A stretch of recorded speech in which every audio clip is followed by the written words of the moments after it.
That's right. Live and alive. And I hope all the boys, girls, and MBs are having a fucking fantastic one. Cilantro6669. Thank you for the 5 gifted subs.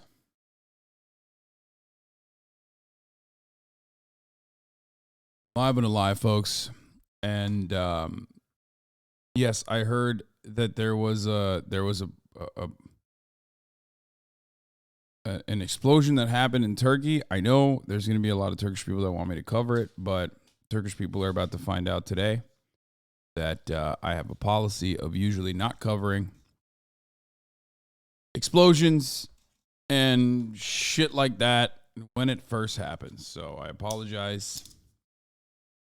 But yeah. Anyway, folks, this is part of the broadcast where I tell you a little bit about my personal news. İstiklalci adresinde bomba patladı biliyorum, evet. Ama detay olmadan konuşamam bu konuyla ilgili. Hiçbir zaman ben breaking olduğu zaman konuşmuyorum normalde. Anyway.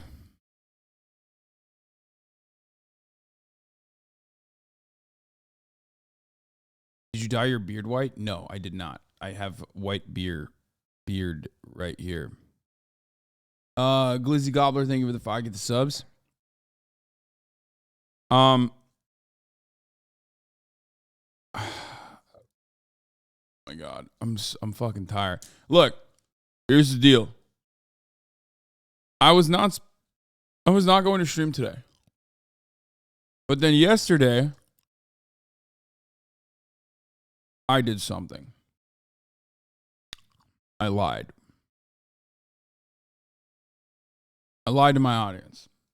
McGurgill, thank you for the 25 get the subs. I don't know what the fuck's happening.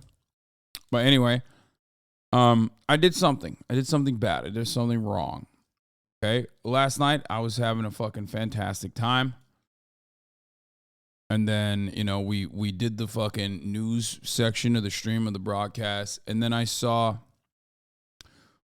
some of my friends were live on a Discord server talking to each other. Suspiciously, there were 5 of them in that Discord server. And you know, when I see a fucking 5 stack, I think to myself, like, oh yeah.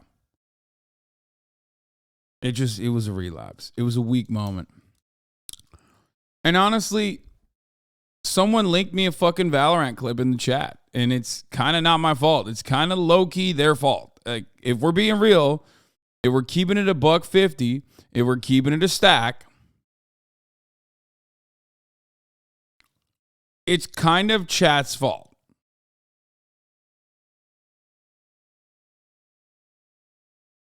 You sent me a clip, and that took me down this fucking death spiral, basically, where I thought, yeah, maybe I will play a little bit of Valorant. And it was a lot of fun. The first game was great. We did nasty shit. I mean, I popped off first game. A lot of you watched it. Second game, not great. Not great at all. Second game, we were getting stream sniped, got our shit pushed in. And then after that, because there was a lot going on in the world, you know, real world news, I went back to the news. McGurgill, another 25 get the subs. Thank you. One Piece update. Yes, this is part of the broadcast where I tell you my personal news. So I played Valo once, and then I played it twice because we didn't say last game, and because I'm a fucking addict. I did that, and it wasn't good, and I lied to you, and I'm sorry. Okay? But will I lie to you again when it comes to Valorant? Most likely, because I'm an addict, and I think you understand that. So, you know, that I can't promise you I won't lie to you again. But regardless, because of those lies, I decided I'm going to be live today. I'm going to give you more fucking streams. I'm going to give you more action. I'm going to give you more reaction. Okay? 1. After the broadcast was over, me and Marat are like trying to figure out where we're going to go get food. And this motherfucker, as always, had hours and hours to pick a spot. that we could go to. I told him ahead of time, I'm like, I'm streaming, probably end by 7, go get dinner together, you know, but you have to pick the spot. And he, of course, did not fucking pick the spot. So we're literally like, we're in the process of trying to figure it out. And I was like, well, you know, some of my friends are going to KBBQ. Because remember, while I was playing Valorant, you know, Saikuno, Leslie, Ray, everyone were like, oh, let's get Korean barbecue together. So when Murat heard that, motherfucker was like, Korean barbecue? Yeah, that's my shit, actually, as a matter of fact.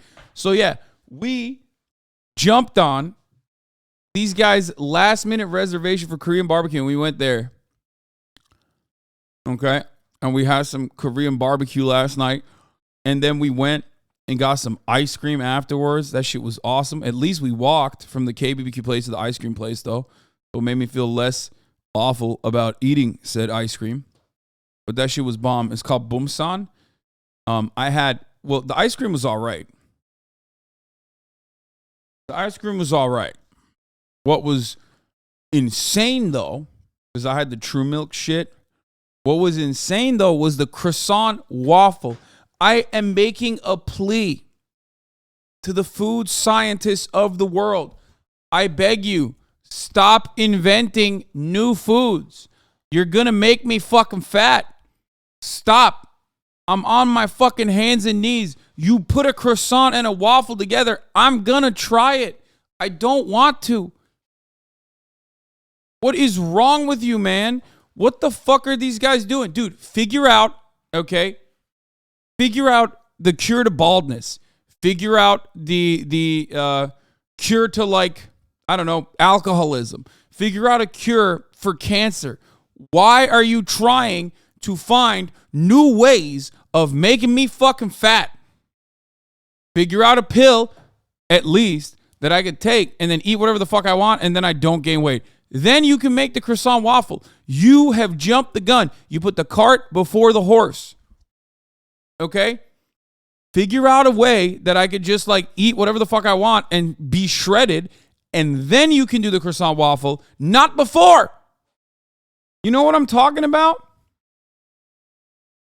It's so crazy that these motherfuckers at the laboratories are like, nah, fuck that. Fuck the thing that makes everybody healthy. Let's find more delicious ways. It's bullshit, man. It looks like a normal waffle slice to me. Yeah. To the outside world, the fucking waffle croissant I had looks like just a regular waffle. That's what I thought too. I was like, what's the fucking deal? You know what I mean? We went here and I was like, what's the big deal? What's the big idea? You know, there's a line wrapped around the goddamn corner. And I'm thinking to myself, like, what the hell? What the heck could it be that there's like so much hype around this shit? Because Myung was like, Boomsan, I love that place. Like, let's go there. Bro. And then I bit into it. And it's so like moist and juicy and delicious. I don't know how else to describe it. Dude, fuck, man, I love dessert. I just love dessert. This shit is whatever, okay? Like, the ice cream was fine.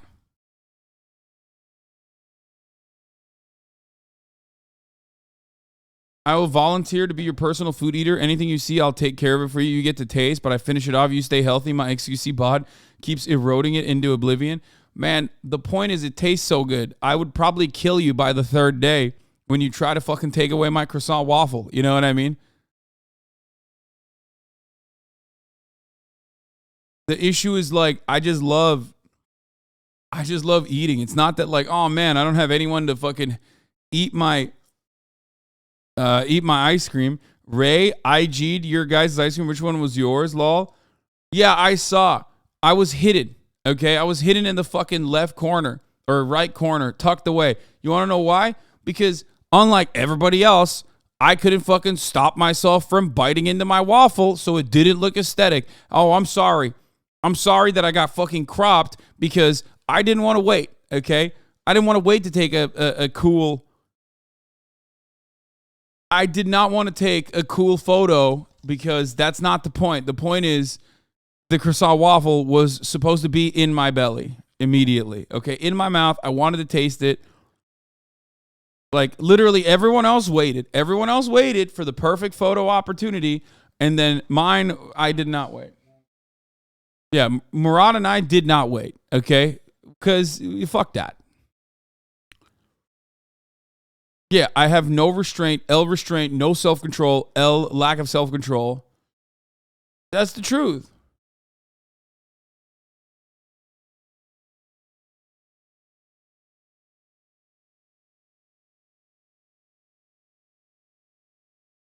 The real crime is that you can't enjoy a croissant waffle without being mad about it. I mean, yeah, it's fine. I mean, I had really good macros for the past like couple days, so I can treat myself a little bit. It's okay. My lack of self-control is why I don't eat it out at all anymore. Yeah, you can make them at home, right? Bro, what is wrong with you? It's like, dude, it's me, a crack addict. It's you in the chat going, hey, you can make bathtub crack pretty easily. Why would you post this? Why would you post this? He's like, bro, it's so easy. You should just make your crack on your own.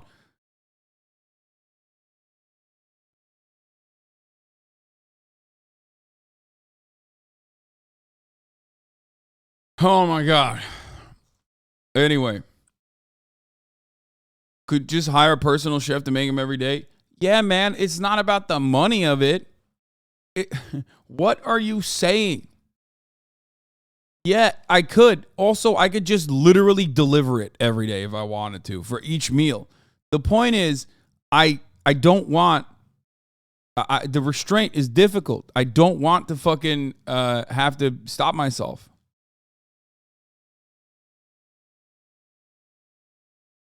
Can you explain your horse tweet, please? Yeah, anyway, so listen. Last night, I'm supposed to go to a friend's birthday party, and instead I chose the alternative. After KBBQ and ice cream, I was like, I'm exhausted. We've done too much here. Too much energy has been exerted. Went back home and watched One Piece and fell asleep. Okay? Unsurprising to nobody. Everybody knew that was what was going to happen. Sorry, I'm a bad friend, but also at the same time, I'm on the Alabasta arc, and that shit is compelling. Okay? On the one hand, you have a friend's birthday. Okay? On the other hand, you have the Alabasta arc waiting. What's going to happen? Do we have cloud? Do we have rain clouds? What will be the reason why those rain clouds are problematic? Why would the world government ban them? These are questions that were percolating. Okay? These were questions that were on my mind, and I needed to understand. So that's what I did instead. And then I fell asleep. So then I woke up and I watched more of it this morning. I'm deep in that arc right now. It's pretty fucking sick. Evet, Taksim'deki olayı gördüm, duydum. Arkadaşlar, ben breaking news olduğu zaman konuşmuyorum bu konularla ilgili. Önce detaylara ihtiyacım var. Anladınız mı? Türkler, Amerika'da da böyle her gün mesela silahlar patlıyor. Okullara ateş ediyorlar her gün. Ama cover etmiyorum hemen direkt olduğu zaman. Neden?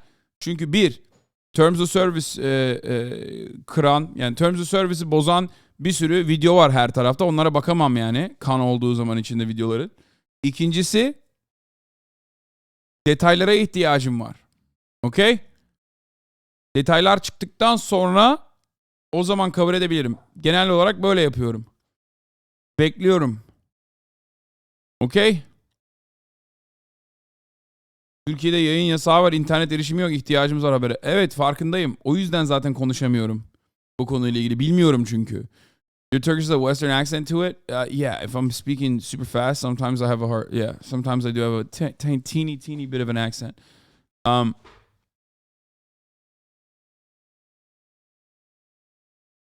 Anyway.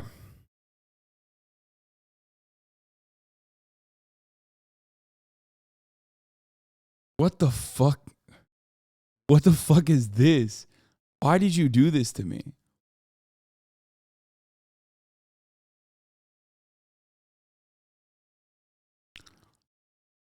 İstiklal Caddesi'nde patlama oldu. Evet, 11 insan öldü. This is so nasty. Why would you do such a thing? It's fucked up.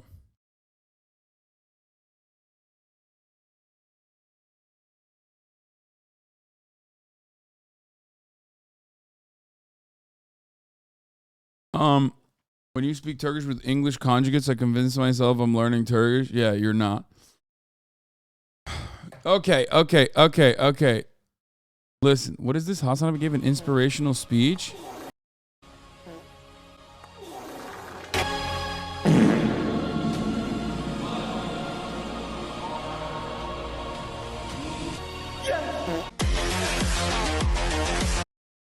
The fuck was that, dude?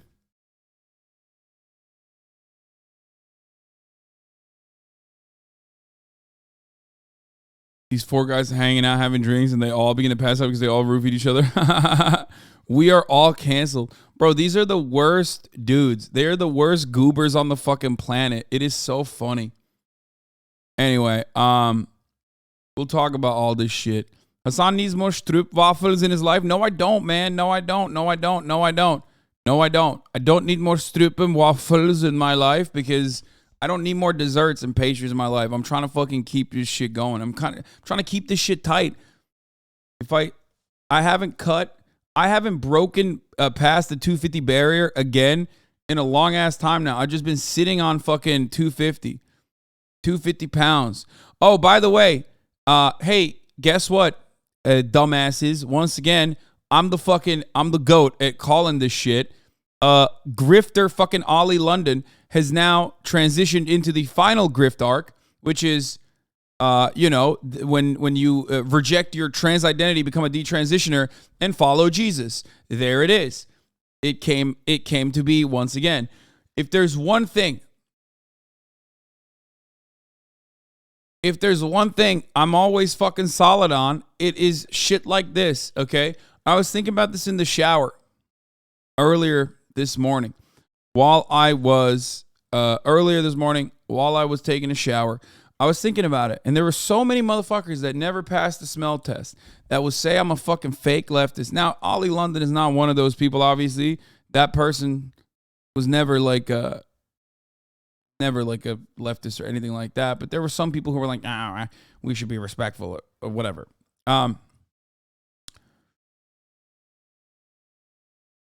But I was in the shower thinking about it, like Jimmy Dore, so many of these like MAGA communists, so many of these motherfuckers have said time and time again, Hasan, or like all the supposed leftist, Brooklyn podcasters that say that I'm like a phony, fake leftist because I have a house.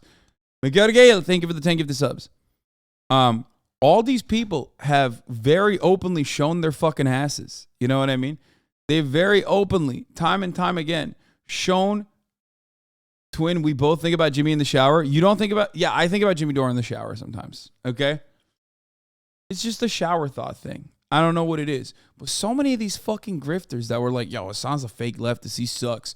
All these fucking, why weren't you at the Medicare for All rallies, guys? You know what I mean? They've all fucking straight up turned out to be grifters. How crazy. Turned out to be crazy weirdos. How wild. Almost feels like, if there's one thing that I'm consistent on, I just help you avoid the cranks if you listen to me. Okay? That's it. The General Strike Andes, exactly.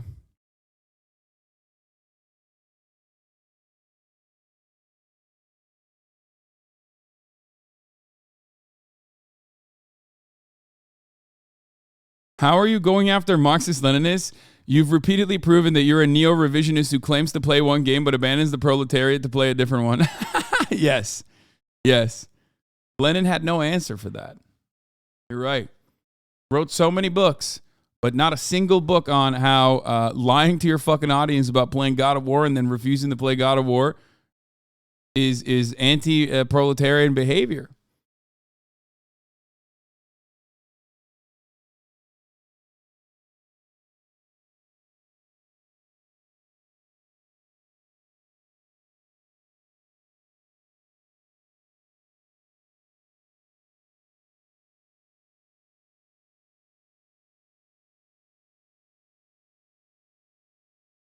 Anyway, You never explained your horse tweet. Yeah, okay. Here's the horse tweet for those of you who don't know.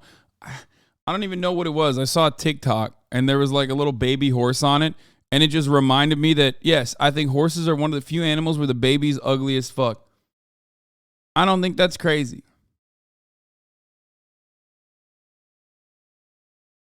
Bi-monthly refill day? What?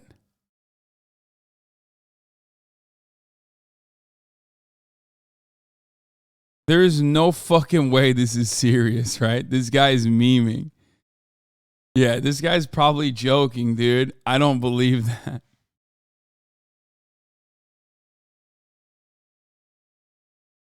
That's pretty funny.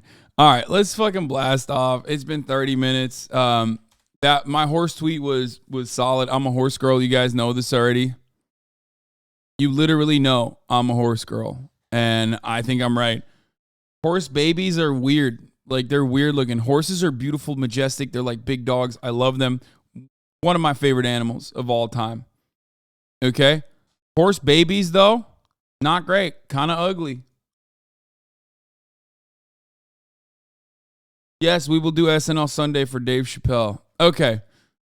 Like, puppies are so fucking cute. Kittens, incredibly cute. Horse kittens, not as cute. Anyway, all right, let's blast off, though. Super special secret Sunday. One day where we discuss DEMS controlling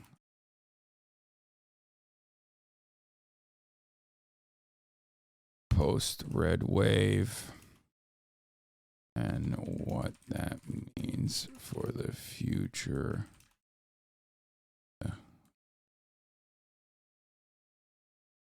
US politics. Dave Chappelle on SNL and God of War. Yeah, I'm going to be doing the podcast later.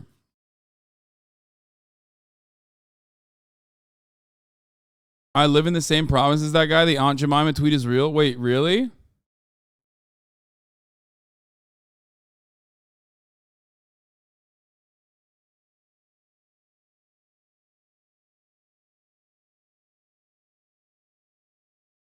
All right, who has a good meme? Who has a good blast off meme for me?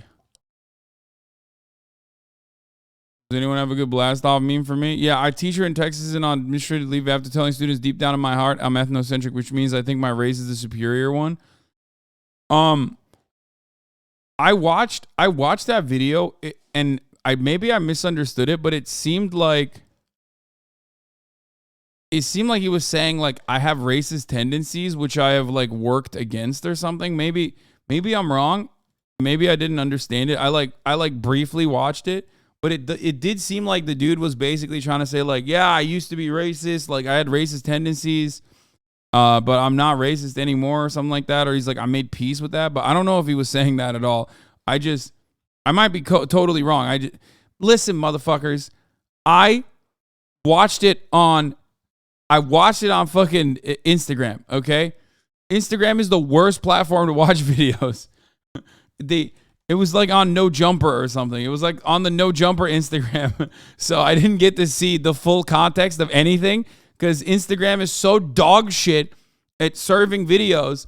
It cuts it into like 30-second bits and snippets and shit. And you can never fully watch anything. There's no pausing.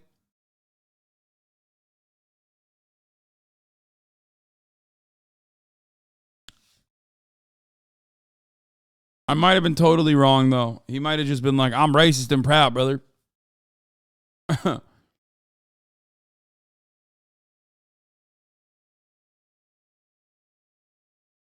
Buddha is good, by the way. Update on Buddha is that he had the surgery. It was successful, for the record, for those of you who are wondering. Buddha had a brain bleed last night. Tweeted this out early in the morning. He said, hey guys, I don't feel like typing everything and I'll explain more in detail, but I've been in the hospital all night and apparently I have a brain bleed on the left side of my head and they want to stop the bleeding and drain the blood, so I'll be going into the surgery soon. They say they do this procedure daily and it's their bread and butter. So I'll be awake in a few hours to update everyone more. From what I understand, he is doing all right. He's doing better. He got through the surgery.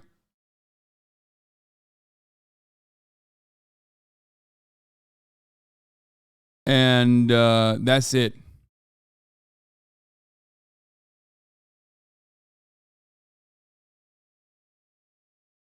Miguel Gale, thank you for the 10 gifted subs. Man, you were juicing me up today, Miguel Gale. Jesus Christ.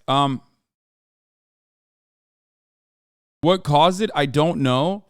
But from what I understand, like if he hadn't gone to the hospital, it's like one of those things where it's just like straight up. Some people don't go to the hospital when they get a brain bleed and they just fucking die. And luckily he was like, this shit sucks. I don't know what's going on. I should probably go to the hospital. And they were able to fix it. They were able to drain it. So that is genuinely fucking terrifying.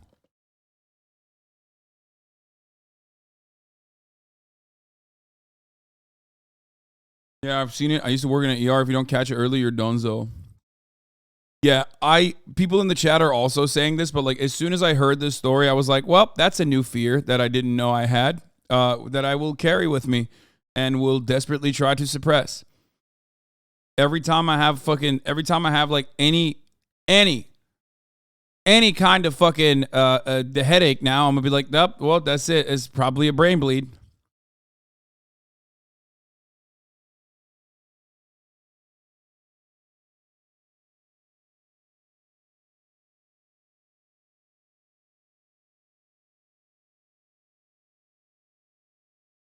Oh, fuck. Bodies are fucking weird and so weak. It's terrifying.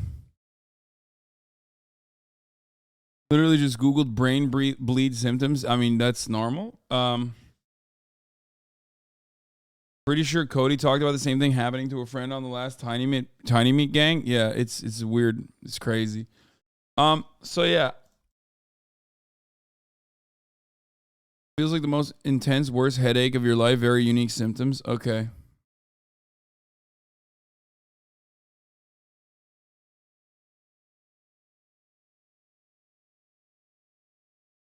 And yeah, obviously, in a lot of instances when shit like that happens, like in America, especially if you're not rich, you don't have the culture of even going to the doctor when you have like any sort of problems like that, any sort of healthcare complications. Most Americans just put it off. So, that's another wonderful aspect of our fucking idiotic healthcare structure that is violently dehumanizing, violently cruel, and unusual in the forms of the punishments it doles out to innocent civilians for the crime of not being able to pay for a service that is life-saving, that is free everywhere else on the fucking planet. So I will be hitting the Luddy. Yes, I apparently, folks, speaking of brain bleeds and whatnot, moving on from that for a second. Apparently, I made a promise, okay? Lorenzo, AZT Lanian, called me out and said, breaking, Hasan, or not called me out, but basically tweeted this out apparently, and said, Hasan will hit the Luddy if Dems keep the Senate. And I don't remember this, so I said, when did I say this? Will you do the Luddy tomorrow if Dems keep the Senate? Dude, sure. Will you do the Luddy tomorrow if Dems? And I don't know who this guy is. Do you guys know who this guy is? I mean, he's wearing a Trump Pence shirt. So, like, clearly, I'm not that guy. I mean, I'm wearing an Obama shirt. A guy like me, I have long hair. That guy doesn't seem to have long hair. I'm wearing an Obama shirt. That guy wearing a Trump Pence shirt. Like, clearly, I'm a liberal. I love the Democratic Party. I'm a big fan. And I want to, trans everyone. I want to do a gender theory to everybody. So that's not me. That's a different guy. That guy seems like a bold, truth-telling patriot who's afraid of the gender Marxist. I'm a gender Marxist myself.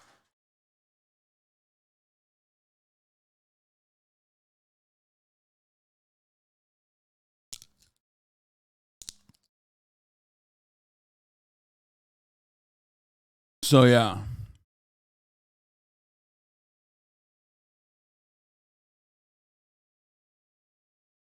What is this? I have proof of this moment too. Bro, I'm fucking horny.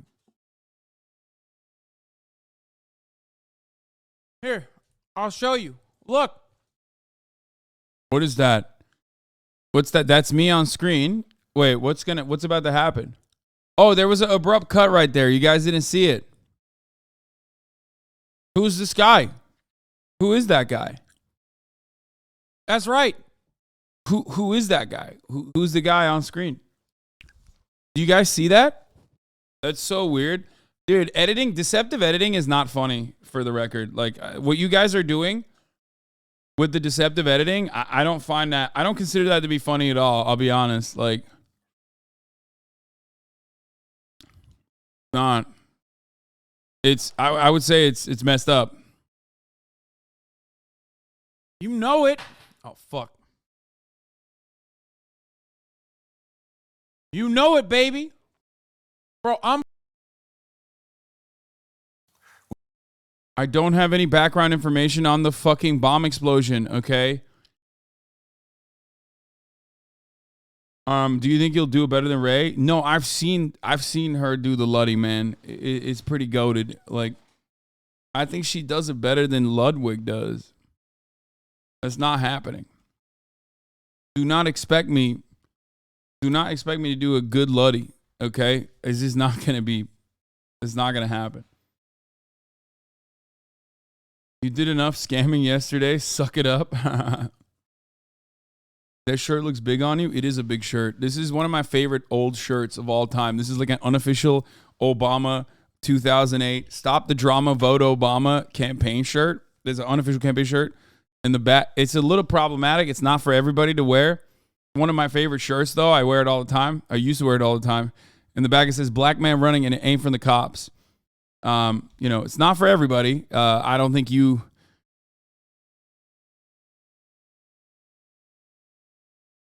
Just I love political curios like that. Is that the right thing? Mementos, a fascinating moment in time. Do not wear that out. What? You guys are crazy. I have worn this so many fucking times. You're out of your mind.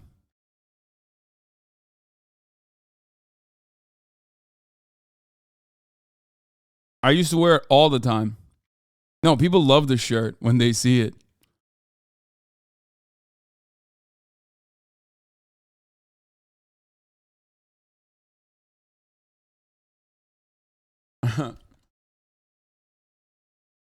I've never had a negative interaction with this shirt.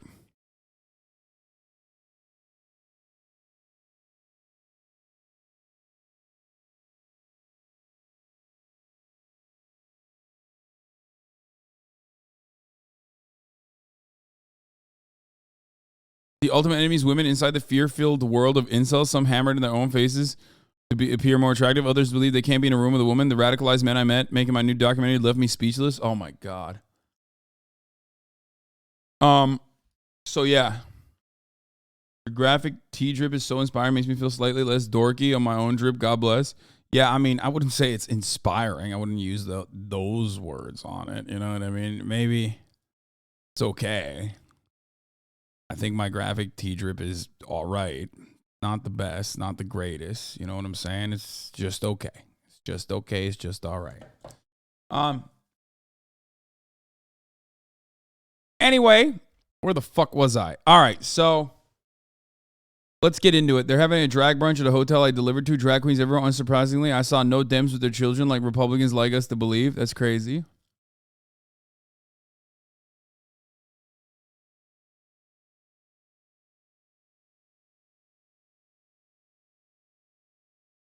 You also promised this? The fuck is this?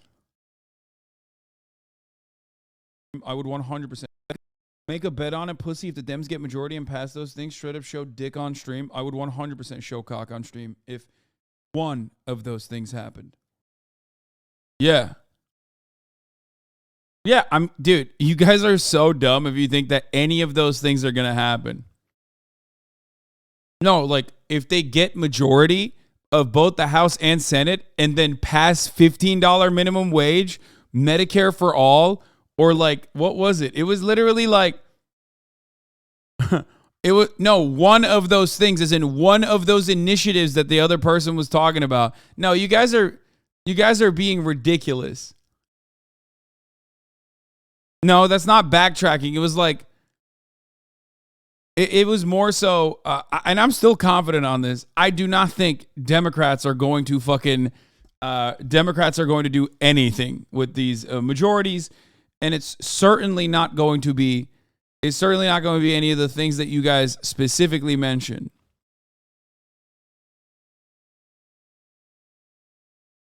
That's not goalpost moved. What the fuck? If you watch the longer context, you will literally see. If you watch the longer context, I'm straight up talking about like how unimaginable it is for Democrats to actually achieve any positive results from Central Committee. I love the copium. Imagine if the Democrats actually picked up seats, then overturned the filibuster, passed the public option, Equality Act, voting rights, $15 minimum wage, gerrymandering ban, and DC statehood. Those were the things that Central Committee was talking about. He said, Dems are going to pick up the Senate, pick up the seats, and then they're going to overturn the filibuster in the Senate. If the Democrats overturn the filibuster in the Senate, I'm getting into a scary place, okay? If they were to pass the public option, the Equality Act, Voting Rights Act, or $15 minimum wage, or gerrymandering ban, or DC statehood, all of a sudden, that's cock reveal time, okay? That is what it is.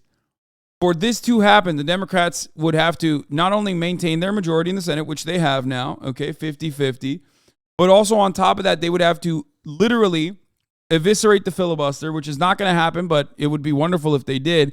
And then these are the policies that would have to pass. Not all of them, just one of them.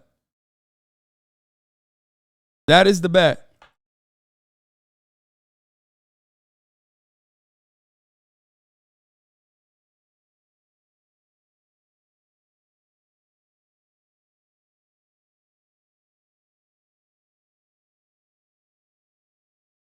Sorry for asking about it on here, but my phone is dead, so I can't text you the number on the number you gave me.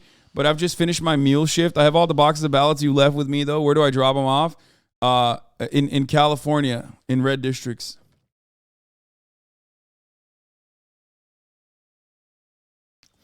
No, man, why would I do a cock reveal if Democrats control the... I don't give a shit about Democrats maintaining the majority beyond what it implies for the future of American politics and the future of the Republican Party. But if the Democrats actually do something with that majority, well, then we're having a totally different conversation, okay? A conversation that all of a sudden is unimaginable. So unimaginable that I, like I said, would do a cock reveal because that's how little I believe the Democrats would do anything with their fucking majority. The major hurdle to eviscerating, the major hurdle to achieving any of those things, well, other than the fact that Democrats do not have the willingness or the interest to pursue any of those things, the major hurdle is, of course, eviscerating the filibuster, which the Democrats will most likely not do. I asked.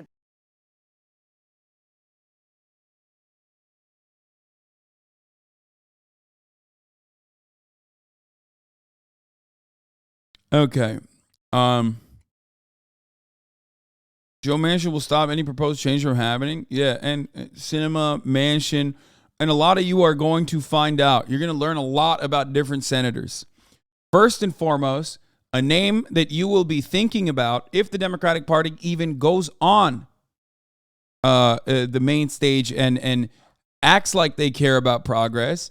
A name that you are going to remember a lot is Hasan, actually. Maggie Hasan. Not HasanAbi, but Maggie Hasan instead. New Hampshire's very own. You will hear a lot about this name, just like I gave you the lock on Manchin when the Democrats won in 2020. And I told you immediately, this is the Manchin era. We're on our Manchin era. And you know, it's not even a fucking hard lock. Not even hard to fucking comprehend. The Manchin one was not that difficult to call. Maggie Hasan and Bob Menendez are going to destroy, but most importantly, Maggie Hasan, I think, is going to destroy any option, anything that you have. There's more than them. There's a couple more, actually. There's like 8 to 12 that are like willing and able to destroy any kind of progressive legislation from within. You'll see. There's a blue dog coalition in the Democratic Party that will ruin any kind of legislation that the Democratic Party advances from within. And the reality is that the Democratic Party wants that to happen. The Democratic Party is not interested in changing the game. They're not interested in doing things that are good for the American people. Here's a fun little story I forgot to mention, by the way. Wash's local news segment on the Libertarian that Republicans are blaming for their defeat in Colorado's 8th congressional district. This is a really fun story. Let's get started with this one, actually. Here it is. Into election night, no House race in Colorado got more attention than Republican Barb Kirkmeyer versus Democrat Yadira Caraveo. Republicans thought they had the edge, but Caraveo won by less than a point. Nowhere in the picture was a third-party candidate who didn't appear to campaign, but got nearly 4% of the vote. Conservative talk radio smelled a conspiracy to defeat the Republican. The Libertarian candidate in the 8th congressional district has no campaign website. He has no social media. He has no phone number. He has no email address. He has no picture on any website. It's a protest vote, but you're not even going to see who you're voting for. It could have been Satan. And it was, baby. It was Satan. His name is Dan. He's with the band. My campaign really was just to meet the disenfranchised people. Libertarian Dan Ward, sound guy for the metal band Driven by Turmoil. He gave the finger to the establishment by pulling 3.9% of the vote, easily enough to swing the race and about double the 1.9% average of the other Colorado Libertarians running for Congress. His name is Dan. He's with the band. Dude, I love local media. They're so fucking stupid. It's the best. Straight up the fucking best. Dan can't explain his success. His volunteer campaign manager, Patty McMahon, can't explain it either. We took zero funds from anybody. I mean, we were very clear. The best part is he wiped out every other libertarian that was actually trying, okay? God damn, dude. If you're a part of the Libertarian Party, you should be feeling so embarrassed right now. Homie just straight up long-dicked every libertarian, like literally across the board by not even trying to fucking win. We didn't even take it from our own party. The Colorado Libertarian Party told us they have no idea how a guy who campaigned only through concerts did so well. 2 pollsters looked at the race for us and also weren't sure. Liberal and conservative operatives from groups that don't like Republican Barb Kirkmeyer all denied that they somehow secretly boosted up the sound guy from Driven by Turmoil. Frontman Rodney Rivera says, you know what? They just kept playing Dan's unofficial campaign anthem at shows and asking people to vote for him. And I think that's what really helped him, push over the top like he did, Did the metal guy really swing a closely watched congressional race? Probably. And until we know what really happened, maybe we should just take a cue from his theme song.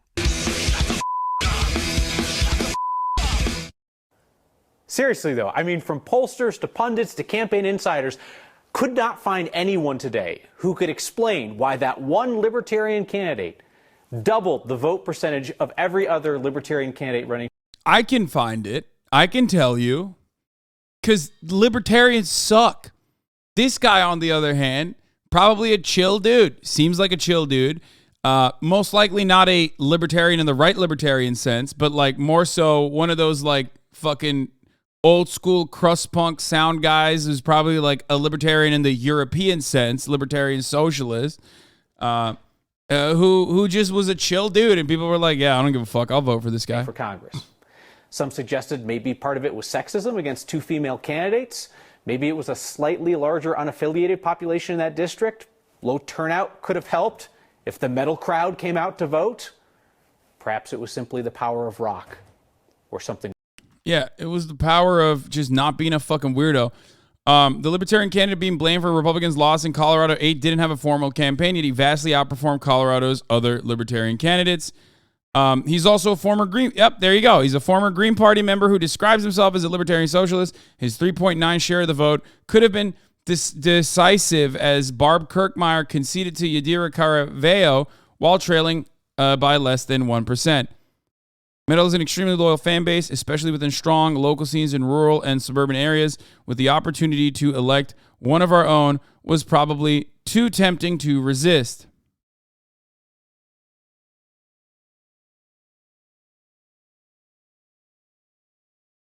There it is.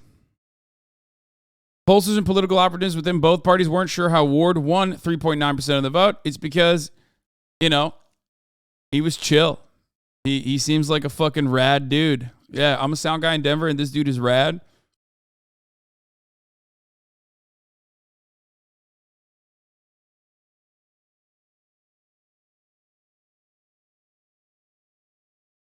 Yeah, this dude is sick.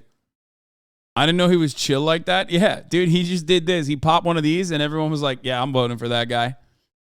Say no more, fam. You passed the vibe check for me, brother. Literally won because he was a normal human being who wasn't a fucking weirdo. Yeah, he had gauges and neck tattoos, and he was still significantly more normal for the people of Colorado than, you know, any political operative. That's how it works.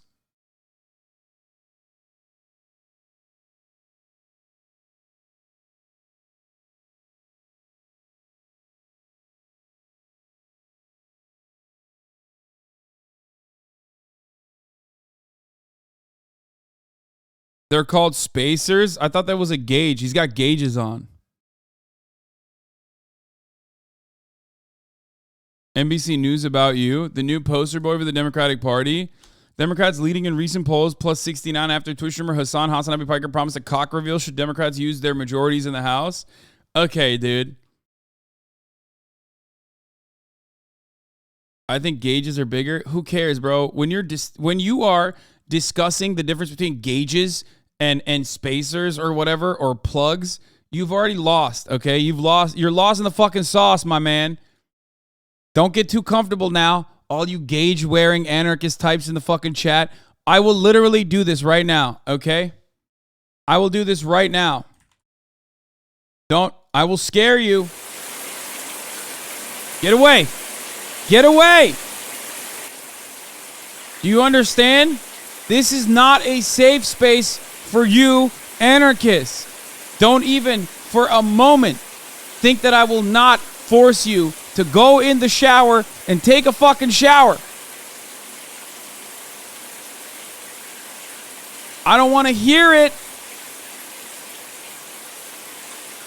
All the fucking libertarian, socialist, Green Party guys in the chat are hissing like fucking cats right now. They're like...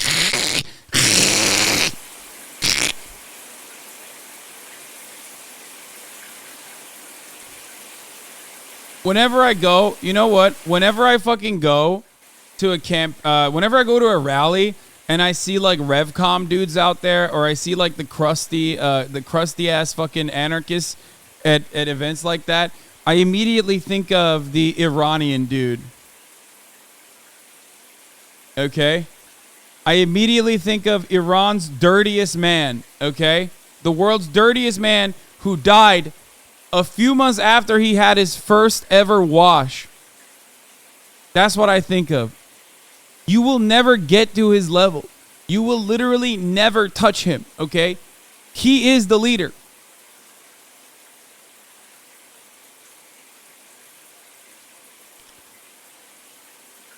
He did not bathe for half a century, reportedly ate roadkill and smoked pipe filled with animal excrement.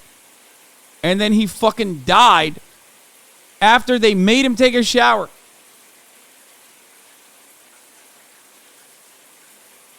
Just tuned in. You talk about anarchists? Yes. Anyone else hear static? That's not static, my man. That's the sound of a shower. I love that you just self-reported. You're like, what is that sound? It sounds like static.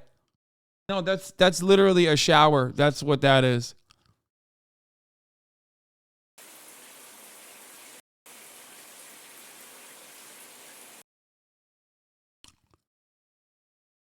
He was literally smoking on that dog shit. Wow. Yeah, that doo-doo kept him alive, though.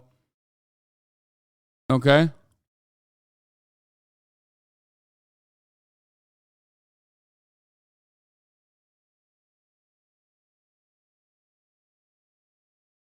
Anyway, the campaign manager of the Colorado Libertarian Party can't explain Ward's outside success. Your guess is as good as mine, Jacob Luria said. It actually kind of surprised us. Yeah, of course the campaign manager of the Colorado Libertarian Party has no fucking idea why anyone would ever win an election. That's why they're the campaign manager of the Colorado Libertarian Party.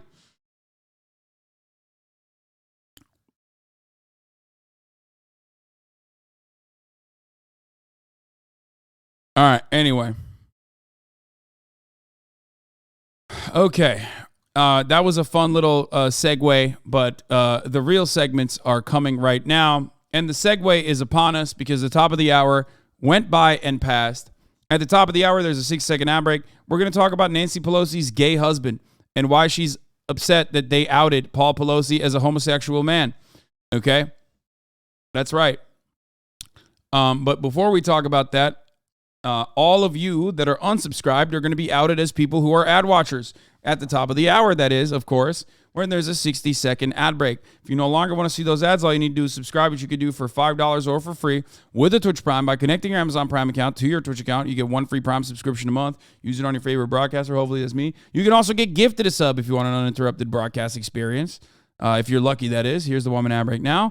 Here is Nancy Pelosi. You alluded to this when I asked about your husband, but I just want to ask specifically and kind of point blank about the fact that there has been such extremism, such political violence, and what happened to your husband was horrific. Do you think that that had an impact on voters as they cast their ballots? No. Dude, come on. No shot. I mean, I think like political extremism, political violence is like is going to genuinely like fucking make people go, that's a little fucked up. You guys should stop that. But do I think that like people cared? I think people probably cared more about people being immediately turning around and being like, Paul Pelosi's gay, actually. Like that shit was crazy. But ultimately, I don't think it had like a genuine. It had like a genuine impact on driving people to the fucking polls. Like that's crazy to me. I don't. I know that what people tell me that's anecdotal, and we always say the plural of anecdote is not data necessarily, but it is a trend in what I'm hearing. But it wasn't just the attack; it was the Republican. Okay, she's actually handling it gracefully. No, she's right. She's right. I thought she was straight up going to be like, yeah, it's because of that people went out and voted. No, she's right. It's not that, but it is yet another. The Paul Pelosi attack and the subsequent like conspiracies from the Republican Party was just another. It was like Donald Trump getting COVID right before the election, right?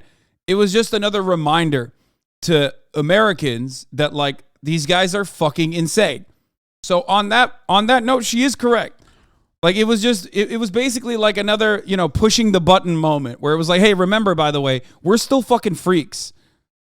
Reaction to it, which was disgraceful. And that, I think, really, the attack is horrible. Imagine how I feel as the one who was the target and my husband paying the price and the traumatic effect on our family. But that trauma is intensified by the ridiculous, disrespectful attitude that the Republicans, and there's nobody disassociating themselves from the horrible response that they gave. That is wild. The Republicans didn't even fucking say, oh man, I really condone this political violence. They immediately went on, yeah, well, we're going to still send Nancy's ass back home to be with her husband, Or they straight up were just like, yeah, no, this violence, it's bad, wrong. Yeah, it's not our guy. He's gay. Like they didn't even do any of that. They just moved straight into like conspiracy theories about how the guy was a gay guy. And so was Nancy Pelosi's husband, who was also gay. Pretty wild. Like Tucker Carlson literally just immediately moved on from the situation, didn't even wash his hands of the violent actions or whatever. He didn't even fucking do the classic. Remember, the first thing I said when this happened, and I saw the Republican reaction, one of the first things I thought that was strange is like, normally they would say, oh, well, if Paul Pelosi had a gun, he would have been able to defend himself or whatever. They didn't even do that. They didn't even do the normal high notes. Like, they didn't even hit like the regular talking points like, oh, well, imagine if he had a gun, he would have been able to defend himself. They just straight up said, it's because Nancy Pelosi has defunded the police, and it's because Paul Pelosi is gay.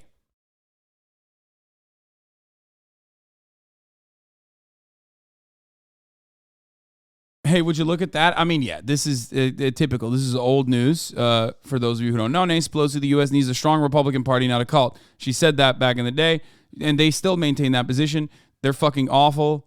I despise anyone that says that, because there is no such thing as a strong Republican Party. The strong Republican Party is strongest when they have a galvanizing force that they can coalesce around, like Donald Trump, who will, crank up the extremism dial in the way that, even all the fucking swine, even all the fucking hogs on the ground can understand.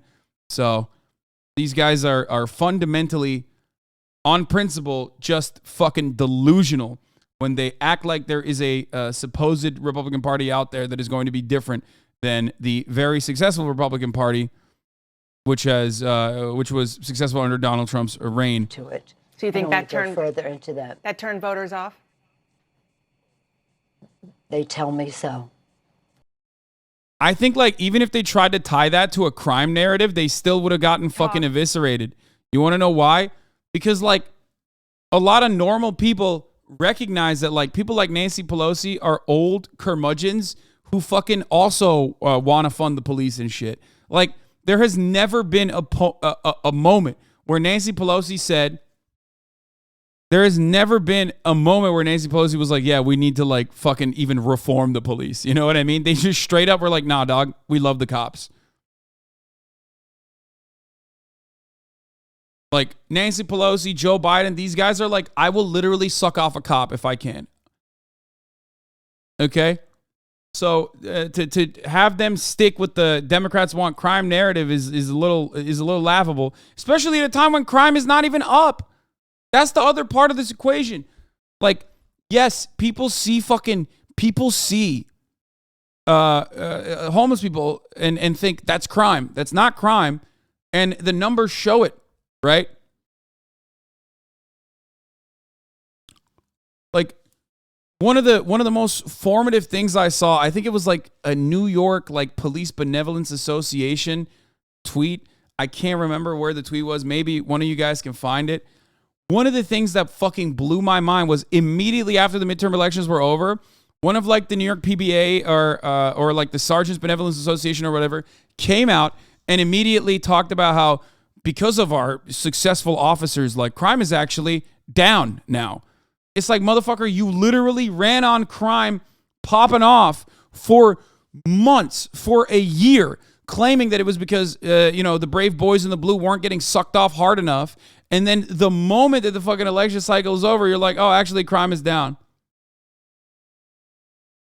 It's so fucked up. Because it was down the whole time. Oh, it was Albuquerque. Yeah. Here it is. Thank you, chatter. Now that the campaign season is over, I want to clear up the claims about Albuquerque's crime stats. Over 5 years overall, property and violent crime are down, thanks to police officers, detectives, professionals throughout APD. Can you imagine?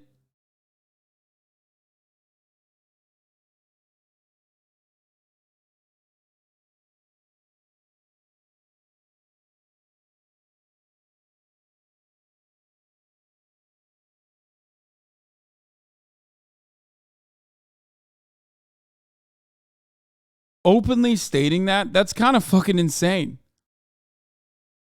Like, I needed to look up to see if this was, like, actually real. You know what I mean? Because it's not even verified. And even if it was verified, I don't even know. But Chief Harold Medina's page is not constantly monitored. Please call 911 for emergency assistance. How fucking insane is that, dude?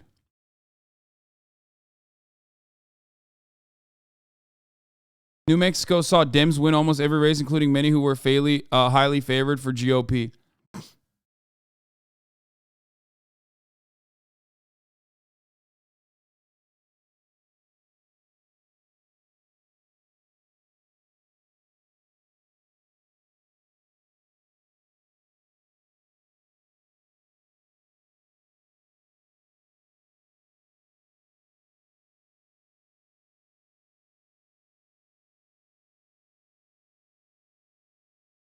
Narratives in collaboration with local news.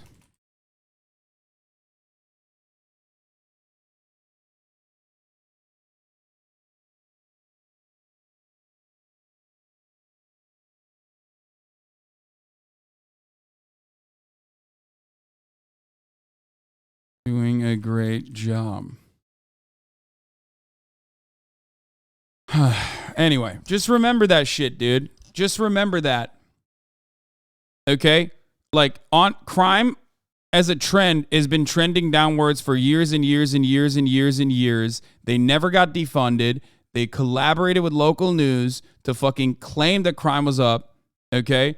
And even at that time when the fucking police chiefs were lying, okay? Even at that time when the police chiefs were openly fucking lying, what did I do? I told you so many times. I'm like, this is a lie. This is a lie. This is a lie. There's empirical evidence to suggest that this is a fucking lie. This is quite literally a lie. Nationwide, local news coverage made it seem like there was a massive fucking crime wave happening, when there was never a massive crime wave happening. It was just this year's version of the immigrant caravan, okay? You've talked about... I got to pee. I'll be back in a second. Republican Party. Yes. House GOP leader Kevin McCarthy, he's working the phones, probably as we speak, trying to firm up the votes he needs to become Speaker if Republicans do, in fact, take the House. As somebody who has been Speaker for a combined 8 years, do you think Kevin McCarthy has what it takes to be Speaker of the House? Let's just get through the election, okay? They haven't won yet. They've been measuring for draperies. They've been putting forth an agenda. They haven't won it yet. Let's after the election is concluded, depending on who is in the majority, there'll be judgments made within their own party, in our own parties, as to how we go forward. It's not up to me to make any evaluation of what their possibilities are. You are uniquely qualified to understand what it takes to be Speaker of the House. Yeah, I do. Does he have it? But why would I make a judgment about something that may or may not ever happen? No, I don't think he has it, but that's up to his own people to make a decision as to how they want to be led or otherwise. What is important, though, is that this election has been a victory for the people, for the candidates who had the courage to run in the face of any predictions, for the grassroots people, VIPs, our volunteers in politics, knocking on millions of doors to get out the vote. Don't ever underestimate. Now, see, I'm a former party chair, so I'm own the ground. You have to own the ground. Mm-hmm. And owning the ground took us to the place that we are now, much closer to victory than anyone would have predicted. And of course, our president, President Biden, and President Obama being out there to make people aware of the importance of this election, and that the prospects were that we could win, to offset some of the punditry that were wedded to the past, when we know elections are about the future. But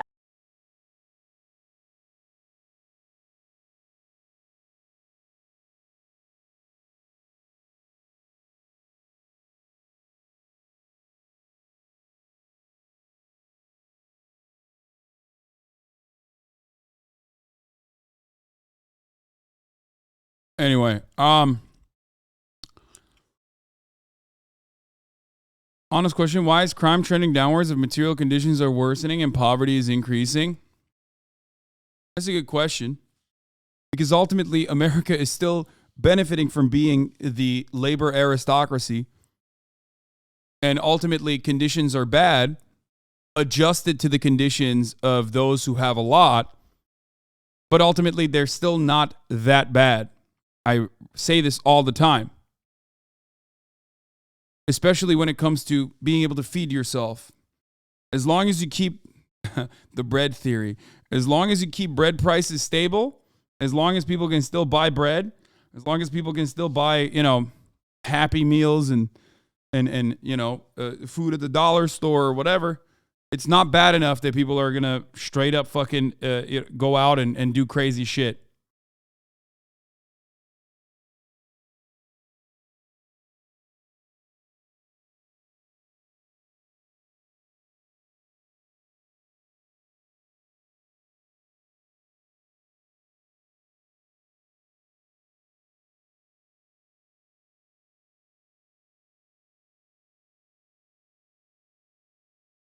They are bad relative to when crime was higher. I think that's the chatter's point. No, I don't think they're the material conditions are bad relative to when the crime was higher. It's not.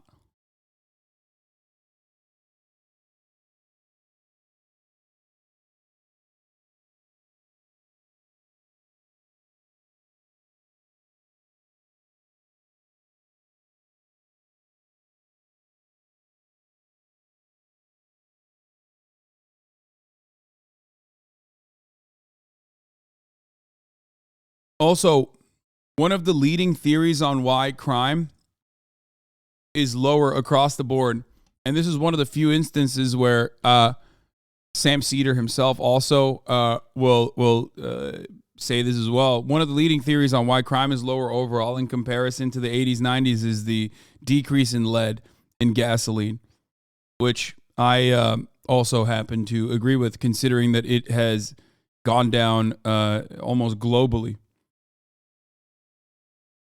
Like decrease in lead and paint and gasoline.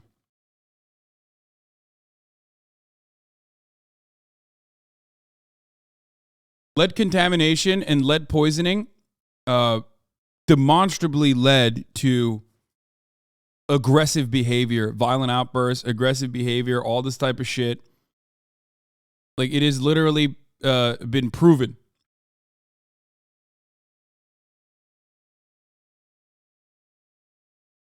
That's why there's the meme of like the lead poisoned boomers versus the microplastic poisoned zoomers. Our era is the era of our era is the microplastic gay zoomers. Okay? And it's not boomers. When I say boomers, I'm talking about Gen X, obviously. Like the fucking parent-teacher conference. Like, every time you see someone going fucking absolutely brazy at a parent-teacher conference, they are perfectly in that range of lead poisoning. Literally.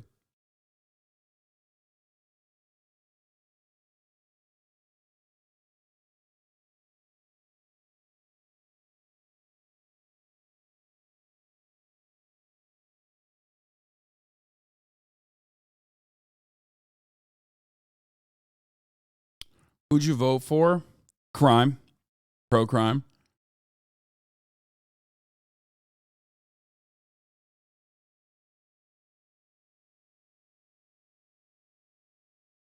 So what you're saying is lead paint made everyone irrational and microplastics made everyone gay? Yes, that's what I'm saying.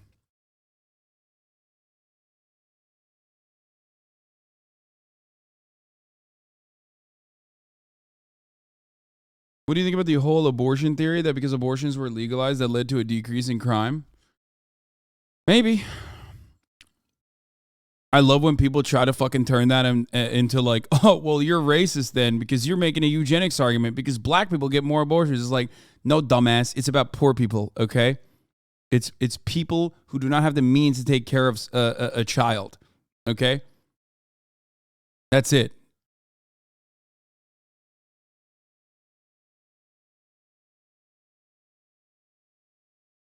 You are the one saying it's black people. You are the one who is turning it into it's a black people argument because you are the one who is racist. Big self-report there.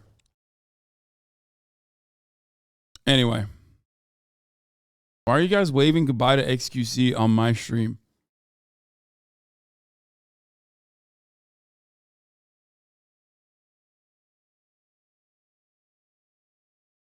Just don't have sex if you don't want a kid.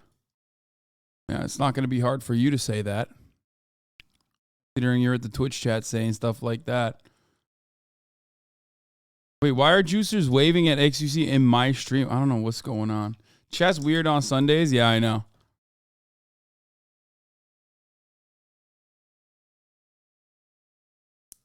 Oh no, are those gray hairs? Yes, man. Not my hair, but I've always had this gray beard patch. It's not new. Been around for months. Almost a year. Yeah. I'm old, man. Well, it's not that I'm old, but like that's definitely a stress patch. And it's directly caused by what I do for a living. That's it.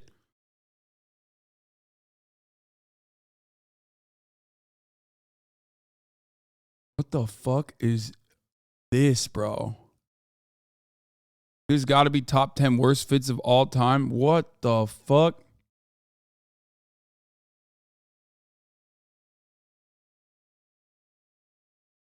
What is even happening?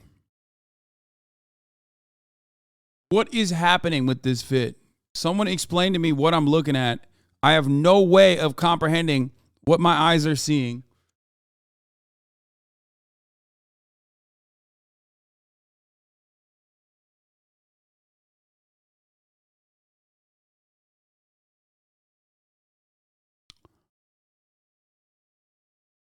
Why are you not taking a break? Take a day off so you don't burn out. No one needs a grumpy Hasan. Well, I can't because there's a lot happening and I feel like I need to cover it.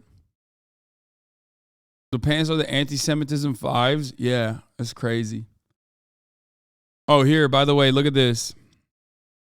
While trying to park itself, a Tesla takes off at high speed, killing 2 people.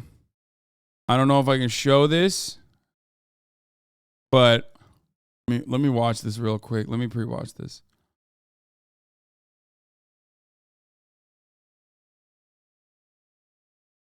Oh, yeah, I can't show you. Yeah, no, there's just straight up deaths in there. Wait, is this the reason why Tesla's being investigated by the Chinese government right now? The caption is not correct. Autopilot doesn't act that way. Isn't there currently an investigation being conducted in China about Tesla Autopilot? Is that the reason?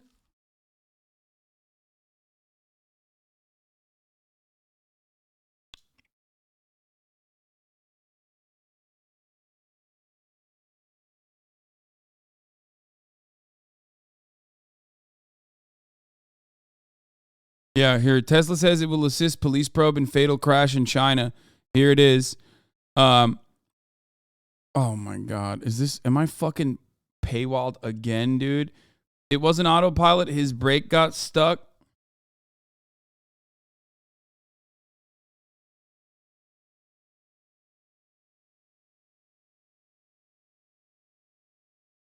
It was a result of the parking assist going haywire.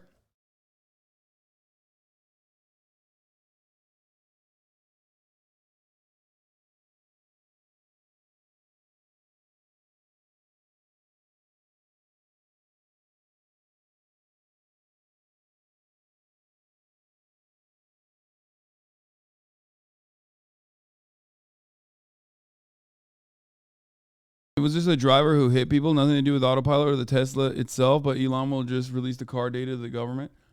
There's no fucking shot.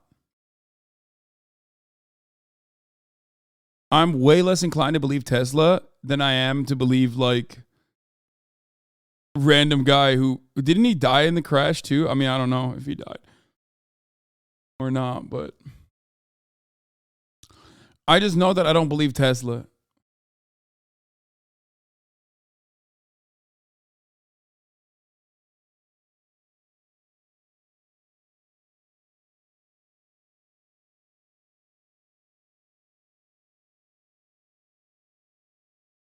Happens with lots of cars other than Tesla. NHTSA has looked into it and found driver error in other cases of this in the US.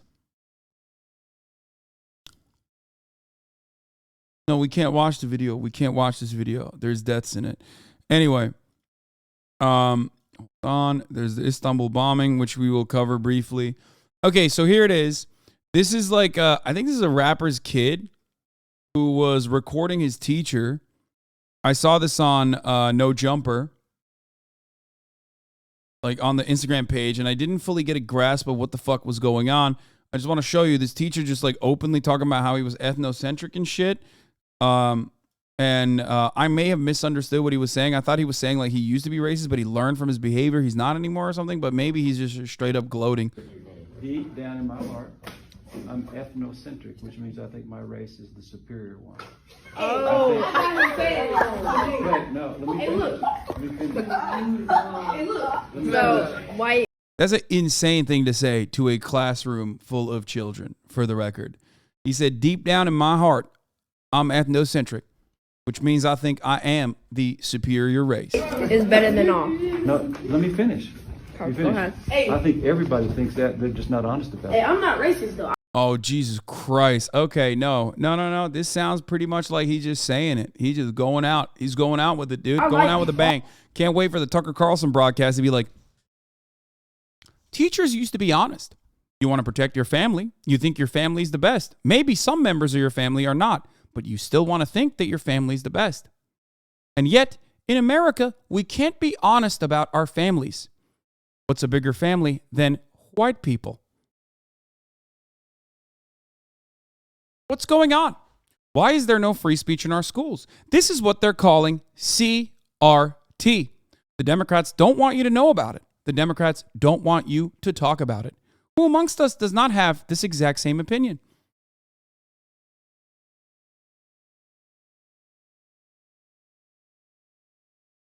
All types of comments. Did I say I don't like people? People only think that. Wait, so you said you are what? I love that he said he doesn't hate people, but he just thinks white people are more superior. That's cool. That's a cool thing to say. Saying you're like, I you're racist? think everybody's a racist at that level. No, you said you are racist. I did. Yeah, I love when motherfuckers are like so racist that they think like, no, everyone is racist just like me. It's like, no, that's not the case, man. Literally just, take your head out of your asshole for a brief moment and just think about it a little bit, okay? It is mind-boggling when and I've heard this so many times from fucking like, poll idiots and shit whose main argument always revolves around somehow trying to common sense white supremacy into the conversation. One of the greatest ways that Tucker Carlson does it is by, making it seem like it's just family, right? It's like, come on. Who doesn't want to protect their family? It's the same thing. Immigrants do it all the time. You know what I mean? Black people do it, and it's called black power, and it's okay. But when white people do it, all of a sudden it's a problem. It's like, yeah, dude, black people do it and have done it historically as a defense mechanism. The concept of whiteness does not have that same, shtick, because whiteness is about power. To be honest, no, I'm not saying it again. I've said it enough. So you're racist. I think I slightly told you to stop speaking. Yes, you said. Put your phone up. I actually respected you for a while, but like I'm putting your phone up. I said I respected you for a while, but now, nope. I don't even got no more respect for you. Put it up. Yeah, for real. I don't think I got respect for him no more, bro. You should have more respect. Deep down in my heart. He said, you should have more respect for me. So I thought he was saying he used to feel this way and he no longer feels this way. I was wrong. There's a longer video out there. But it is crazy that he just said that everyone has racial biases, and this guy read that and was like, yeah, we do. I think we die. What? I think when I die, I turn into a light beam that flies through space forever, but I don't tell people that. Oh, wait. Yeah, now you just told 31,348 people that. Yeah, this is like a Mitch Hedberg joke. You know what I mean? He's like, I used to be racist. I still am, but I used to as well. Like I didn't realize that he went that direction. I thought, because when I hear someone openly state things like this, especially when they're like an educator, I suspect that they're going to say like, well, here's the lesson to learn from this. Like, I was wrong. Turns out he was like, no, I'm right, actually. And you're wrong if you're not racist. Those kids saying they don't respect him destroyed him for sure. Old white men hate being told they're not respected. Yeah.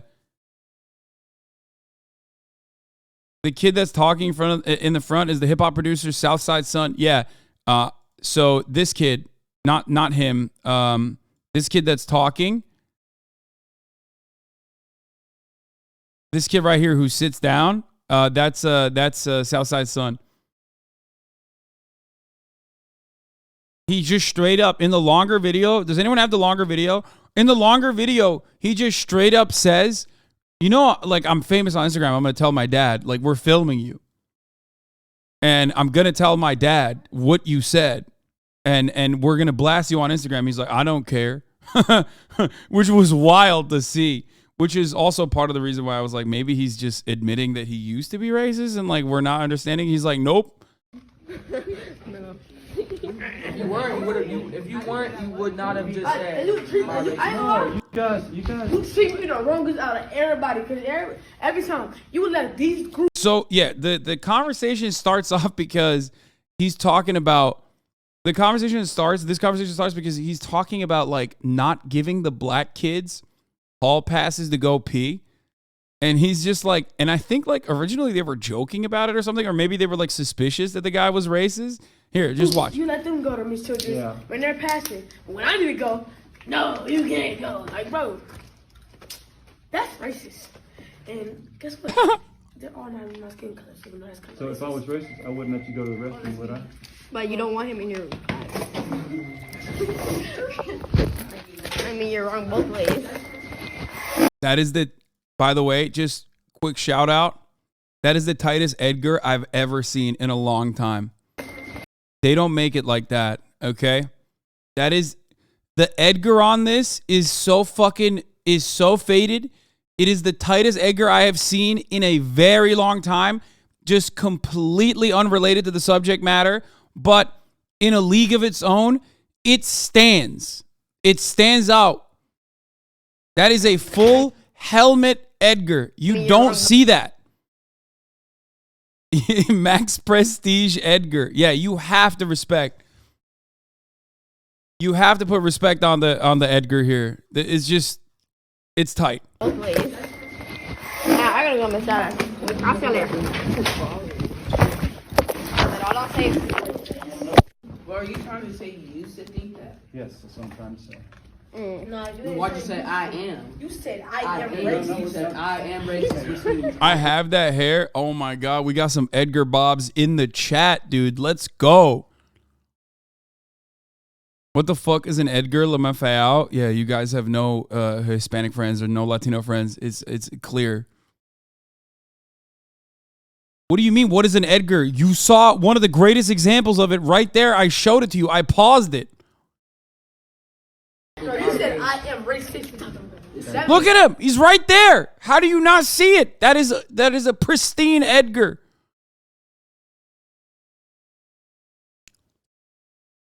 With the hard S. Right now. With the hard S. Can I finish? Yeah. Can I finish? Just let me finish. Okay. I thought we were done. I think it's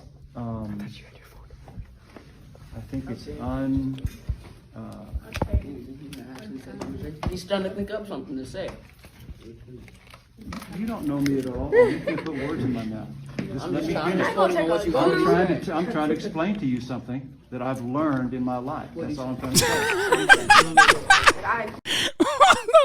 Oh no! Oh no, dude. Okay, stop. Stop. You have to go now. We'll get the person passes. All right. So you are a racist? Edgars don't exist in Mexico, only in California. Well, Texas too, I think, right? Damn, how many times I gotta say it? Are you even cussing at me? No, I'm not cussing at anybody. black. I'm frustrated with this conversation. That she started. You're the one that said you were a racist. You asked the question. No, you were talking to him. Get it, And Melo. he said, yes, I'm a racist. Yes. Somebody asked the question, I responded. I'll be sure to put this on the internet. Hey, I hope you know I'm famous. So I'm gonna. I'm surprised this close to fucking premiere day he didn't bring up fucking Black Panther. Racist people love bringing up Black Panther for no reason. You know what I mean? Oh, well, you got Wakanda. Why can't I talk about my white power? Internet. I'll be sure to put this on the internet. Yeah, he said, hey, let me know. I'm famous. Yeah, do what you need to do. I'm gonna call my father and say I'm gonna post this. This horde is right over there. And you know my And dad this has horde over is 1 million black. on Instagram, so I'm gonna tell him to post this. You guys don't think that I've made peace with all this stuff? You think I'm still walking around prejudiced against people who say no? Deep down in my heart, I'm ethnocentric, which means I think my race is the superior one. Oh. They're like, bro, that's like, see, this is the generational divide, okay? The generational divide at play. You got racist ass, old ass teacher being like, deep down in my heart, I know this to be true, and you do too. And then the kids are like, bro, you can't say that. Like, that is, one, that's not true, but two, you definitely can't say that, my man. The fuck? Hey, look. How the hell did you watch the video and come away with, I think this guy is saying he's no longer racist? I didn't watch the full, I saw pieces of it, and I think I was in disbelief. Well, one, I watched it on Instagram, and two, like, who the fuck says that to kids? I thought it was like he's a teacher, so I thought he was like using this as a teaching moment. I didn't realize he was proudly racist. I thought he was literally saying, like, I used to be racist and now I'm not, and here is why. You know what I mean? That's a crazy fucking thing to just openly state and be proud of. Hey, look. Hey, look. So, white is better than all. No, let me finish. Let me Go finish. ahead. Hey. I think everybody thinks that. They're just not honest about Hey, it. I'm not racist. I like all types of I didn't hear Did this say I part. don't like people? People only think Wait, that. so you said you are what? You are You racist? saying you're like You're I think racist? everybody's a racist at that. When I thought, teachable moment about racism, I didn't realize it was a teachable moment where the teacher was trying to educate people to be more racist. You know what I mean? I thought it was like less racist. No, Ludwig, you said you are racist. Correct? At that level. No, Ludwig, you said you are racist. Correct? I did. Yeah, I'm Say trying to it. be Yes, honest. I'm racist. No, I'm not saying it again. I've said it enough.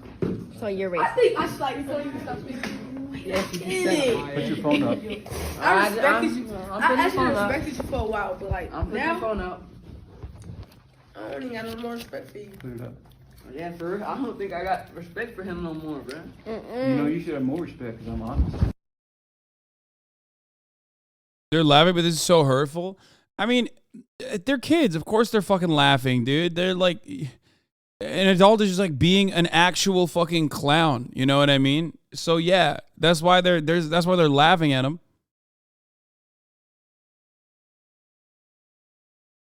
Old people really think they can just say whatever the fuck they want. It's pretty crazy. I want to believe he's saying he recognizes that he has internal biases, but his wording is unimaginably awful. Like, why, man? Yeah, I thought he was being omega woke. You know what I mean? I thought he was like, we all have internal biases, and you got to work against them.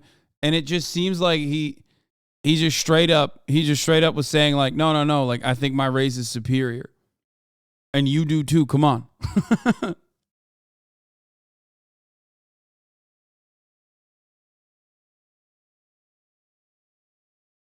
Old people will always think they're more wise than younger people, even in their wisdom, which is straight up hate.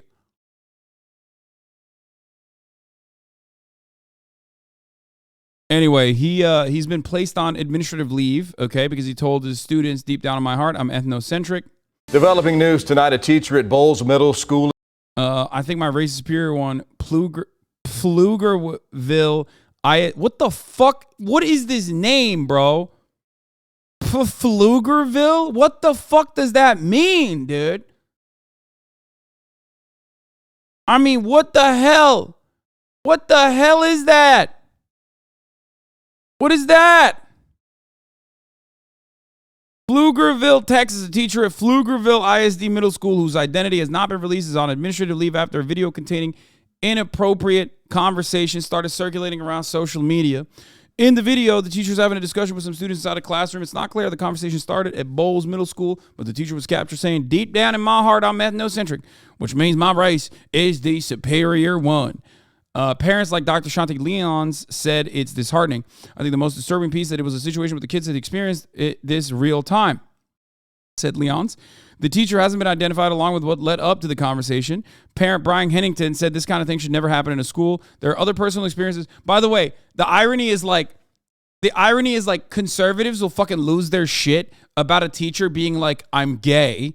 And meanwhile, like, this is the fucking fucked up thing that teachers should not be admitting or even thinking. Okay? Not the fact that they're like gay or trans or whatever. Okay? That is unironically the shit that you shouldn't be saying at school, is that I'm ethnocentric and you are too. Okay? There was more muffled exchange between a student and a teacher that is difficult to decipher. Below is the video of the conversation in the middle school. Pflugerville ISD Superintendent Dr. Douglas Killian released the following statement. We are aware of an inappropriate conversation a teacher at Bowles Middle School had with students during this week in an advisory class. This interaction does not align with our core beliefs as a district. This video, the conversation includes statements that we find wholly inappropriate. The teacher has been placed on administrative leave while Human Resources conducts an investigation.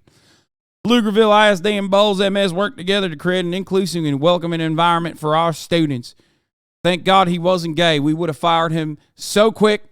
Thank God, you know, we're doing an investigation. If we find out that he was trying to teach CRT to our children, we'll make sure his ass never sees the sunlight. You understand me? If he was saying he's just racist, you know, we're going to defend it. We're going to make sure he comes back to school. But if he, God forbid, he was trying to make an argument about how everyone has ethnocentric biases and we need to work on them to make sure that we have no hate in our heart, then that's called CRT, brother, and we will fucking ban you for that. Is on leave while Pflugerville ISD investigates a video in which he tells students that he believes his race is superior. Tonight, KVU's Ford Sanders shows us how school leaders and parents are reacting. Yeah, thank God I didn't have some huge fake titties or nothing. You know what I'm saying? No big magumbos here, brother. Anyway, someone called him Mr. Rogers of racism. Yeah, he basically just was like, "Hey, listen here, kids. Like, get over here. Come on. Let's be racist together." Oh, this is a fun little Jimmy Dore thing. People are finally finding out that @Humanist Report is the white liberal Malcolm X warned us about. He keeps getting ratio, but just like the squad, he doesn't seem to care who sees. Also think it's hilarious. You're saying my mask fell off when you went out of your way to defend Tucker Carlson's good friend Jimmy Dore. So glad you're using your Libtard01 account again, Jimmy. We all know it's you thanks to Matt Binder. The reason I have to use my burner account to retweet you is because you have me blocked. You continue to tweet about me from behind that block like the true pussy you are. Hashtag grim job. But today your mask came off and everyone sees you are blue MAGA and a huge asshole to boot. Wait, blue MAGA? I thought Jimmy Dore loved the MAGA. I thought he said, like, you know, there's... I'm confused.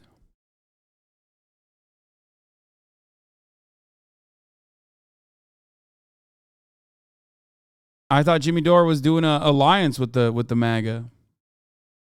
Why could you be? If you're friends with Tucker Carlson, then you don't really hate the MAGA that much, don't you?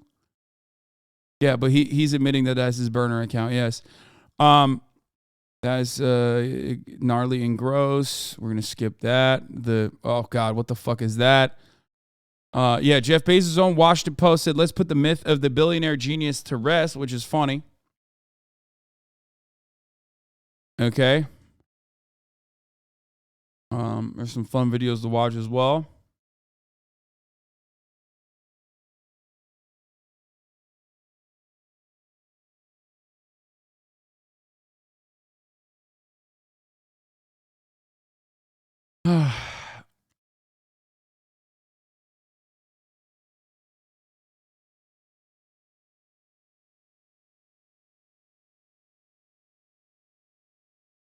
Please look at the dream. What? Dude, what the fuck? Dream grooming allegations before having his best friends on the podcast? What? Dude,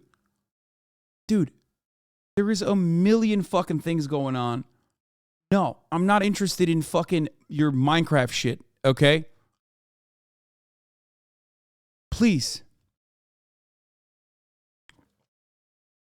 Jesus, Lord mercy.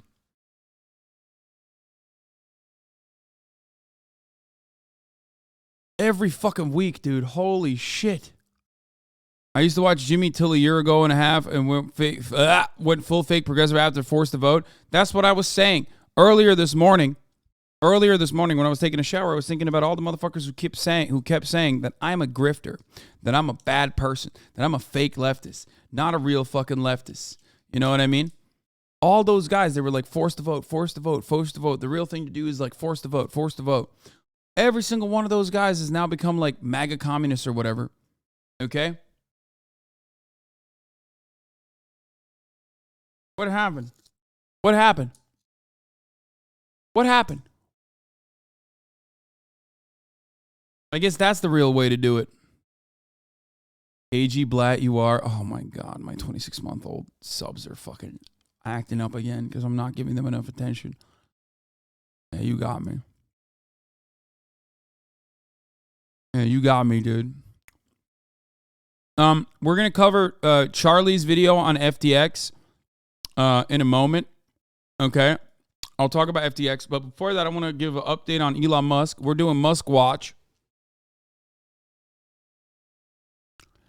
We are going to be doing MuskWatch, which is now pretty much a daily occurrence where Elon Musk does some really horrifyingly awful shit, further succumbing the platform into the absolute disaster.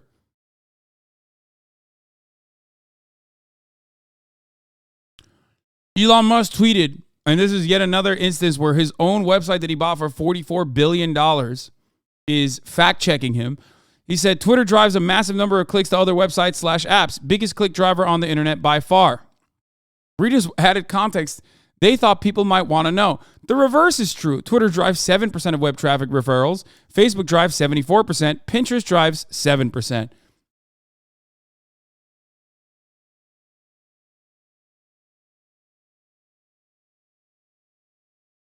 On my site, Twitter is the 8th biggest driver, barely ahead of DuckDuckGo, represents 1% of traffic. Search is number 1, obviously, 74% to 7% numbers here, only among social media, not all referrals. Now, that didn't stop Elon from being a fucking clown ass, just an absolute moron, an absolute fucking baboon on the timeline once again. Elon Musk truly showing everybody that you could be like this petty, narcissistic, thin-skinned billionaire who knows nothing of what he speaks of. Here's what happened to friend of the show and follower of mine, Ed Markey. Now, not on this account, but the other account. But Ed Markey, who is the U.S. Senator for Massachusetts, for those of you who don't know, Ed Markey, okay? Good guy. One of the main advocates for the Green New Deal. Okay, cut the Malaki. I'm Ed Markey, all right? That guy. For those of you who don't know. A Washington Post reporter was able to create a verified account impersonating Ed Markey. Okay? I'm asking for answers from Elon Musk, who is putting profits over people and is debt over stopping disinformation. Twitter must explain how this happened and how to prevent it from happening again. Remember, this is a fucking senator, okay? This is like literally a national security concern. If you can have a verified senator, all of a sudden, you are opening up the space to an infinite amount of national security concerns, okay? Now, one other thing I have to mention about Ed Markey is that, like I said, he's a big Green New Deal guy, okay? He is one of the guys that is responsible for Tesla even operating, okay? Remember, like, that's his guy, or supposed to be. In a normal world, Elon Musk, if he was like not this like petty fucking grievance-backed, I'm a right-winger now type billionaire, he would recognize that, one, this person holds a lot of committee positions, and right now his company is under hot water. Elon Musk's company is under hot water by multiple different government committees, okay? Not limited to the FTC. I would probably not turn around and shit on one of the biggest like advocates of green energy, renewable energy in fucking Congress in general. Okay?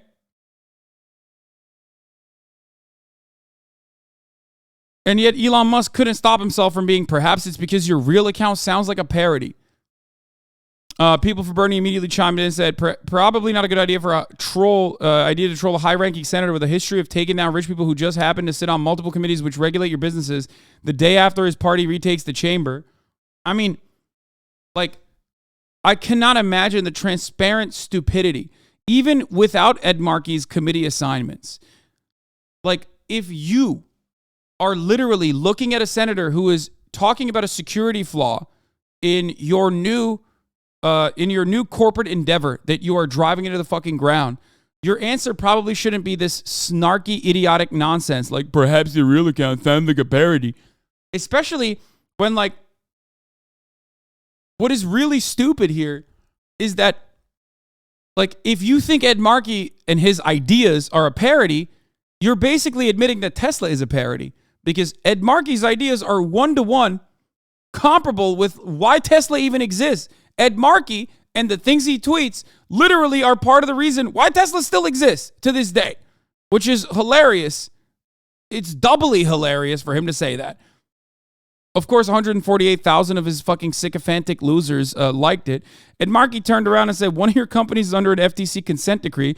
Auto safety watchdog NHTSA is investigating another for killing people, and you're spending your time picking fights online. Fix your companies or Congress will.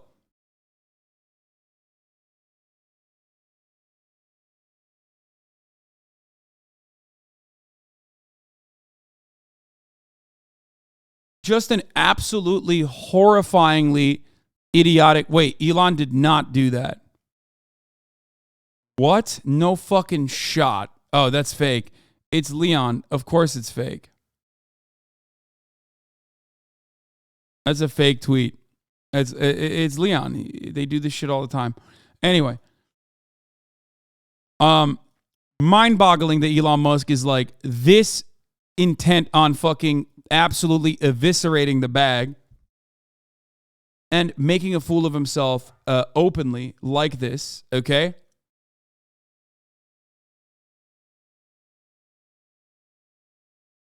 Elon replied to the people for Bernie saying it would be an abuse of power. Why would it be an abuse of power? Are you suggesting the senator will abuse his political power to attack me? That's what he said. Why does your PP have a mask? Are you suggesting you're above the law? That's a good take.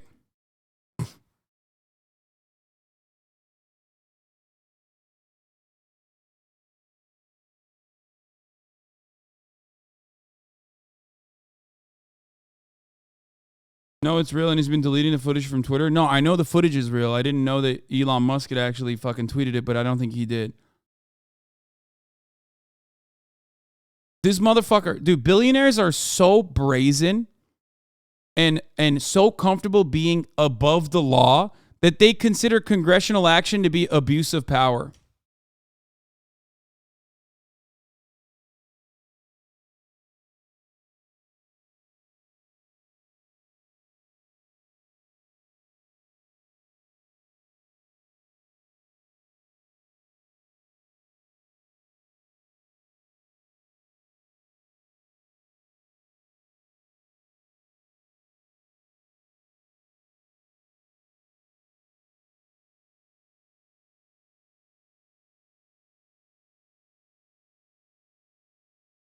It's crazy. I wish, dude. I fucking wish, dude. I wish we were doing some accountability in the government. Jesus Christ, you know, CCP style. Regulate this shit.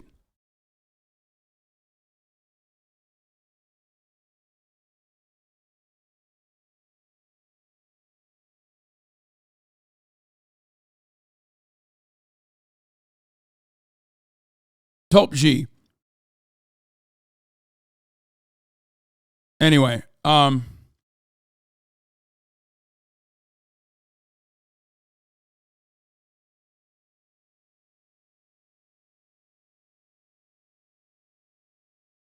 another oh fuck moment for Elon. If you need to laugh this morning, Elon's idea of curbing abuse for Twitter Blue was predicated on if you get suspended, I keep your $8. And I think after 12-hour sessions with puppets and background music, he finally grasped the idea of credit card chargebacks. Speaking from my own experience, the experience of every online creative who's had to endure not only motherfuckers fraudulently requesting chargebacks, but resulting fees from those chargebacks, I hope Twitter is drowning in lost income today. I mean, not really. You want to know why Twitter's not drowning in lost income today? Because the needle didn't move in a fucking capacity that was actually going to generate revenue. It was like, what, 1 million, 2 million in revenue in a month? That's nothing. There wasn't any income to begin with, so that there is no income to lose. You know what I mean? They probably lost extra money, but it's already drowning in lost income regardless, you know?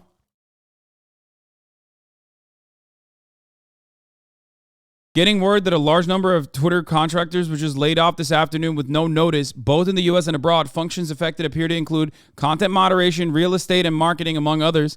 Contractors aren't being notified at all, and they're just losing access to Slack and email. Managers figured it out when their workers just disappear from the system. They heard nothing from their leaders.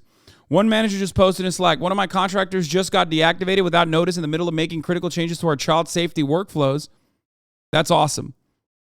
I'm a contractor and your reporting is accurate. I just learned I was laid off by reading your tweets and then trying to log in to Slack and email and realized it was all gone. Update, company sources tell me that yesterday Twitter eliminated another 4,400 to 5,500 contracted employees, with cuts expected to have significant impact on content moderation and the core infrastructure services that keep the site up and running.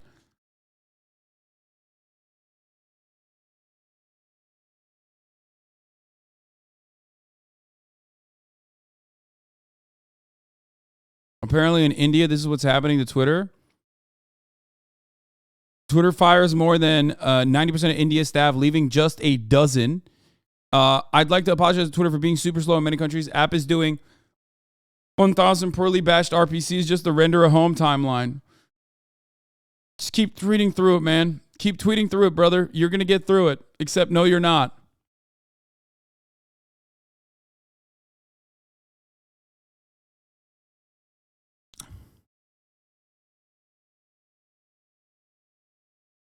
Which is crazy because, like, you're not eliminating redundancy at that point. You're just, like, eliminating a functioning website. And I don't think he's understanding that. And if he kills it, he kills his own fucking... If he files Chapter 11, okay? If he files for Chapter 11 bankruptcy, like, remember, this is a $44 billion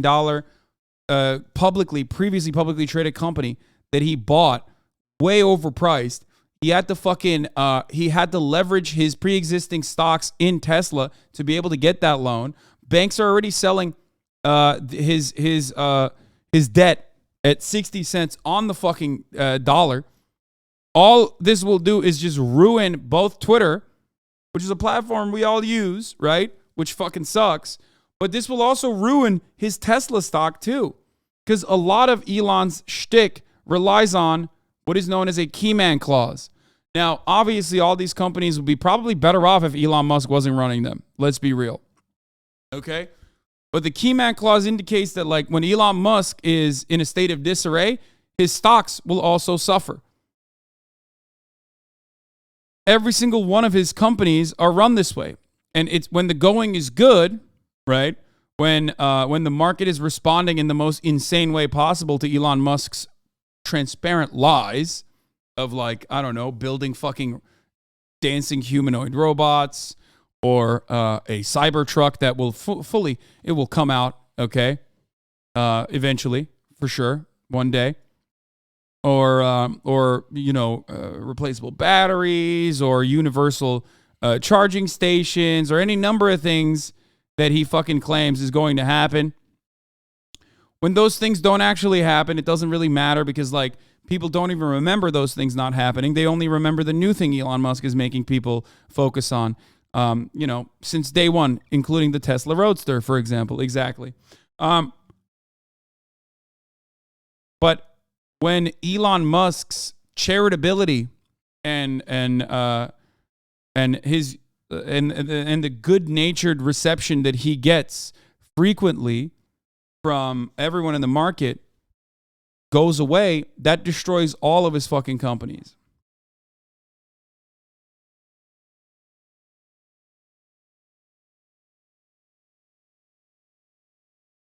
Anyway, white influencer Ollie London has 18 surgeries to look like BTS star Jimin and now identifies as Korean.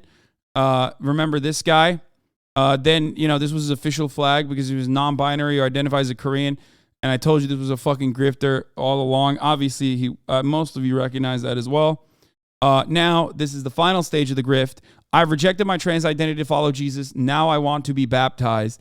And of course, he went on Tucker Carlson tonight. Months later, and this is his post from Tucker Carlson tonight. America, we all need to fight the rights of every child. We need to fight against the current system that is normalizing harmful teaching in classrooms. Tucker Carlson demonstrating that he did not understand the backlash that people faced, or backlash that people were giving the Republican Party for hitting the trans panic button a little too hard. 6 months later, he's decided he's had enough. Now he's transitioning back to being a British man. We thought we would ask. Like, people don't understand. Like, this is just an insane person. Or, well, I think people do understand that. You might think that, like, this represents every trans person, and that's obviously not the case, right? But the more you keep fucking posting about, like, insane people, the more people are going to get annoyed, okay? They're like, ugh, I don't want to see another fucking insane person, man. It's like, you're literally just pointing to the most mentally unwell person. You're pointing to the most mentally unwell person and trying to fucking show me that every goddamn night. Like the Ontario teacher with the fucking fat titties, like the fake titties. Why? Why are you talking about exploding milk porn on the most popular news broadcast? Why are you talking about some random fucking teacher who was like trolling and like clearly unwell in Ontario? We're not even in America at this point. What the fuck is wrong with you? I don't want to see this shit. What that experience was like. Ollie London joins us tonight. Ollie London, thanks so much for coming on. So why did you decide to become a Korean woman? Who told you that was possible? So obviously First of all, he didn't even try to become a Korean woman. He tried to become a Korean man. But now they're like, because the grift is that like he is, the grift was always that like, you know, he just wants attention. And he's willing to fucking bust his face for it in the most psychotic way possible. Okay. Now they're like, oh no, he was trying to become a Korean woman. It's not like Jimin was a woman. What the fuck are you talking about? I had a difficult time with my gender identity struggles. I was never unhappy with how I looked. So I started changing. I started dressing as a Korean woman. And I realized that was a big mistake. And I just want to be a Oh, he did try to become a Korean woman afterwards. He has multiple posts about proud to represent Korean women. Oh, boy. God. But, you know, is it any wonder people like me and young people want to change their gender when we have the normalization of this in our schools in this country? It's so funny when motherfuckers are like, bro, I'm literally insane, okay? So we should stop other people who aren't insane from doing something that demonstrably makes their mental health better, okay? It's like, no, man, that's a you thing, dog. That's a you thing. Like, no one is making an argument to just eliminate Botox, right? Across the board because the Bogdanov brothers exist. People understand. People have the capacity to understand that, like, medical surgeries can be abused by people, okay, who are just fucking psychotic. That doesn't mean we are going to stop people from, doing elective fucking surgeries, or we're not going to stop people from, like, taking HRT and shit. Children are taught from a young age, from the age of 5 in some cases, that it's okay to change their gender. It's okay to, you know, wear a skirt. It's okay for a boy to use a gender-neutral toilet when it puts girls at risk. This is the new norm, and schools are teaching about toxic masculinity. They're eroding the alpha male. The alpha straight male has been eroded. You know, the fuck do you know about alpha males, bitch? Shut the fuck up, dumbass. Tucker, what happened years ago when kids used to go to school, they used to idolize Superman and astronauts. Now kids are being pushed this radical ideology. They're taught to idolize. Bro, this is so unhinged, dude. This is literally the most popular news broadcast in the fucking country. Just think about that for a second. My fear is still right now, what kind of effects that this is going to have, what kind of impact that this is going to have. Like, is this actually, right now, we're at a state where, like, will the brainwashing kick it faster than people leave the Republican Party because they think that this is, like, completely unmanageable and unhinged and psychotic? You're showing me gross shit on TV all the time. I don't want to see the gross shit. Like at a certain point, people are going to say, I don't want to see the fucking gross shit. Just like at a certain point, people say, at the top of the hour, there's a 60-second ad break, and I want to see the broadcast uninterrupted, right? And sometimes that comes in 26 minutes because I forgot to run it, right? And like people say, I'm sick and tired of seeing ads. I'm done. I'm done with that. I want to actually see the uninterrupted broadcast experience. Well, fear not. There's a way to do that. All you need to do is subscribe, which you can do for $5 or for free with a Twitch Prime.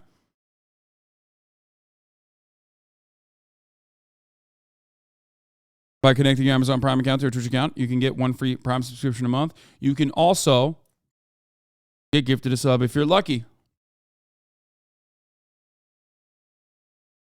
Right. Here's a woman ad break now. Weak men like Harry Styles, weak politicians like Beto O'Rourke. Why is this happening? You know. Classic.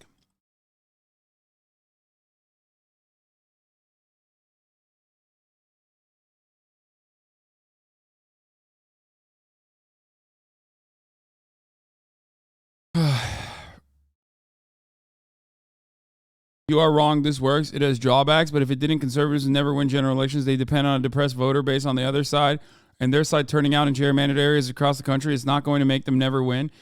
No, I think this makes it. I mean, this past election cycle kind of showed that hitting the fucking culture war issues this hard, unironically, turns people away from the Republican Party, not just the Democratic Party. But now it has a capacity to depress its own voter base and make some of those people in the fucking suburbs go, I'm sick and tired of hearing about like people's penises. If your fucking pundit shit, if your punditry genuinely and exclusively revolves around talking about kids' genitals all the time, at a certain point people are going to go, I don't want to hear this. This does not reflect my reality on the ground. By the way, that was a bullshit rating. 4.53. You guys are fucking crazy with that.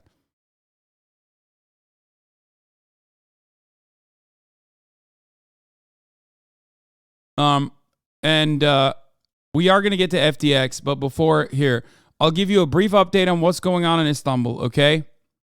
I'm going to search through this real quick to see if there's any TOS moments.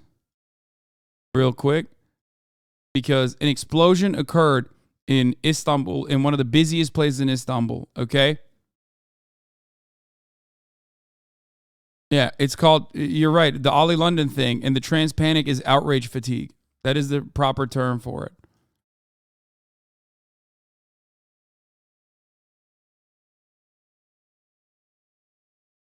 Okay, breaking news out of Turkey.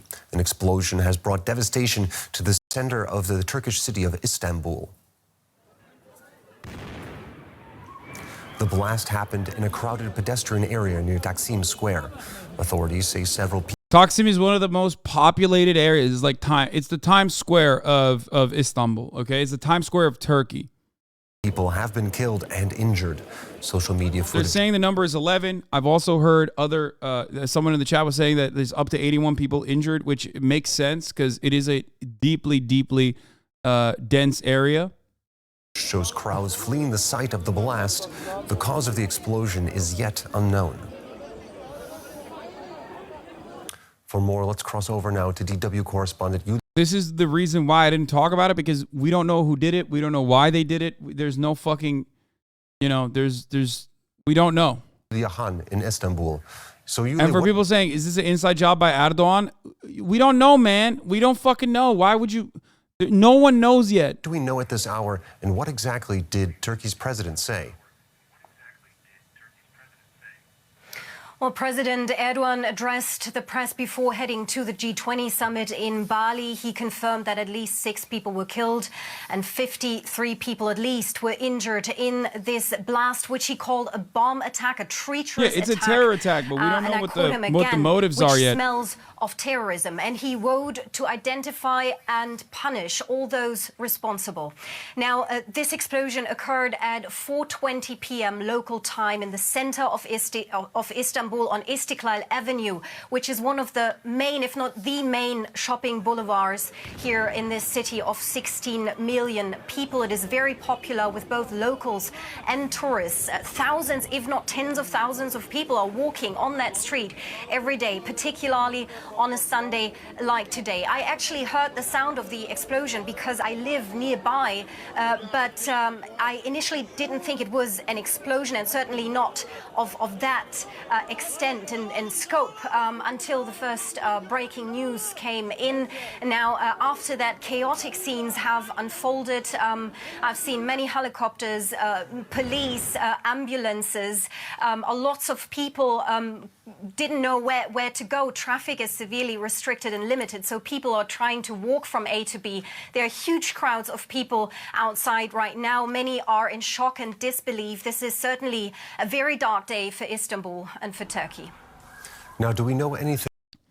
This is a wild take, by the way, from New York Times World. Of the tens of millions of tourists from around the world who visit Turkey each year, many spend time in the area where Sunday's bombing took place. Now, I understand when, like, what happened in Seoul ended up killing, nationals from the United States and other countries, and people always bring up their own nationals when they die overseas. That's normal. But this literally makes it seem as though, like, Turkish people are just fucking cannon fodder. Like, holy fuck, dude. The site of the attack was an iconic boulevard full of restaurants and shops. Of the tens of millions of tourists from around the world who visit Turkey each year, many spend time in the area where Sunday's bombing took place. Is a completely insane way to fucking cover this.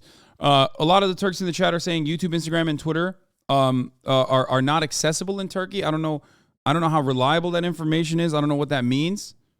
I mean, I don't know why that's happening, and I don't know what that means, but it is. People are saying that they're currently, like all the Turks in my chat are saying that they're using VPNs at the moment to access websites.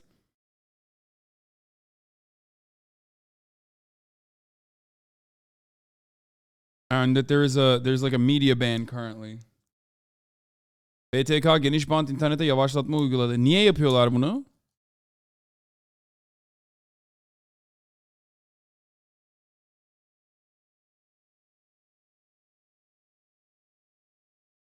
Erdoğan misinformation yayılmasın bahanesiyle her şeyi engelledi. Oh.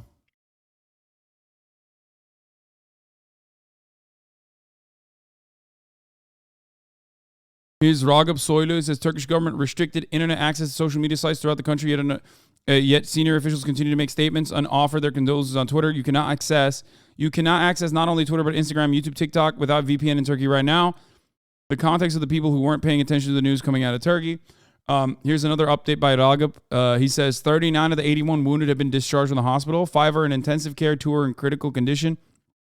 The suspect sat on a bench for 40 to 45 minutes, left, and then 1 to 2 minutes later, the explosion took place, exploded on its own or with a remote. Turkey is officially considering the explosion as a terrorist act perpetrated by a female attacker detonating the bomb, says the Turkish vice president. He also says the number of wounded in Istanbul attack is 81. 2 of them are in critical condition. This was earlier. It was 6 killed, 53 wounded. An idle bag exploded. A woman suspect videotape. Broadcast ban imposed. Internet throttled. Erdogan is suspending that this was a terror attack.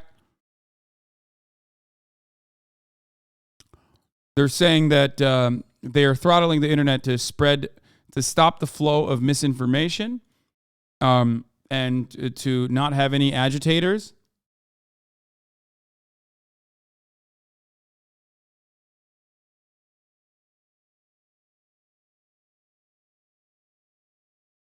...2015'de oluyordu bunlar abi, seçim yaklaştığı için yapıyor. Orospu çocuğu Erdoğan milleti korkusu salmak için. Bilmiyorum.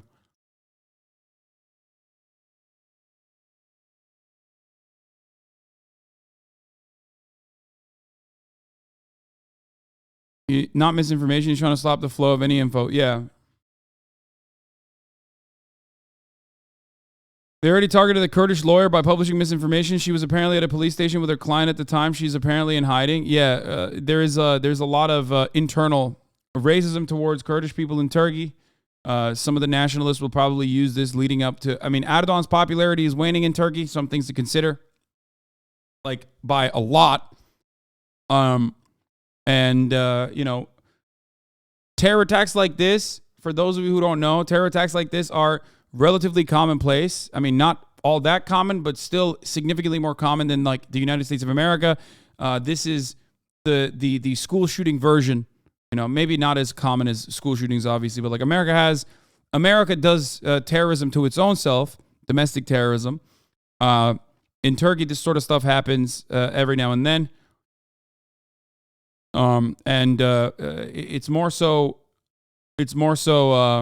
sometimes, at least, it is a matter of people in positions of power turning a blind eye to legitimate threats at a time when, you know, in a state of disarray, at a time when, you know, you need to galvanize all of your forces if your influence is waning. The woman's name is Cihan Tosun, who is a lawyer. They said that it was her fault. She was not even remotely responsible for this, but she's already apparently receiving death threats. Right here it says, Zafer Partisi Başkan Yardımcısı Adem Taşkan'ın dediklerine göre Taksim'deki patlayışı eden Cihan Tosun adında PKK'lı Kürt terörçüdür. This is a Azerbaijani fucking Turkish nationalist account. Saying that it's her. Immediately they're fucking pumping out misinformation. Taksim'deki hain saldırı yapan kişi Cihan Tosun adındaki PKK'lı bir avukat. They're saying that these are like Turkish fascists, okay? These are like hyper-nationalist, ultra-nationalist Turkish fascists. Immediately, just like Americans do, when a fucking terror attack or when a mass shooting happens, you know how they fucking will rush to blame like trans people or whatever? It's not true.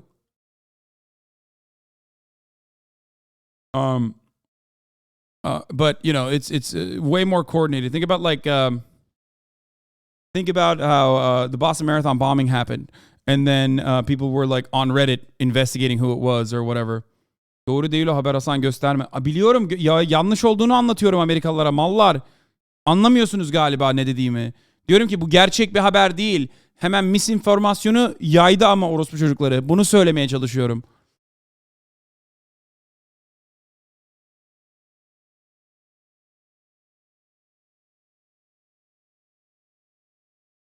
Her seçim yaklaşında aynı şeyleri yaşıyoruz. Her zaman yasaklar. Kendi ülkemizde olanları kendimiz takip etmek yerine yabancı siteler, yabancı insanlardan izlemek zorunda kalıyoruz. Yeah.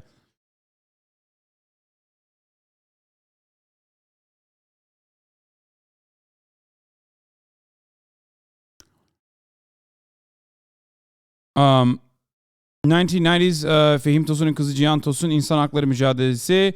Konuştuğum Eren Keskin Türkiye dışlarından açılan telefonlara ölüm tehditleri aldığını. Yeah, she's getting death threats for no reason. She's a human rights lawyer who's Kurdish, so they're calling her like a terrorist lawyer and immediately blaming her when she was not there and she is not to blame. Well, the president said it was a bomb attack. He also mentioned the word terrorism, but he did not elaborate or go into details. Officials say 5 prosecutors have been assigned to Do politicians just give thoughts and prayers instead of action about stuff like this in Turkey too? No, man. They immediately hit the fucking action button. The action button is usually just saying that they're going to fucking kill, just being increasingly more aggressive towards Kurdish populations in the southern regions. That's what their action button investigate this attack, this blast. But of course, it brings back very painful memories for millions of people here in Istanbul of a series of terrorist attacks that occurred between 2015 and 2017. Attacks which killed dozens of people and back then were blamed by the authorities on the so-called Islamic State group. Now, authorities here in Turkey have also issued a news blackout or imposed a news blackout on media, on broadcasters, TV channels. It also affects social media. Twitter, for example, is severely restricted right now. You need a VPN client to... Anyway, I have no fucking idea who it is. I don't know who did it. We don't have enough information, okay? Which is why I didn't want to cover it. because there's a fuckload of misinformation around. We just have to, we just have to wait. And what I do, Turkish people who are watching me right now, okay, when shit like this happens in the United States of America, like mass shootings and stuff like that, there's a lot of people who spread misinformation immediately, okay? The same thing is happening in Turkey as well. There are accounts that end up spreading misinformation and shifting the blame over to like random Kurdish people, okay? They have political motivations to do this, but we at this stage do not fucking know what the reason is, okay? We don't know what the motivation is. No one has fucking taken a claim for it yet, okay? So that is precisely why I don't like covering, that is precisely why I do not like covering shit like this immediately as it happens, all right?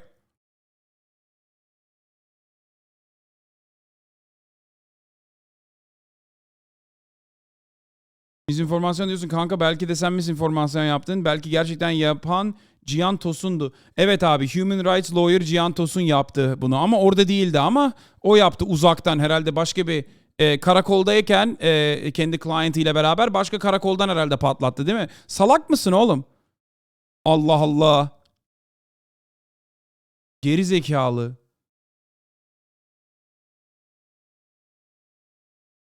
Tengris Nomad 2 nickli birini yanıtlıyorsun abi. Evet, ondan zaten geri zekalı. Kendini şey zannediyor. Tengris Nomad zannediyor gerçekten.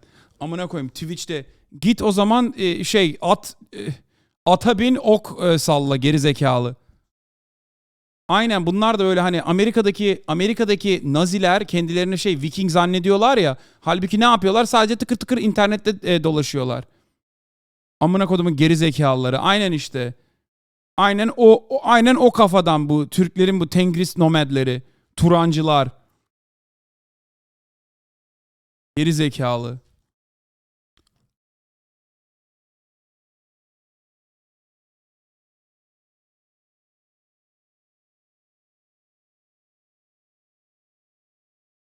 Anyway, no, Turkish people have their own, robust pan-tyrannic mythology, and there are ultra-nationalist Turks that do the same thing that, like, these pasty little shits in America think that they're, these neo-Nazis that think they're like Vikings. There's a lot of there's some Turks that do the same thing, but for, Turkic mythology, okay? That's what they're doing. And they're also just as nationalist, but it's just of a different variety.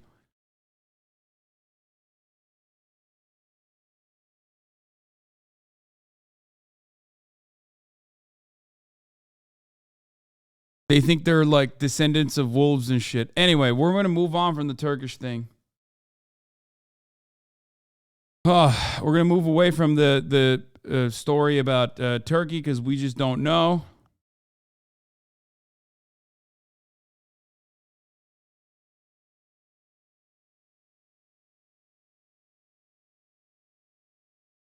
Let's take a look at what our favorite nationalist here in America is saying. Just got home from dinner and found out that we lost the Senate. I gotta pee, I'll be back. Woo! So is everyone saying we had a great midterm season? We just lost the Senate before we even get to the Georgia runoff. So even if we win Georgia, we've already lost, because if we win Georgia, it would go to a tie, and the vice president is the tiebreaker, and she's a Democrat. So for everyone celebrating the midterm, saying we did so good, congratulations, we lost. Congratulations. Hope you expect us to celebrate? You think you can gaslight everyone into saying we had a great midterms? We lost. Very easy seats to pick up. We could have easily won. Good job. Tired of all this winning? No, I'm sick of losing. Just got home from dinner and found out that we lost the Senate. Woo! So is everyone saying we had a great midterm season?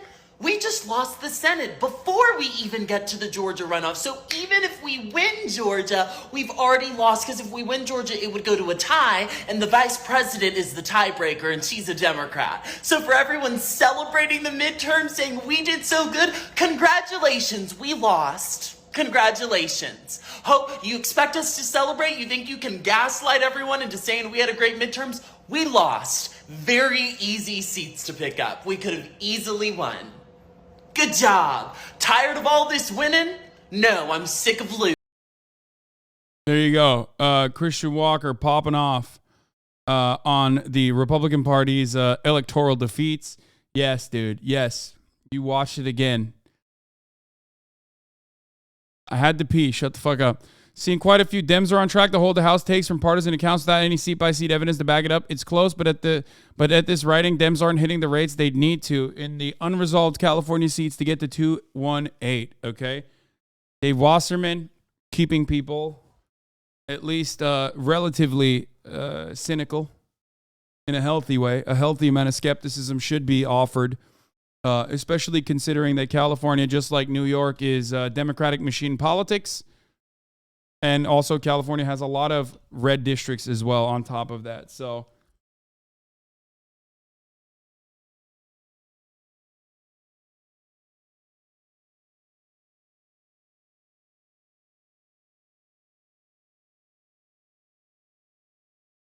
same guy predicted Republicans would pick up 25 seats. I mean, I understand that, but it's important to still maintain a healthy dose of skepticism that like Democrats are going to fucking wipe out in California as well.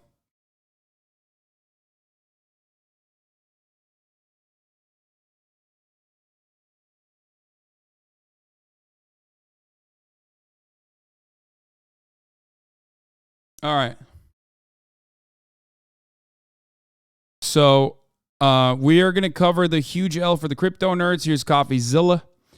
This is one of those insane parts of the saga. FTX is faking an order from the Bahama regulators to sneakily withdraw funds while everything was paused, only to have the Bahama regulators say that FTX was lying. FTX is was the second largest crypto trading space. They bought TSM. For those of you in the gaming sphere, you probably heard about FTX for the first time when they bought Team Solomid. And that's why TSM is now known as FTX TSM. They also bought the naming rights to the Miami Arena. They had a lot of money, which they didn't actually have, turns out, that they were spending on frivolous shit like the Democratic Party's midterm election results. So they also were on all the MLB Empire shirts. Yeah, okay. Well, regardless, they were apparently lying and saying, per Bahamian headquarters regulation and regulators, we have begun to facilitate withdrawals of Bahamian funds. As such, you may have seen some withdrawals processed by FTX recently as we comply with the regulators. Turns out that was a lie. The Securities Commissions of the Bahamas notes the statement by representatives of FTX, which advised the commission wishes to advise that it was not directed, authorized, or suggested to FTX Digital Markets the prioritization of withdrawals for Bahamian clients. The commission further notes that such transactions may be characterized as voidable preferences under the insolvency regime and consequently result in clawing back funds from Bahamian customers. In any event, the commission does not condone the preferential treatment of any investor or client of FTX Digital Markets or otherwise.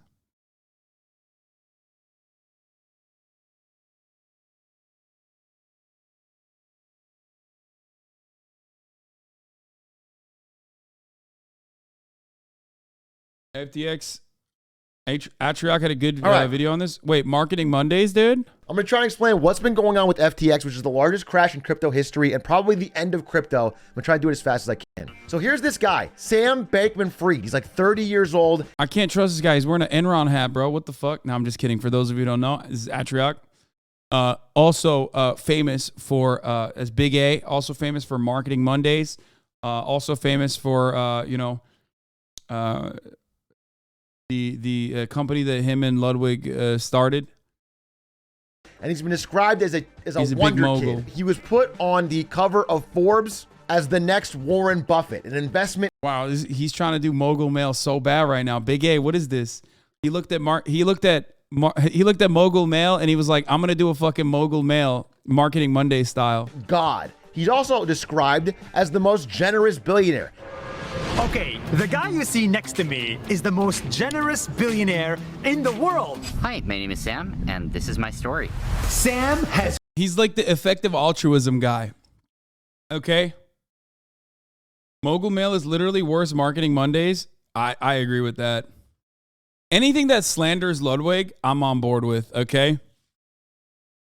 He is a effective altruist guy. One of those guys who's like an honest capitalist. Okay, remember that. It will play a role in the rest of the saga. Crazy hair. Sam lives in the Bahamas with 10 roommates. Sam is 29 years old. By the way, he's living in the Bahamas with his 10 roommates, and they're all fucking. That's a really fun part of this. I just want to point that out. One of the best parts about this is that he lives with 10 roommates, and they are doing orgies. But Sam has $22 billion. Or Zero. so he did. Because as Zero of today, now. he is worth exactly 0 and facing jail time. So let's get into that. This kid, Sam Bankman-Fried, went to, I believe, MIT. And while at MIT, he graduated and started working at a trading firm. And he started trading small amounts of crypto and other things like that. And eventually, according to legend, he found a arbitrage opportunity, which was basically that you could buy Bitcoin at a certain price in Japan and sell it at a different price in America. And he did that to make around $20 million. And when he did that, he started his own trading firm called Alameda Research, which was him and some other friends, basically these 10 people in the Bahamas, doing random crypto trades. And at first, the crypto trades were going pretty good because in 2017, 2018, crypto is a pretty small space and the real professional traders don't really want to get involved in it. But as it starts to grow, the opportunities for easy money go down because all the great traders get in and all the high frequency traders get in. So he pivots to a new idea, which is instead of being a trader of crypto, he's going to be the exchange. So he creates FTX, which is the world's second largest crypto exchange. You may have seen it in the Super Bowl, where there was a commercial where Larry David warns you to not miss out on crypto. It's a safe and easy way to get into crypto. Yeah, I don't think so. And I'm never wrong about this stuff. And he never was. Don't be like Larry. Don't miss out on crypto, on NFTs, on the next big thing. Yikes. So he launches FTX, and for a while, things are going good. He is starting to get big investment money from people that think of crypto as the next big thing, and they want something safe. No one, like Larry David, not only, Larry David didn't get shit on enough for his participation in normalizing like these frauds. Okay, these fraudulent activities, but also even the way that the fucking commercial is cut makes him look good, which as a big Larry David fan, I have to admit, like, you know, it's kind of fucked up. He quite literally looks good now that we look back at the commercial because he could just be like, what do you mean? I said it's bad. They know that crypto is becoming this big thing, but they don't really understand it. They're afraid of being called out of touch and just saying that it seems like a scam. So they start investing big money, but they want a safe option. And FTX, an exchange, almost like a bank, feels like a safe option. Here is an example. This is on Sequoia Capital, one of the most respected and biggest investment firms in Silicon Valley. This is on their website. Actually, they just took it down today. It was up yesterday. They told a story about the pitch that Sam Bankman-Fried had to Sequoia. I want FTX to be a place where you can do anything with your next dollar. You can buy Bitcoin. You can send money in whatever currency to any friend anywhere in the world. You can buy a banana. Suddenly, the chat window on Sequoia's side of the Zoom lights up with partners freaking out. I love this founder, said one partner. I'm a 10 out of 10. Yes! Exclaimed a third. By the way, this not only shows how crypto is a fucking scam, but in my honest opinion, this shows how so many of these motherfuckers are also dumb as shit, okay? This is not just, this shows that like all the fucking VC guys are also just as fucking stupid. Bro, I told you guys, one of the scariest moments for me was when I have a bunch of really good friends, like really good friends that are finance bros. They went into fucking, you know, they're very successful in New York. Did I say PC? I meant VC. Or did I? Anyway, and I had them talking about diversifying their portfolio by dumping like around 250 grand into fucking crypto shit. And for me, I was like, dude, what are you doing? Like, I'm a fucking idiot. I'm a caveman. I'm a Luddite. I don't know any of this stuff. And like, I understand that this is ridiculous. This is nonsense. Don't fucking do this. You just want to light your money on fire. He's like I had a bunch of people basically saying like, listen, even if I light my money on fire here, I have the capacity to potentially make out like a bandit. Okay? That was genuinely worrying, where I saw so many fucking finance people also trying to move into the crypto scene. That's dumb enough. But then we find out in the story, I sit 10 feet from him and I walked over thinking, oh shit, that was really good. And it turns out that fucker was playing League of Legends throughout the entire meeting. We were incredibly impressed. That's it, dude. There you go. There you go. I mean, that's another red flag. Automatic L, automatic red flag. Don't do that. You know what I'm saying? You fucking see that shit, you're like, all right, that's a red flag. For me, I'm a normal guy. I see something like that, I think, well, that's a red flag for me. That doesn't smell good. That doesn't pass my smell test. League? Fuck no. Fuck no. No shot.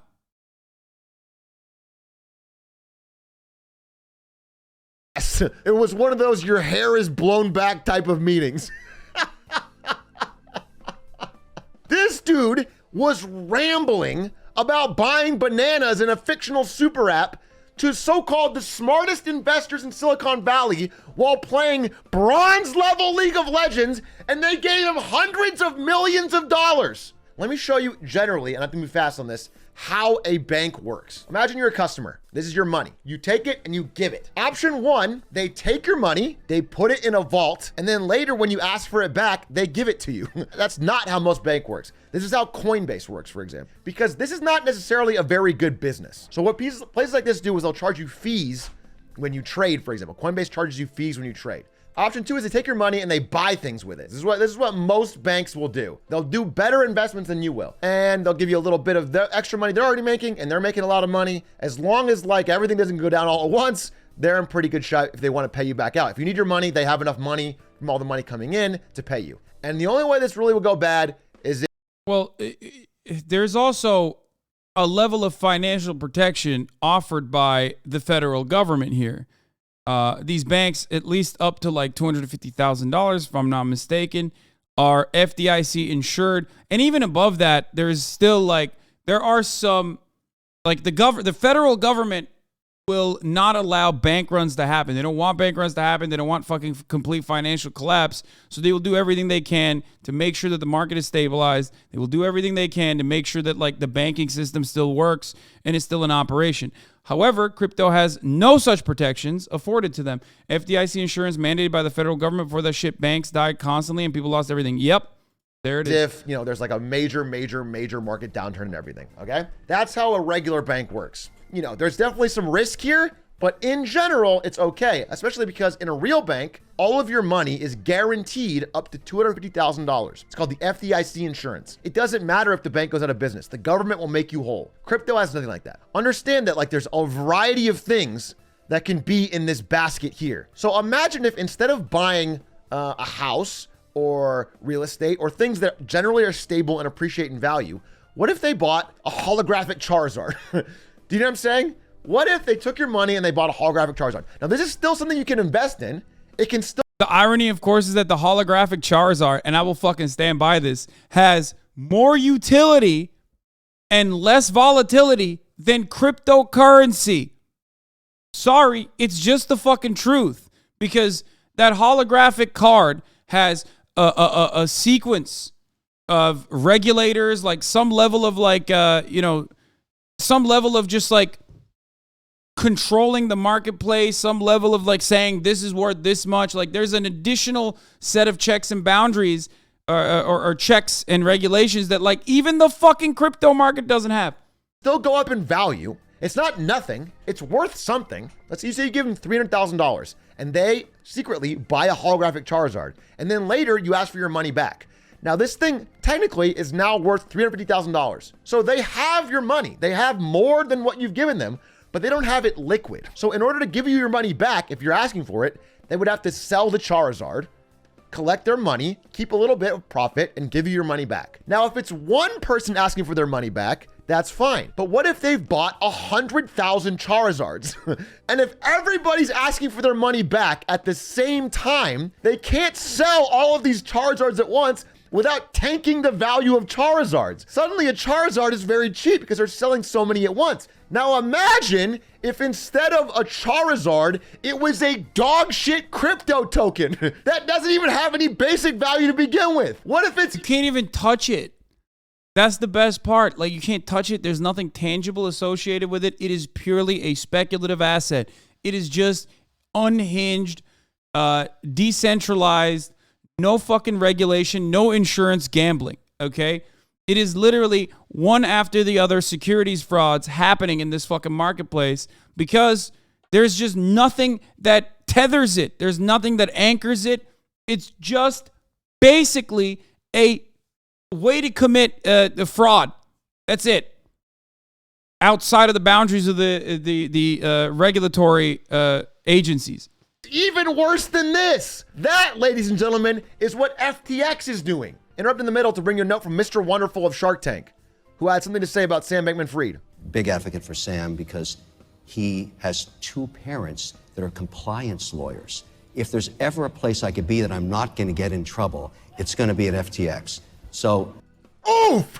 You know, what they're doing right here is incredibly stupid. Buying crypto with customers' money, already stupid. But the real problem is this, that the Alameda Research, which is the other company that he owned, was making all of these terrible, terrible bets on crypto, with their CEO being a 28-year-old Harry Potter fan who also dated Sam Bankman-Fried. And I've seen interviews with her where it clearly shows she has no fucking idea what she's talking about when it comes to investment.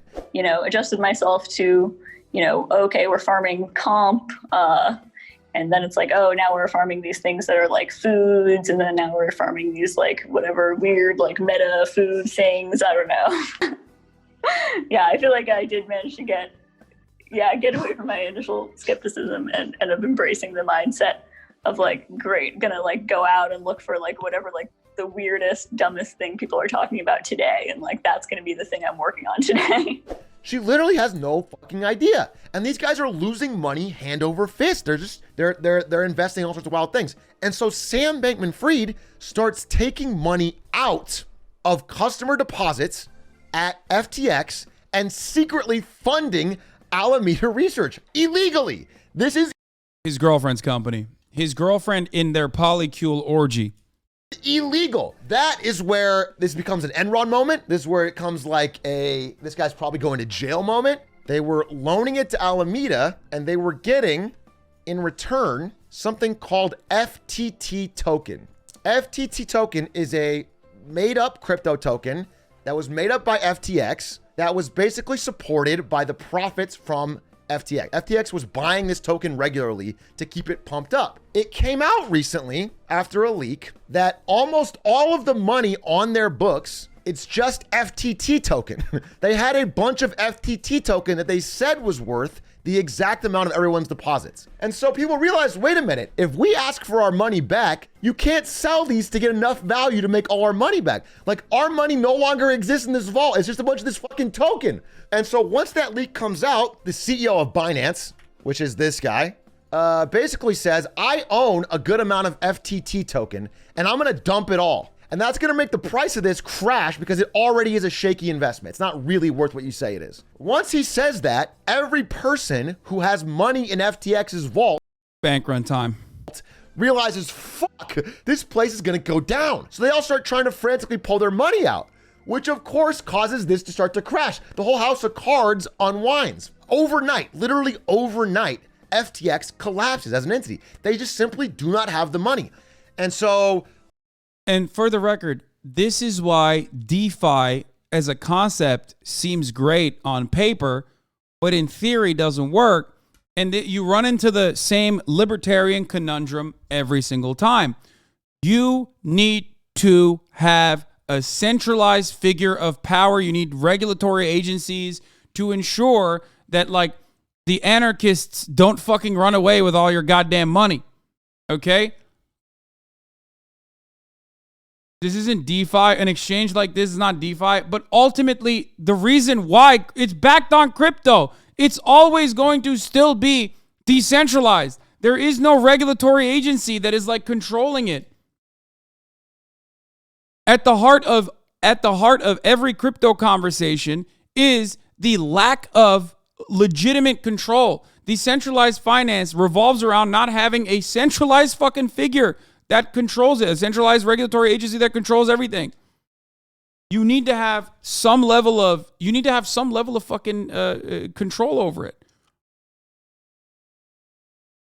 Nah, you can regulate non-centrally. Yes, with Yelp reviews. Shut the fuck up. Everybody always goes back to the exact same concept. At the heart of all of this decentralized finance or crypto conversation revolves the understanding that there is a rational actor in the market, okay? Every libertarian smokes on that same fucking pipe and thinks that there is a rationalized consumer, rationalized actor. They are actually going to make the rationalized decisions. You're a fucking idiot. That's why we need, for example, regulations and rules around how to build fucking houses, right? You need that because every contractor is going to work around that and build houses that end up fucking killing you. As a matter of fact, contractors still work around pre-existing regulation and end up killing you all the fucking time, okay? Because ultimately, there is no way to control that through a process of Yelp reviews. You can't do that. The market does not correct itself, or when it tends to correct itself, it kills people in the process, okay? Binance originally offers to buy up FTX for like $1, just basically buy it up. But then they look at FTX's books and they realize FTX is in so much debt that if they buy FTX, it'll probably bankrupt them. So now nobody is buying FTX. Nobody can get their money out, including this fucking man, Tom Brady, who's probably gonna have to play football till he's fucking 59 now. Places like TSM, places like the Miami Heat, all of which accepted major FTX sponsorship deals that lasted 10 plus years. I'm pro-regulation, but you're not even right on the libertarian arguments law. That's literally like an offshore Robin Hood was fucking around people's money. All this shit is under the purview of the SEC. I'm pro-regulation, but you're not even right on the libertarian argument. Okay, I am 100% right on what the libertarian argument is. I'm talking about cryptocurrency as a larger conversation, not specifically this level of fraud, but you motherfuckers love hodling so hard that you can't see the larger picture. You're hyper-focusing on FTX and its own individual collapse so that you think, well, that's different. That's different from the rest of crypto. It's not different from the rest of crypto, okay? It's not. Stop hyper-focusing on just the FTX fraud to say, oh, you're so wrong about crypto in general, okay? When I'm talking about, when you want to talk about FTX and its individual failures and its individual level of fraud, that's one thing. But across the board, cryptocurrency is and its foundations are still the same problem. You still run into the same fucking problem in crypto in general. Okay?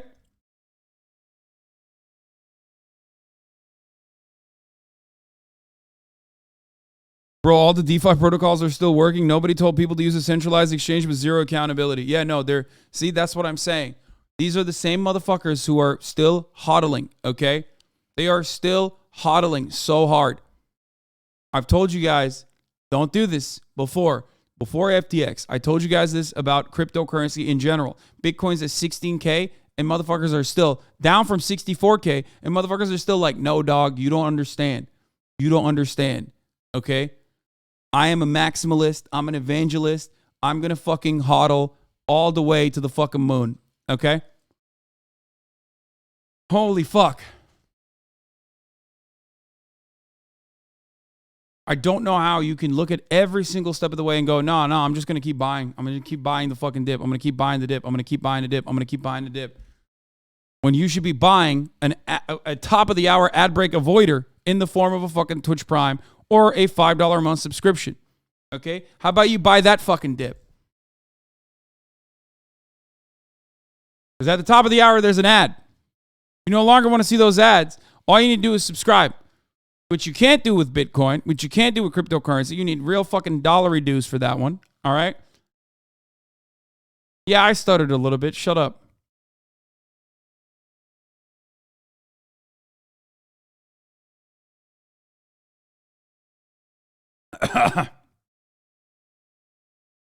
Anyway, Eternal O2, thank you for the 5. Get the subs.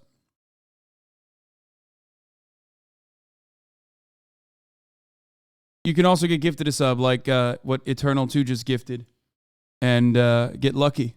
Have a big break and avoid the ad breaks that way. Here's the 1 minute ad break now. Okay, so the point was, when I'm talking about not just FTX, I'm talking about cryptocurrency in general. At the heart of the conversation, when you make an argument for decentralized finance, is this notion that full transparency within the market will yield good results. And I'm in favor of full transparency. Okay, I like that. That's like one aspect that I actually appreciate, even though I do think that it is, far too hard to reach like maximum usage. I guess to just have like every single fucking minor exchange on the blockchain. I feel I don't understand if we have like I can't comprehend a world where we have enough computing power for that. But a lot of people tell me I'm wrong, okay? I also see privacy concerns with that. I don't know if that's the best thing at the end of the day. But however, no matter what happens, full transparency, okay, still implies that without some sort of like regulatory mechanism in play, people are going to look at the way things are happening in this market and operate in a rational capacity when every aspect of history has shown the exact opposite. Okay? People are not rational. They do not behave in rational ways. Even in the fucking stock market, which has some level of regulatory control, which has some assurances, or when you talk about American legal tender, that is backed by the American government's military power. It's backed by American imperialism. It's backed by petroleum. Even then, people still have a tendency to behave in an incredibly irrational way. Okay? They do it. That's how it works. People are not rational. This notion that, why are you so aggressive towards crypto investors? They're victims in the same way gambling addicts are, dude. Yeah, but they don't think, at least at a certain level, a gambling addict will show humility and will openly show that they're pathetic. Cryptocurrency investors do not find themselves to be gambling victims. They think that they are literally just like brilliant investors, and we are simply the fucking fools that do not understand the future. Okay?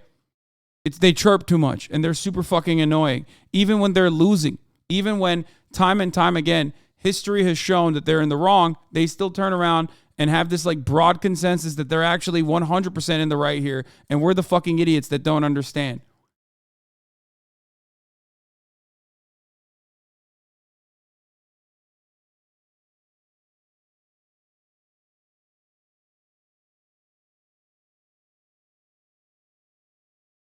Calling me a gambling addict is just FUD. Yeah, there you go. They even have their own fucking language for it.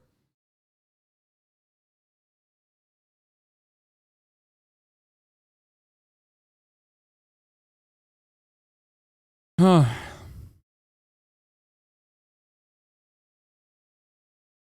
Are all not getting paid. TSM is built almost entirely on this FTX money, which is not getting paid. I predict, we're going to see like legitimately. No, FUD is not fucked up, dude. It means fear, uncertainty, and doubt. It's people who are sowing fear, uncertainty, and doubt because the entire exchange and because the entire concept is built around simply confidence. That's it. Confidence and nothing else. Nothing tangible, no military machine, no imperial conquest, no fucking natural resources to extract, no commodities such as labor to exploit in the third world, nothing else. Because the entire concept is just pure confidence, people have created new language markers to imply that you are trying to tank Bitcoin or you're trying to tank cryptocurrency by instilling fear, uncertainty, and doubt, because fear, uncertainty, and doubt are the three main things that will destroy Bitcoin. Okay? It is a purely vibe-based exchange. It is a purely vibe-based economy. It is absolutely unimaginably stupid to buy into it. I cannot comprehend it. But then again, I'm just a baby-brained, complete idiot who doesn't even have a fucking credit card. Okay? So what the fuck do I know? Well, what I know is that I haven't lost millions of fucking dollars in the crypto exchange. So there you go. That's what I know. At least I'm up on that regard. Mr. Beast might buy TSM. I'm not even kidding. Why did anyone catch this? Well, all of the audits for FTX were performed by the first ever CPA firm in the metaverse.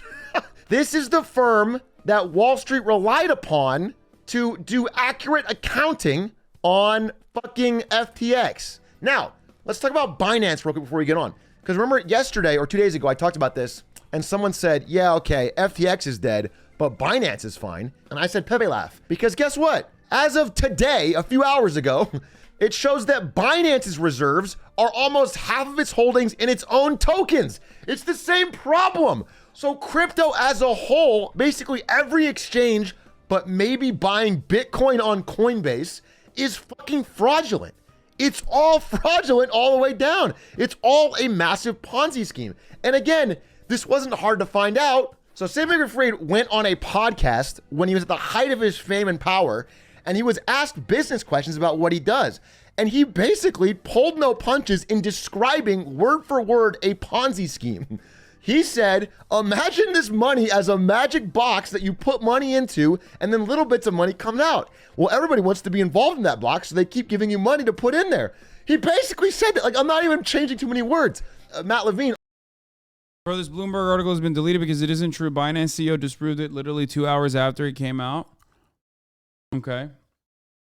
Crypto bros think they're immune to other market markers before inflation because obvious everyone was hedging using crypto. Look what happened to crypto.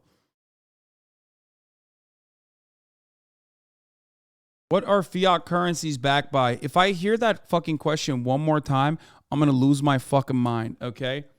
You want to know what fiat currencies are backed by, dude? You want to know what fucking fiat currencies are backed by, dude? Here, I'll show you. Okay?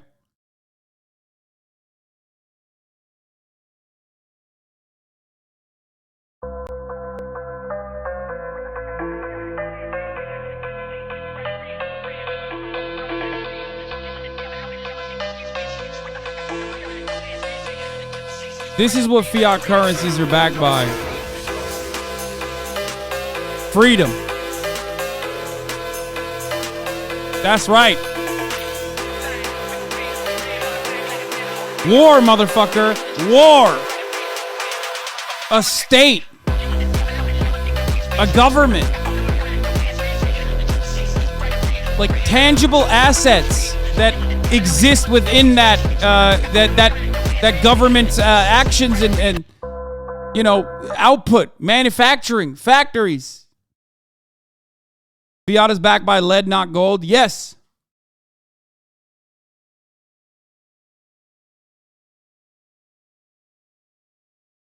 And still asking themselves why everybody hates them, only blinded people support USA. Crypto was the Uber for the finance industry. How about Uber was the Uber for the finance industry? Or Uber was the crypto for the finance industry? This is Arma 3, dude. Yeah, no shit, dummy. I'm not saying this is...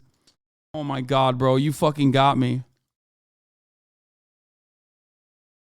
So wait, modern monetary theory is a lie? Wait, what? No.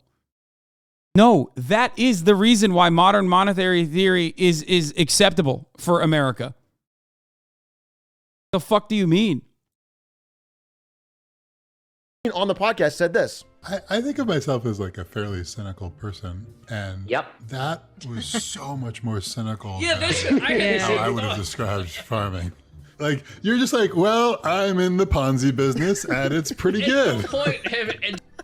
And nobody called him out. And this guy kept on living as a billionaire and crushing it for another like year after this. Because again, this guy's absolutely the modern day version of Enron. By the way, guess who is appointed as the new CEO of FTX today in order to oversee its liquidation? John J. Ray, the guy that liquidated Enron 20 years ago.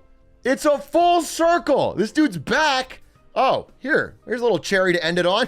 Update, as of a few minutes ago, FTX official and FTX US's wallets have been hacked, with over $600 million leaving the exchange late Friday. It's convenient, hacked. I'm sure this is probably a last-minute looting by people that had access in the Bahamas to whatever was left of this fucking absolute Ponzi scheme. Rarely rich people go to jail. Unfortunate byproduct of the system. But thankfully, these guys aren't rich. Almost, I mean, SBF's current amount is $1 of value. One group I really want to call out specifically are people that took all of FTX's money and shilled it relentlessly. I don't want to name names, but there are many, many YouTubers that I've seen in the space that, not financial advice, did a ton of shilling for FTX, including TSM, by the way. I'm talking about TSM. There should be some accountability on where this money's coming from when you talk about it and sell it to people. You know, we've done stuff. Yeah.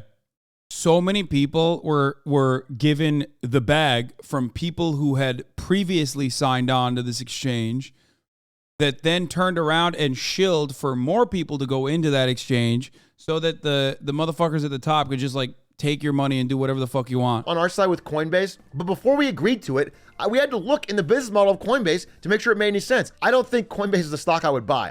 I wouldn't invest in it. But I do believe that they have a business model where they at least don't they hold your money. You give them their money, they hold it and then give it back to you. Hey, yo. I don't like it. And I hope we get to a situation where people have a little bit of credibility or a little bit of ounce of shame before taking any possible sponsor that comes their way. But that's it. That's sort of the basic coverage of what's going on in the world of FTX. And it's going to lead to a lot of terrible, terrible knock-on effects in the world of crypto. I think if you have any money in crypto at all that isn't like, I don't know, Bitcoin on your own wallet, I would be very concerned. Sam Bankman is the second largest donor to the DNC. No, not the second. I think like third or fourth. But he dumped around like 50 million. Some say 39. Some say 53 million. To DNC donors. I think another business partner actually is a Republican donor. They were literally just going for deregulation. That's what they were doing. It turns out that it wasn't actually the genuine altruistic donations being made to the DNC, which, by the way, you can't be a fucking altruism. You can't do altruism by donating to the fucking DNC, for the record. You lost out, bro. L Streamer could have secured the bag and solved homelessness. Yeah, they were just going after regulatory agencies.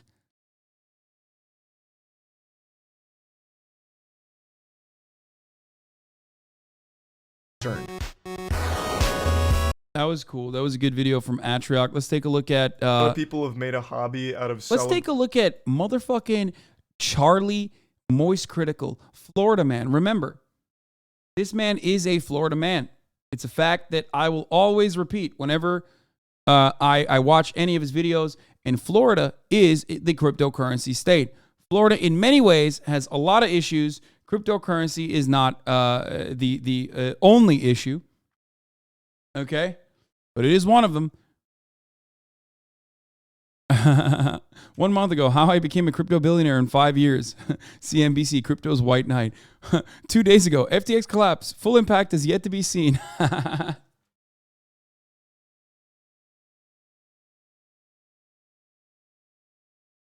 I've been getting hella moist lately. Celebrating crypto bros taking L's, and this week they were eating good.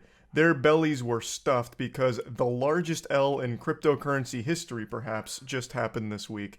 FTX, the second largest cryptocurrency exchange, just went tits up and collapsed almost overnight, wiping out billions upon billions, which of course is financially ruined. Oh, this is him just reacting to Atrioc's video.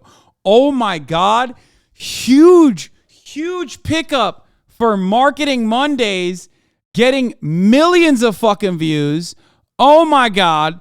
On the main account? That's crazy. That's crazy. That's crazy. That's crazy. Okay, well, we're not going to rewatch the same thing that we just watched. Shouts out to Atrioc. The boy's on the come up. Good for him. Not only does he get the fucking boost from this broadcast, but a significantly bigger boost from Penguinzo. Oh my God. Marketing Mondays are Marketing Mondays on the map now. About to pass and lap Ludwig himself. Mogul money better fucking look out. Okay?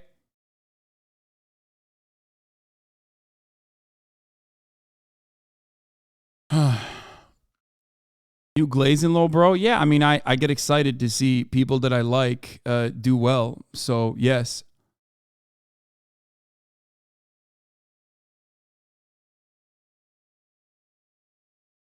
What? Ludwig is an original video? Normally, I start these videos with a fun anecdote, something to hook you into the story, to get you interested in the news that I'm about to deliver.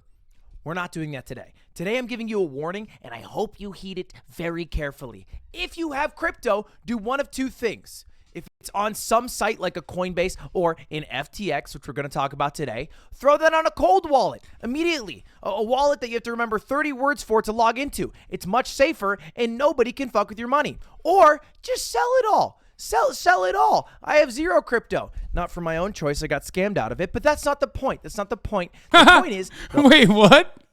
Wait, how did he get scammed out of his... Oh, God. He's ridiculous, dude. The whole entire industry seems incredibly fucked. Why? Well, let's jump into it by first introducing our main character today, Sam, aka the most generous billionaire. Not a title that I'm giving him, but a title he was given over the past year or two. He is the founder of FTX and Oh, the Vegas guy stole his... Oh, because he was gambling via crypto. Oh, okay. That makes sense. Research, which we'll get into in a little bit, but let's just start with Sam. Ever since Sam was a kid, he wanted to get rich. Really, really rich. Everybody else, same exact story. Cap! Not for the reasons you Self-report. But then again, I did have an affluent beginning, so I never had to think about it.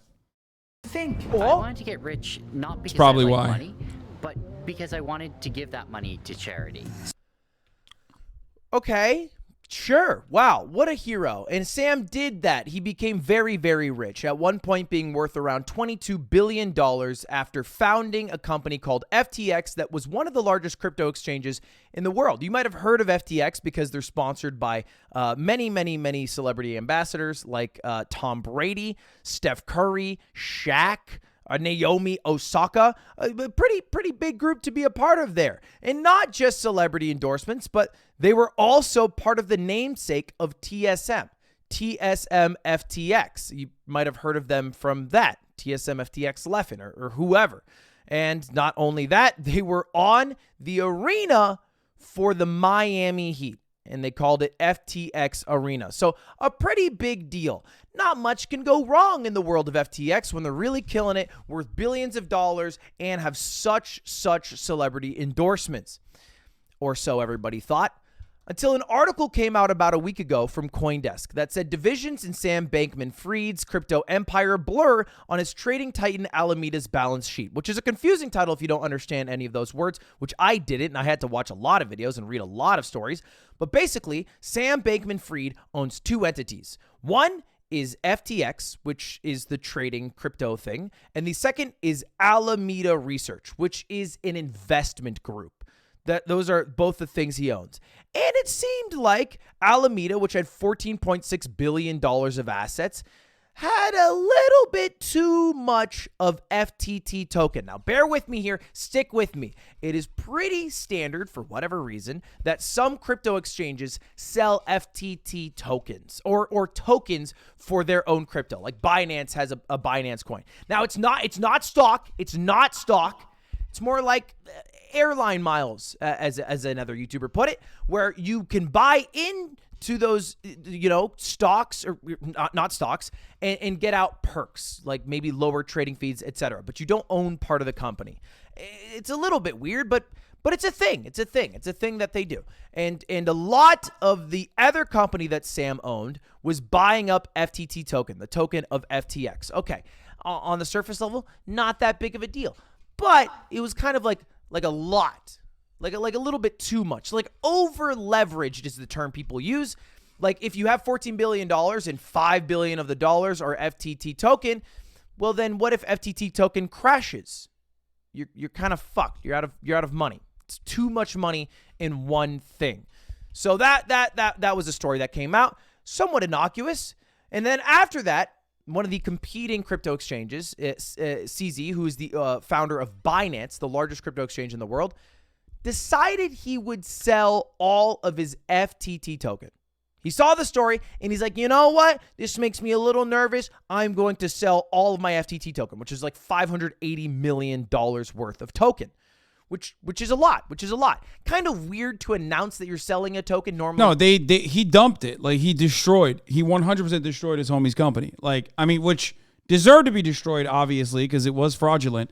But also, like, he definitely, like, let's be real. That was, in the words of this right-wing YouTuber, a mogul move. You would just sell it, right? You don't have to announce it. Announcing it could create some problems. It could create some concern amongst other investors. And to squash out that concern, the CEO of Alameda offered to buy all of Binance's tokens at $22, which was like the average trading price, even a little bit above the average trading price. To which CZ said, no, I won't do that, smiley face. I'm going to stay in the free market. And how did that turn out? Well, as you would expect, if someone wants to sell a shit ton of their thing, other people are looking around being like, well, I might want to sell a shit ton of this thing. It's kind of like if you watch a TV show with someone and then they're on their phone the whole time, and then you're like, well, maybe this TV show sucks. And you start to feel insecure. Buyers are not too different. And so this is the date, November 7th, when they announced they were going to sell their FTT token, and it went from a price of $22 down to $15 at the lowest, ending the day at around $18, a little under $18. Pretty big hit for one day. Huge hit even. And the next day, we woke up to some news from Sam. Oh, no. TSM is covering up the FTX logo on their jerseys. Oh, no. This is his Twitter, which said, hey, things have come full circle, and FTX's first and last investors are the same. We've come to an agreement on a strategic transaction with Binance for FTX.com. Which sounds really sweet. It sounds like a good thing happened. Good. It's not. Let's rephrase it with Binance's CZ's take. This afternoon, FTX asked for our help. There was a significant liquidity crunch. To protect users, we signed a non-binding letter of intent intending to acquire FTX. Basically, they got some troubles at home. They got some liquidity issues. And because a lot of people were trying to sell their FTT token, FTX didn't have the money quickly to be able to provide it all. They had issues where, hey, if people keep selling at this pace, we won't be able to provide it, which is somewhat normal. Liquidity issues aren't inherently bad, all right? Banks ran into that problem all the time in the early 20th century. If you remember history class, bank runs, all that good stuff. There was even times where billionaires like JP Morgan had to put up their own money just so people could pull out money. Because they had the cash, they just might have loaned it to somebody, right? It might be invested right now.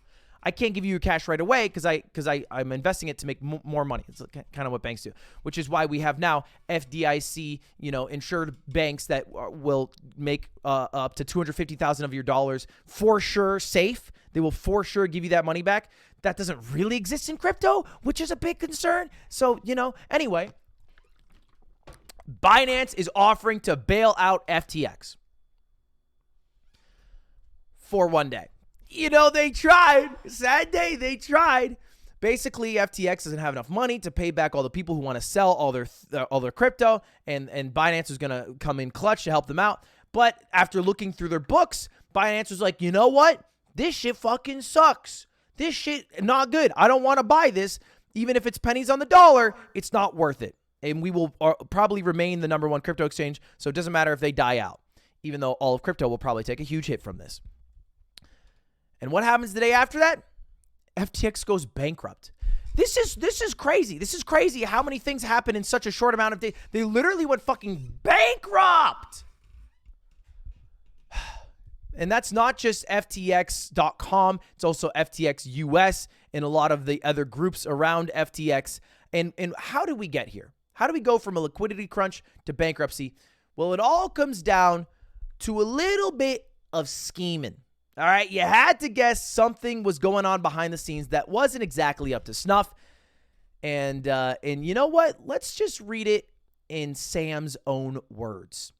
Because he went on a podcast and he talked about basically how he's able to create a lot of value in something. And I'm not going to bore you with all the details. Feel free to go listen to the podcast or read through it like I did on Bloomberg.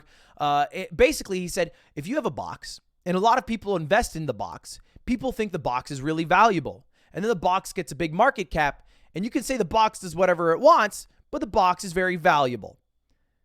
And as long as people keep investing in it, then the box will always retain value. And the other person on the podcast, Matt. You know, like a scheme. Just how that works. Like a triangle or like a Ponzi, just a Ponzi shenanigan. The host of it said, hey, you just kind of explained that you're in the business of Ponzi scheming and that it's good. And then Sam replied, that's a reasonable response, which is a concern. That's a concern. If you are investing in a company where the CEO of it said, yeah, it's reasonable to call what I do a Ponzi scheme, that's a problem. This is the best way that I saw it described by Doug on Twitter, who said, imagine a casino where all the games are plus EV, aka every single game you are guaranteed to make money. Blackjack, you have an edge on the house. Roulette, you have an edge on the house. But the house doesn't actually have any money to cash out the chips. So you're sitting at the craps table and you just, every roll you win money. But they couldn't actually cash out the money, but you keep winning. But you don't notice because you never decide to leave because it just keeps earning you money. Now, the way this worked in the actual world is that allegedly FTX and specifically Sam transferred funds from FTX. Get it twisted. Always gamble. You will make money. You will make big returns on investment. It's a way of life. You will make friends and everyone will love you. Okay? Get it fucking twisted. Hold on. Where's my wallet?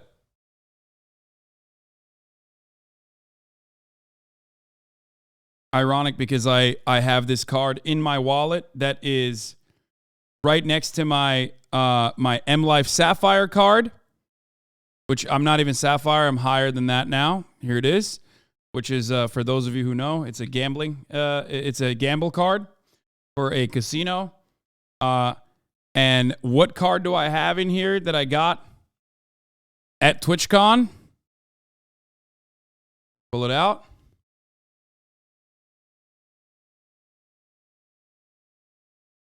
That's right.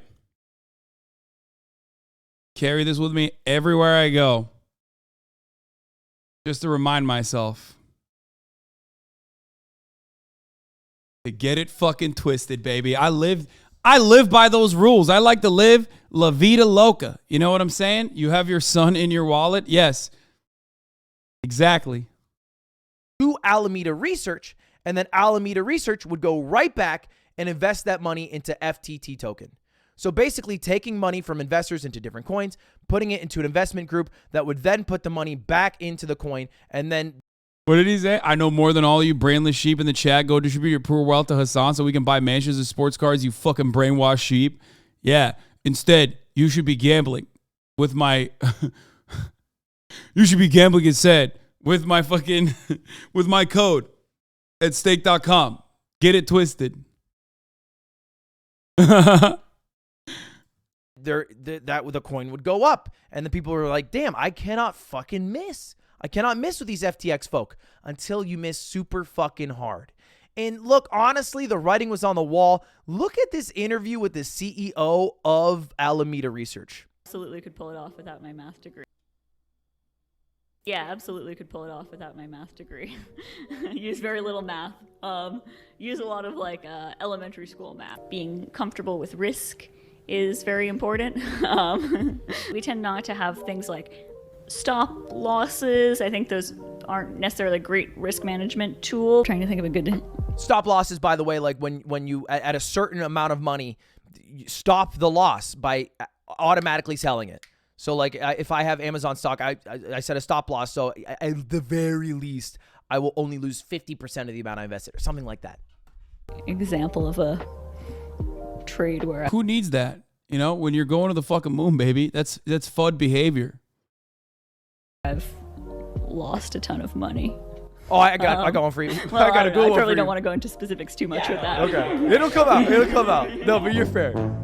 Okay, I don't want to get DMCA striked, but that about does it. But if it makes everybody feel better, Sam is sorry. Sam is sorry. Woo! That's huge. We can take that to the bank. His private jet flew to Brazil today. I don't know if he's on it running from the country or if it's just there for a little sightseeing. We'll find out. And it's not done. It's not done because because last night FTX and FTX US wallets got hacked. How? Look, it's all a shit show. That part is more sus than anything else, honestly. Like, that is literally the most sus. Like, I don't know enough, but like, wow, real suspicious that it got hacked on top of everything else. When, what did they hack? They got no assets. They got nothing. Oh, and a lot of people were sponsored by FTX that had to come out and apologize in pretty embarrassing. No, Graham Stephen, no. Fashion, because that company spent a lot in advertising. And a lot of people got duped by it. I mean, famous celebrities got duped. Huge hedge funds got duped. I mean, BlackRock, even though they are scum of the earth, are good at making money and invested into FTX. All right? Sequoia invested into FTX. They're all losing their money. And Graham Stephen, another person, sent out an apology, basically a 2-minute video saying, hey, sell all of your stock because, or your crypto, because this shit is fucked up. And what happened to the crypto arena? The FTX arena, it dead. It dead. The Miami Heat tweeted out, we'll be working to find a new naming rights. And what's going to happen to TSM? I don't know. Because TSM got $200 million. They got $200 million to name themselves TSM FTX, which isn't a surprise because it came out too that Sam would go on to investor meetings on one of the fundraising rounds. Along with the rest of the world, TSM has been closely following the situation surrounding FTX. We have no insight into the matter other than what has been reported publicly. We are currently consulting legal counsel to determine the next steps to protect our team, staff, fans, and players. To be clear, TSM is built on a solid foundation, unlike FTX. Well, one part of the foundation is not so solid, FTX, I mean. We are stable and profitable, and we will continue to forecast profitability for this year, next year, and beyond. We look forward to a great year in 2023. That's that's not great. That's all I'm gonna say. That's not great. Once QD left, things have gone downhill over at TSM. I'll tell you what. And play League of Legends during the round. So he was probably just a huge TSM fan because if you're a League fan, you're usually a TSM fan. So was it Team Not Liquid? What the some point in your life, and that was probably more of a passion project. They might be fucked. In fact, most of esports is kind of backed by crypto in a lot of ways, whether it's Coinbase with Team Liquid or FTX with TSM. They might all be fucked because all of crypto took a huge hit from this. And if you're in crypto, again, put it in a cold wallet. Maybe just fucking sell and cut losses. I don't know. You make the call in your life. Just don't have it on a big exchange. I promoted Coinbase for a long time, and they're still fine. You can still sell on there. I wouldn't be on there right now. I would fucking leave if I were you. Yeah, he's doing this to not have a Graham Stevens style apology a month down the line, bro. Look at this. Yo, he's literally hedging his bets to do so he doesn't have to do a Graham Stevens style I'm sorry. Here's a 2-minute video from the voice of Mogul Moves, which is a different guy, not Ludwig. Definitely don't do that. No, I'm kidding. Obviously, he's doing the right thing here, but please do it. All right. They gave me money and then they left me high and dry after the crypto crash. Don't get left high and dry by any more crypto exchanges. Isn't the whole point to be decentralized? How are centralized trading exchanges ruining everyone's money in this decentralized universe we're supposed to all live in? Anyway, let's end on a funny video. It's a safe and easy way to get into crypto. I don't think so. Bump. Never wrong about this stuff. Bump. Never. Okay. Staying out, not investing, QD gone and all. Don't feel like it's a lot of people. I need someone like QD to run good stuff. Yeah. Oh, man. Ay. Dude, it's hard not to smoke on that pack, especially when so many of the holders were so fucking incredibly annoying. And still are, really. I already watched the Atrioc video. That's the first one we watched. All right, let's get to our very own pocket, our very own circle here. Here's the thing. Dave Chappelle, Team Turf, went on Saturday Night Live. Now, this is coming on the heels of the big red puddle / turned into kind of a blue wave. So, of course, we were going to do Lib Theory regardless. But tonight, we are going to be talking about Dave Chappelle, who is a controversial figure now. For all of the incredibly transphobic things that he has said time and time again. Maybe he won't say those things. I have no idea. I have not watched it. I literally have no idea what the fuck this is going to be about. Don't say no. Don't say SNL no. This is a little bit different than regular SNL. You're watching Fox and Friends. That's what I mean. Shut the fuck up. See? Here, if I wanted to be like you, I would go, oh, wow. Really cringe that an entirely white audience is making fun of the first time that there's like actually relatively halfway decent comedy on SNL. But unfortunately, the humor is escaping a white audience that very desperately wants to cling on to a victimhood narrative and immediately made a laughing matter about the genuine racism that black people face, like the you people concept, oftentimes directed towards black people in a racist manner. I can do that too. I can out-woke you. I am the fucking woke lord here, okay?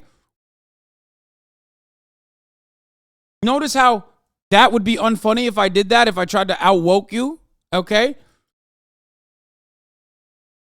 I am the fucking woke lord. They call me Woke Bay. It's crazy. It is actually crazy how fucking stupid I am.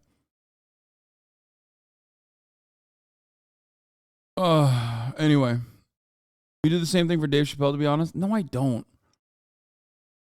Look, there are two conflicting concepts here, okay? I criticize Dave Chappelle, or have criticized Dave Chappelle quite fucking frequently.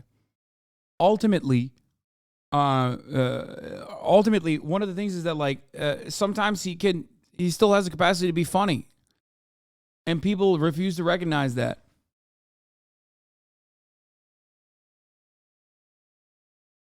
Not that it fucking matters. Who gives a shit if he's funny or not? He's still transphobic. Okay? Like, he is. He's still deeply and devastatingly transphobic. He still thinks his shit don't stink. He still is, like, very, very much obsessed with, like, being a fucking contrarian. Okay? But the one thing that Dave doesn't do is lie about gaming. Okay? Or at the very least, the one thing I don't do is lie about gaming. That's precisely why I am doing God of War, Dad of War. I told you I was going to do that shit. It's on, baby. It's on, baby. Told you I would do it. Fuck. Okay, well, once the update file is on. Told you Data Boy was happening. Nothing frustrates me more than motherfuckers who immediately go, Data War. Well, that sucks. I wanted mortuary assistant. Shut up. It's War of Dad time. Dad of War. War of Dad. How far are you? I'm just in the beginning. From what I understand, every streamer has been playing this game on easy mode, which is, I'm playing it on fucking regular mode, like normal difficulty. I don't know why everyone is playing it on baby difficulty. I think they just want to, like, rip. I think they want to just, like, rip through it. Well, sorry, I'm not talking about Charlie and you know, the sweaty gamer nerds like Moon and shit. I'm talking about like Ludwig, XQC. Like, I think a lot of people are just like trying to rip through it, which I don't necessarily think is wrong. From a streaming perspective, it certainly is the right call. From what I understand, it's a 60-hour game, but I don't know. I still want to experience everything. I still want to experience like all the good. Actually playing on baby mode. Now, I'm not a fucking gamer regardless. I'm not a gamer regardless. You miss every chest though. How long is it? I actually haven't looked into it. What is it? 25 to 30 hours? Regardless, I don't know. It's way too easy on baby mode. I think it's too easy, kind of messes with the story a little.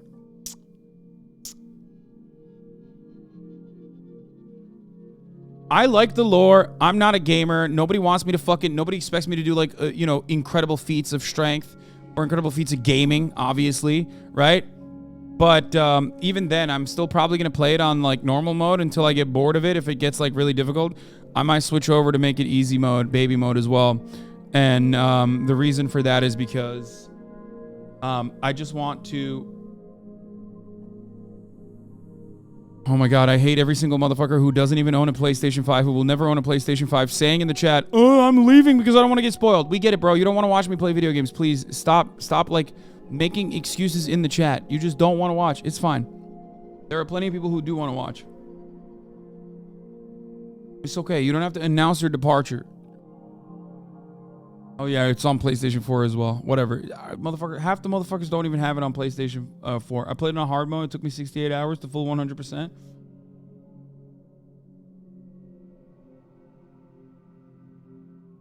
It's just fucking annoying. Like not a single one of you care about spoilers this much in a fucking video game like this. Just fine. You don't want to watch me play video games, and that's okay.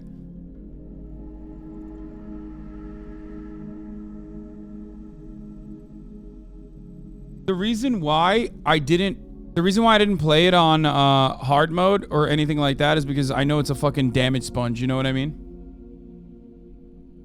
I know it's a damage sponge when you play it on hard mode. Anyway. Promises made, promises kept. Dad of wartime. I'll tweet it out. Not that like anyone is gonna fucking join, but who cares? Do you prefer COD, Modern Warfare 2, or God of War? Definitely God of War. God of War is exactly my favorite type of video game. Call of Duty Modern Warfare 2's like plotline was great. I was a fan of the Call of Duty Modern Warfare 2 single player. It's literally war crimes. It was built for me. But you can't be comparing the GOAT, literally the greatest game of this year, most likely, to fucking, you know, shit like that.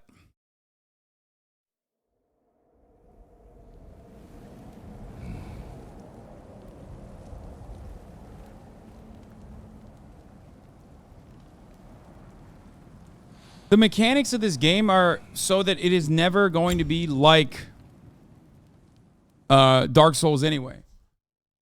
Like the fight sequences and the way that combat works is never, it makes it so that it's never like mechanically similar to Dark Souls. So making it just a damage sponge doesn't change anything, in my opinion. This way. Lad, even if we consider looking for Tyr, how do you have us getting to Svartalfheim? Wait, you know Odin's had all travel between realms locked up tight. Sindri said he had an idea or two about that. Sindri is full of ideas. Oh wait, I'm gonna go grab this fucking... See? Difficult levels are bad design? What?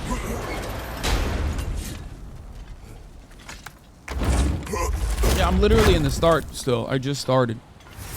I played like an hour last time I played. Huh. Ground looks kind of cracked there. What do I do?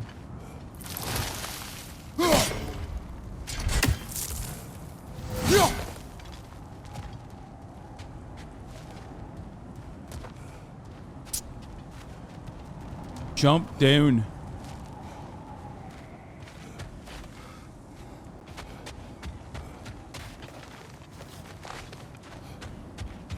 Put your dick in it. You got it.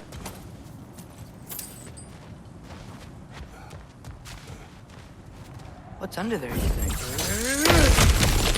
Ah, back to smashing through things for fun and profit. Lovely.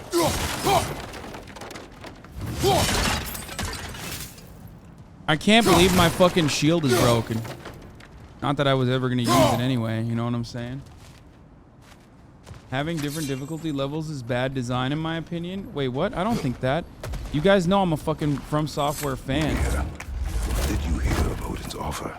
To the lad? Not much. They stepped outside. But he told us about it.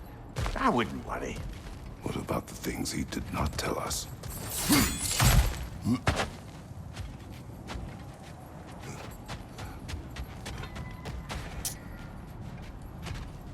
Wait, why can't I jump there? I swapped it. X is to use now.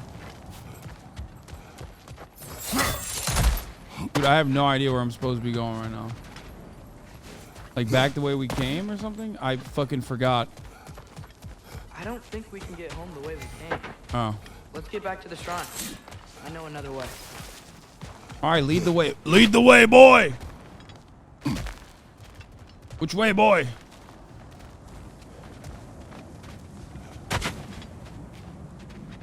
Oh. I was trying to jump to it from down there, but... Wait, what the fuck?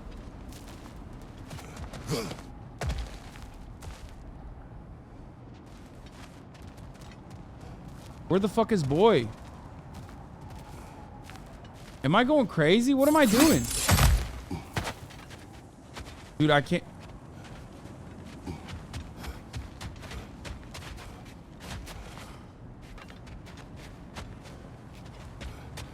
Boy!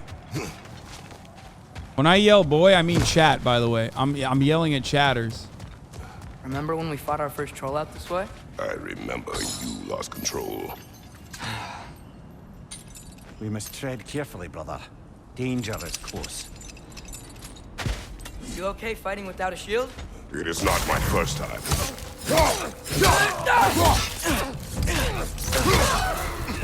Nita!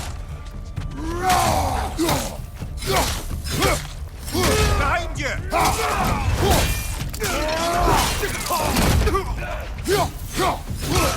Oh, what the fuck? Grab him!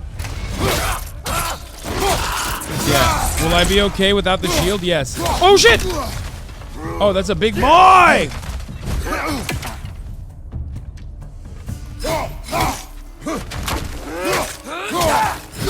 Oh, shit!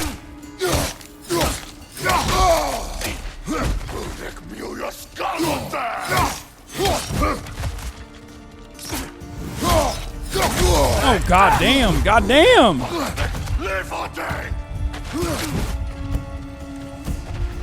Behind you! Look out! I'm trying to get this fucking health potion. Oh shit! Okay, we're good. Oh shit!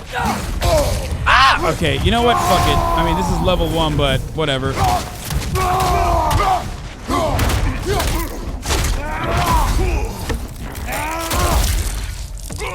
I didn't need to do that at all, but did it anyway. That was dumb.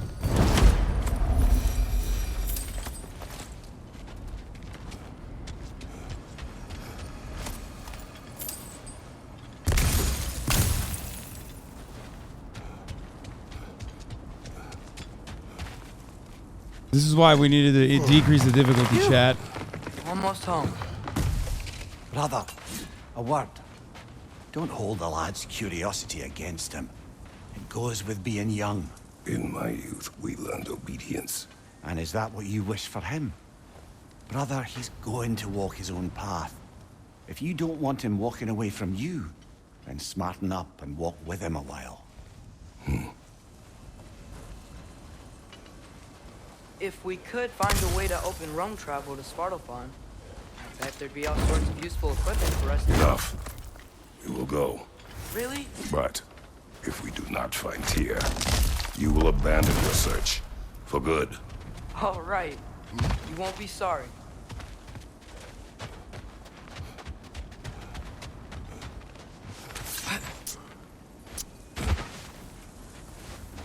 Kratos! Over here! Back at our house, boy. Sentry! As I live and breathe, is that Atreus? It's been so long. How you've grown. Oh, yeah. Well, if you'll follow me, Brock mentioned you needed somewhere safe to spend the night, and I believe your favorite dwarves can help you out with that. We're still your favorite dwarves, right? You're still the only dwarves we know. I'll take it. Open up the portal, dwarf. And speak not of your insolence once again. Where are we going? The cleanest cabin in all the 9 realms.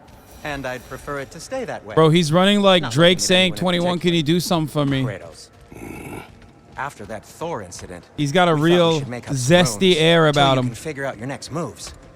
Nearly there. Do your thing, 21. Do your thing. That's what he's doing to me. That's what he's saying right now. you can see, we've settled here in the realm between Oh my realms. God. It's nothing much, but it's safe from Fimbulwinter, safe from Odin's eyes. And you really can't beat the view if you're into shimmering gray voids. That's amazing, Sin. We have a plan to talk to you about, actually. Intriguing. Come in. Come in. Now, if you would just wipe your feet very thoroughly, I'll wait. You're not gonna wipe your feet, are you? Okay then. Your bedrooms are there, the kitchen is just over there. Anybody need a snack?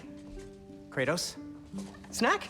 He's like, I'm the snack. What we need is your help getting to Svartalfheim so we can try and rescue Tyr. To Tyr? Alive? I mean, that's... What? It's okay. I told him everything. Everything? You aided my son in disobeying me. No, I kept an eye on him. On your behalf. Nothing risky. Everything very safe. Somebody else speak. What's important right now is that we try and open up travel between realms again. You said you know a way? Yes, I do. It's just a lot of mud. Then why haven't you opened the way already, man? Well, to be frank, there was something we needed your help with. Oh! The Holder brothers finally require the services of the smartest man alive. That's precisely. Hey! Not so fast. How'd that get in here? What the hell is it anyway? That is my son. Well, what in all yarns me that happened to him? He's too damn tall now. Wait, didn't they open the gates for us originally? That. Why are they acting like this is the first? Why is Brock acting like this is the first time he's seen him? Well, come on then. Let's get him something that fits. What the fuck? He's just getting older, you daft prat. Didn't you ever have an awkward phase in your youth? Hey. I suppose what's done is done. But you'll be putting Oh, your he foot opened it for down Kratos, from now yeah. on if you know what's good. Oh, he's trying. Believe me. All right, let's gear you fuckers I know up Atrioc before is you go off older. gallivanting. Begin with this. I guess Atrioc wasn't with me when Brock opened the gate for me. Good. Wouldn't you rather I just whip you up a new one? No. It is important to me. Well, I'll see what I can do. In the meanwhile, how about I fix you up with something to get you by?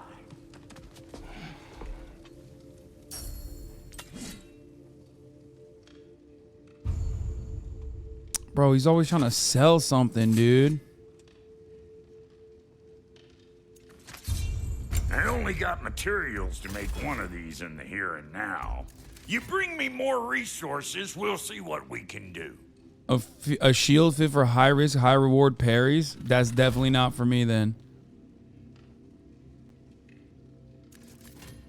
Wait, they both seem like the same.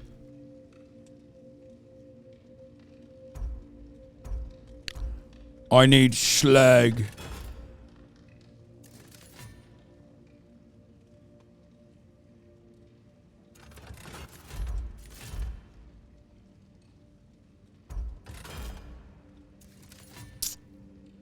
You know what? I'll use Dauntless. Fuck it.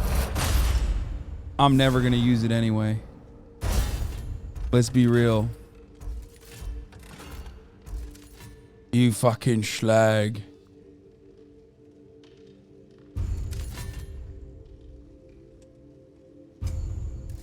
Okay, bro, you don't have to hold my hand through this entire thing. Oh my god. Oh my god. If the kid's gonna insist on getting taller, best make a habit of swinging in. Okay, he's got dripped up. We dripped him up. We dripped him up. We dripped him up. Time to drip me up, brother. What the fuck is this? Drip my ass up. Okay. Fortified husk arm guards. We have the upgradable Wraps of Survival, but that's not good anyway. Right? We got... Actually, what am I talking about? 12 to 3? That's crazy.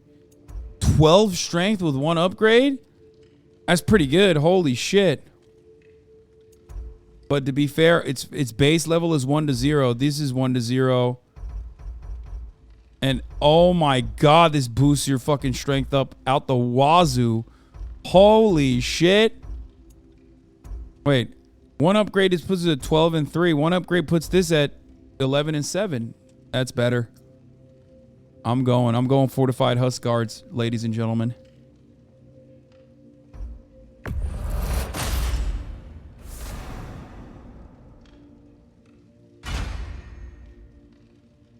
And I'm upgrading it. Fuck it.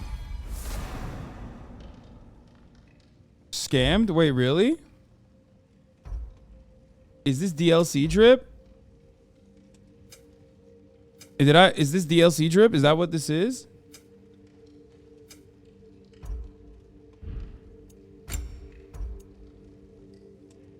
Wait until you can do more upgrading? Okay, I won't do it yet.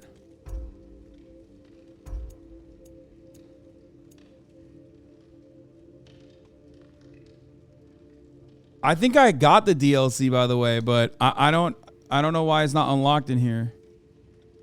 I definitely paid for it. Wait, fuck, should I have not upgraded? I can't buy chest armor now. No!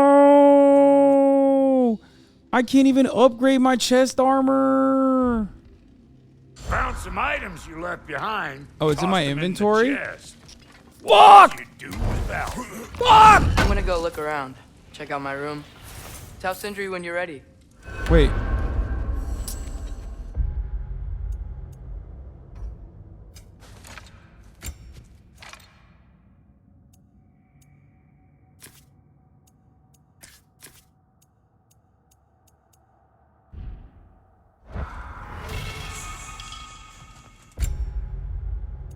Bro! The 5 strength? Oh my god. Dude! I'm wearing that. I don't give a fuck. That looks fucking sick. You said it's mid? You're crazy, dude. Fuck, I can't wear this now. Cause my shit. Ah, whatever.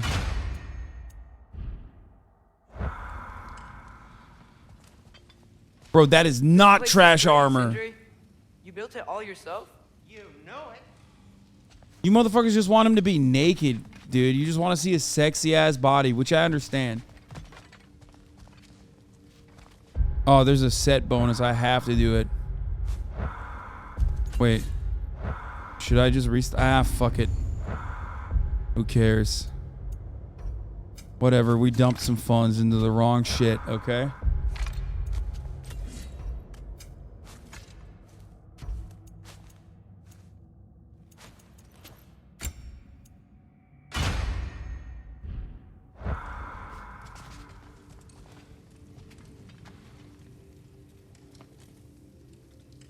Stop making him Turkish? This makes him not Turkish. And how's life been treating everyone's favourite as your Vulgarian?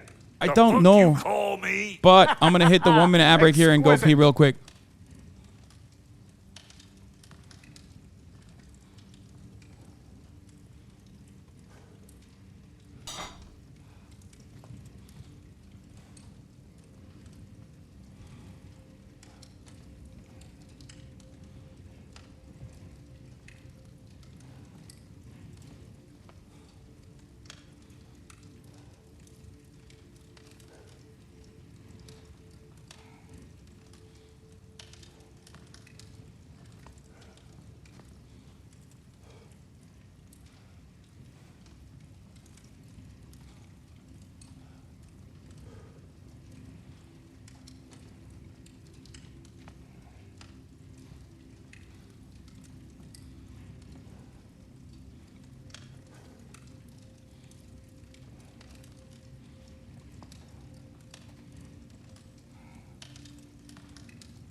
No more honk shoe me in the chat. No more. Yo, this place is comfy as fuck. We should just chill here. I knew you wanted a snack. Yeah, I want a little snacky. Come on, Kratos. You gotta let loose a little bit sometimes, bro. This whole like, I'm cold. I'm a bad motherfucker. I'm a goddamn demon. I'm a slayer. Like, it gets old. Sometimes you should just let Come loose. see. I guess this is where they store the food. Nice to have options if I wake up hungry. Finding everything all right, I hope? He faded than a hoe if he a honk should me defender? Absolutely We'll not. just need something from back at the workshop. Follow me, and be sure to bring the head. So, where exactly is Tyr being held? He's imprisoned in a mine somewhere. Someone in the That's all we chat know said so that's why far. he has six-pack and you don't, and that's hurtful. Realm's full of mines, you realize. You'll need help narrowing it down. Oh, you should talk to Derlin. Who's Derlin? He's a cousin of ours. Derlin, Sort of. these nuts in your Works for the mouth. city on safety Got him. issues. Should have access to all kinds of information on mines. And I know he's no friend of Odin. That's why your mother sought his help when she was trying to whip up a rebellion. Ready? A rebellion? Did you know about that? I did not. A rebel leader who knew Mom. Sounds like exactly what we need. I think you missed the ta-da. Well, never mind. I'll have this oiled up in no time. Meet you at the gateway outside. Rebel leader? Derlin? If that ain't giving a hound a haircut. Huh? And you just remember things however they Look how pop into your- constipated he looks all the time. I suppose you think Derlin's just counting the days until a couple of strays show up looking for trouble. Look at this. He looks like he's about to square up with everybody all the time, bro. Chill. No, never mind. God, he's such a It ain't cop. old Brock's place to cast asparagations on my relations. This smudge sponger notwithstanding. Ignoring you. Fine. Go darken Derlin's door. See for yourself how it goes. Just be warned, he's not the friendly sort of dwarf folk you're used to. He's cranky as all get out. And he talk funny, too. Sounds like a true study in contrast. Someone said he's carrying the burdens of being a divorced dad. Yeah, divorce I've court. always wanted to see your home realm. Svartalfheim sounds... Atreus. All right. Shut up, Atreus! Dr. Sindri. You hear that? No, I don't. What is it?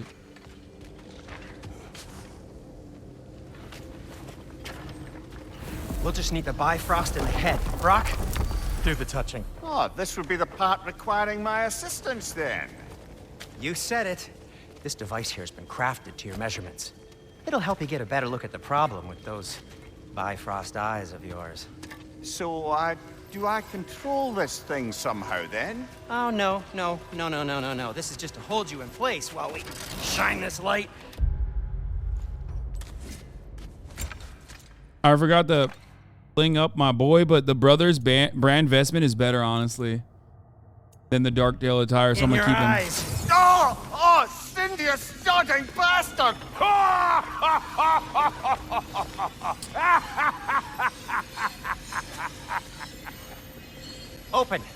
Open now! I was really hoping not to use the eyelid clamps. Do it! Oh! That's it! Good! Now... Look what they did to my boy, dude. Go on, Pleasant! That's our cue. Come on, hurry! I'm coming! Grassel does eggs, man! What was that for? You'll see soon enough. I need to adjust. There! That should do it. See? No permanent damage. I'll show you permanent damage, you wee fuck! Kratos! Throw me at him! Horns first! Can't you take a joke, you old goat? Give me back my head.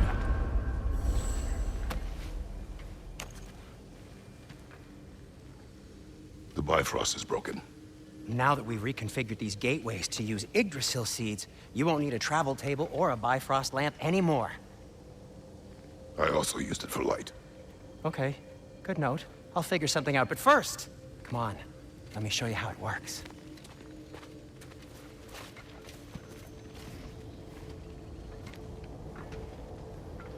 Kratos is all protein farts. You know it. Okay. Aim your key at the rune for Svartalfheim on the right. Then concentrate. Concentrating.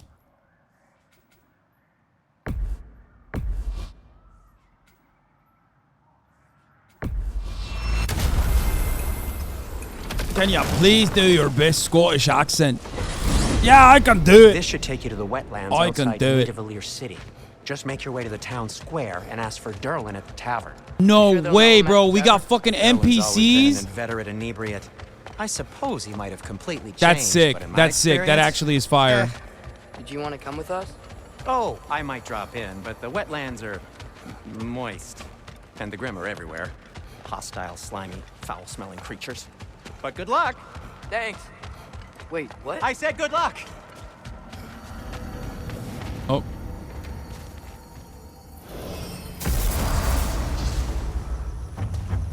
Whoa. Do you feel that? What's that, lad? Anything. Everything. It's warm.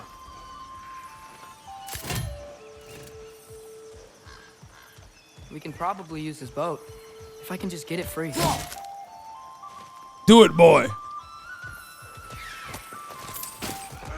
Careful, lad.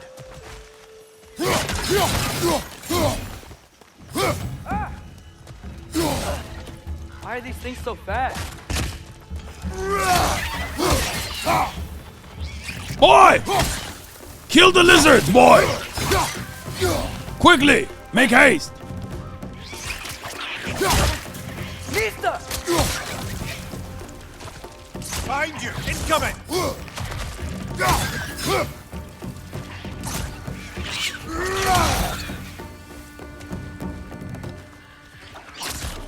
Behind you! Look out!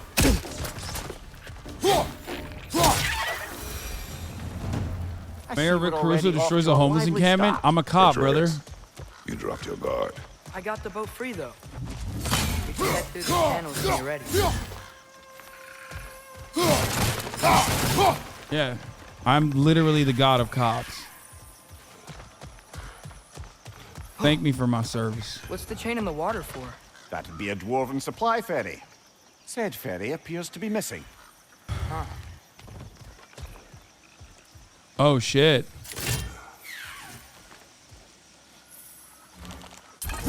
One less feathery spy. Eyes of Odin. Executed.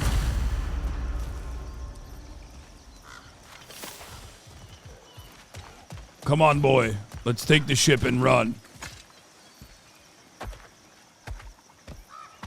Kratos says no to the surveillance state.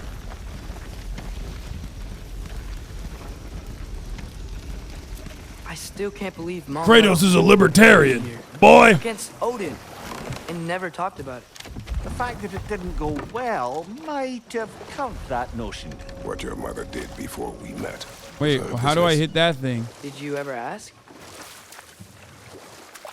Eyes on the water. There are resources. What the fuck?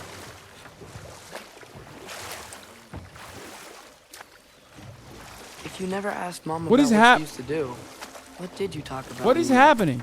Like, did you just say, "Woman, guard the house. I will go to catch fish in the river," and then leave for 5 days? No. Your mother was far better at fishing than I. Wait, stop. No, I'm not even kidding. It's like weird.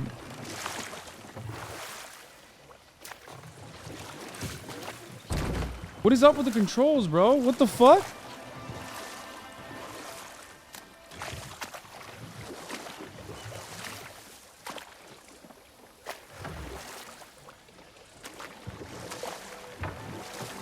What is happening?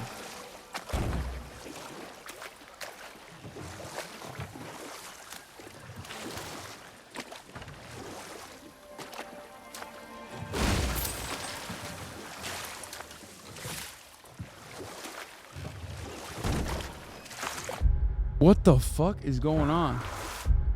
I'm not pretending. I'm not kidding. I don't understand what the fuck's happening right now.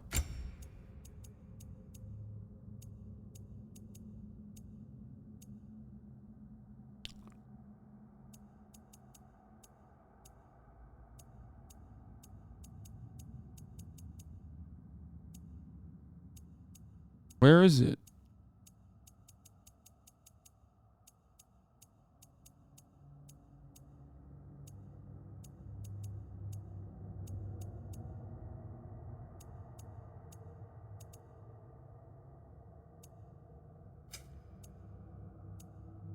Skills, navigation, default, travel assist.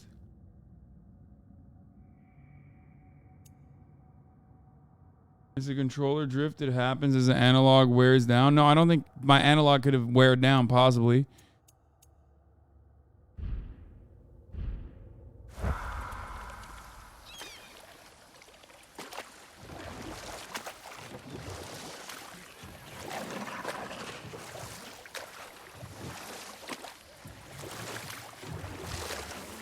It's backwards. It's weird. No, it's just backwards, chat. It literally is just... What the fuck?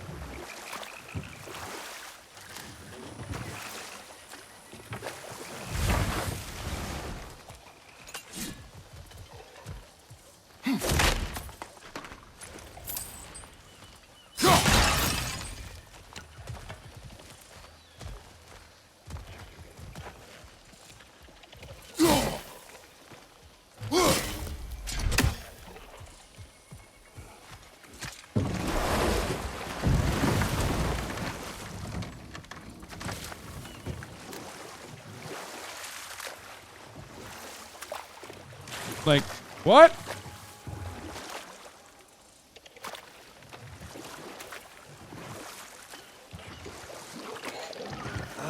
Did you see that over there?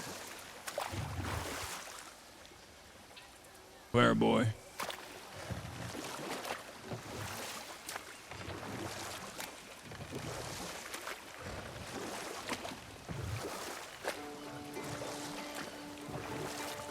That wheel is blocking the channel. I imagine if you can turn it, we should be able to get through.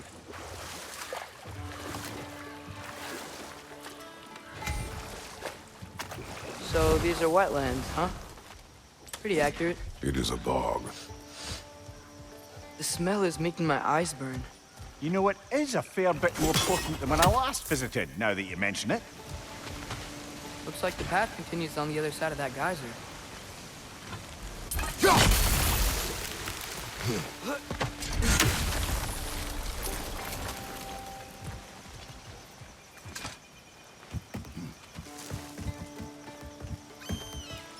You literally row backwards in canoes? He Is was that a what friend it to the is? Giants. I wonder if he and Mom ever met. If he was a part of the rebellion here. It's certainly possible. The god of war often advocated for the Giants. Although I don't recall if he ever declared allegiance outright.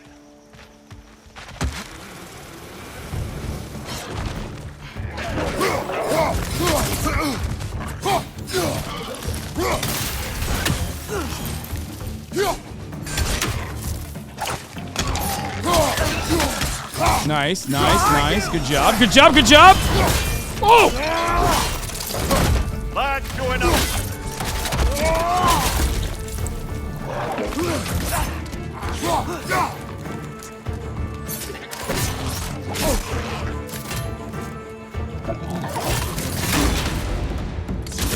Wait, that didn't work at all.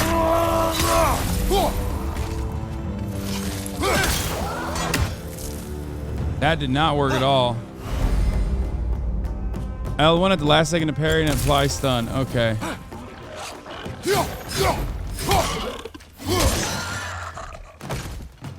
Let's see. Let's try that again. Yes!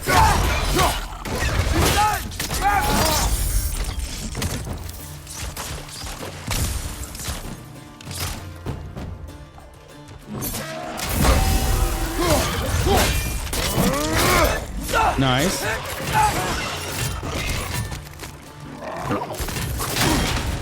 Shit.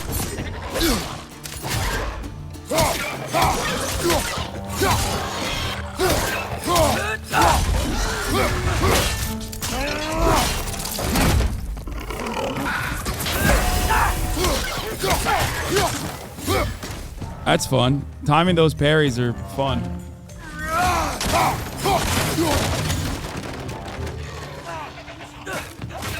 Fuck is he? shit. Watch out!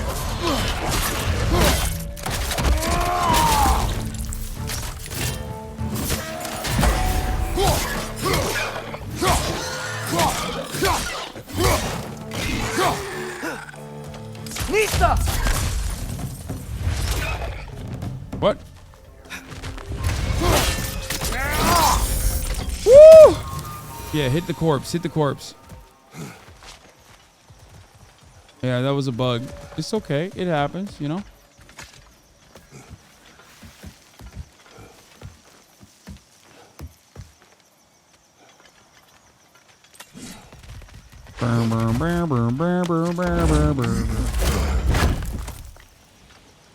If you double tap after the parry, you get a shield bash, which is a stronger parry.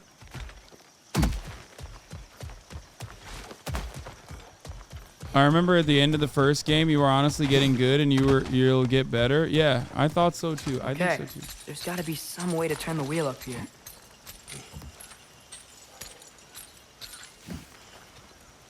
Take some time. Whoa there! Give a man some warning if he's about to suddenly end up snout deep in the ground. Was that an earthquake? An occasional but not unheard of happenstance in Svartalfheim. With all the mining here, the land's bound to be a wee bit bothered. Think you can reach the wheel from here?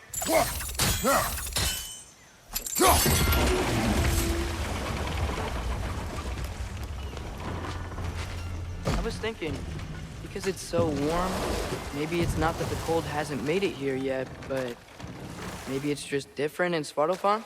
Aye, lad. Thimble winter doesn't strike all realms quite the same way.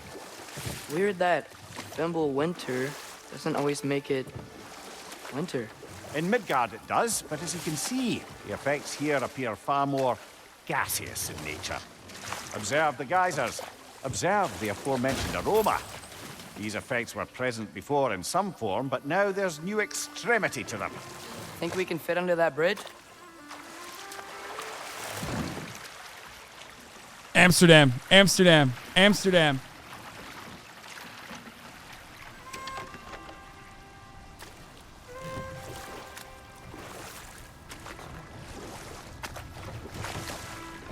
Dude, this game is so beautiful, so consistently.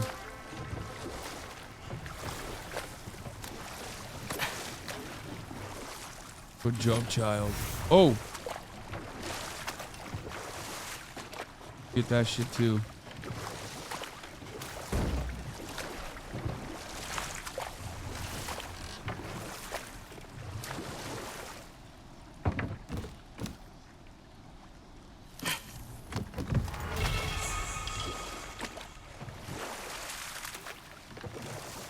You missed the chest that raises max health? Bro, are you fucking joking? If you're joking, I think I'm gonna cheat. I think I'm gonna end it.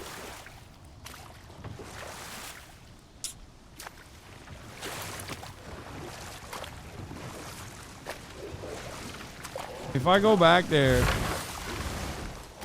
Where did I miss the Eden apple?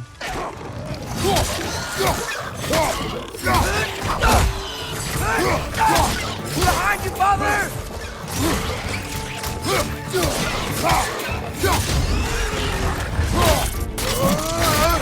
Yes, I talked about what happened in Istanbul, bro. Come on! Does it look like it's Istanbul time? Or does it look like it's gaming time right now? Okay, I'm angry. Behind you! Watch out!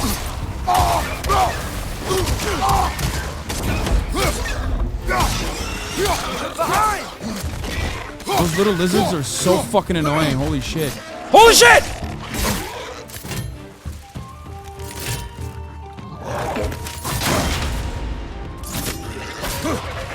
Ah!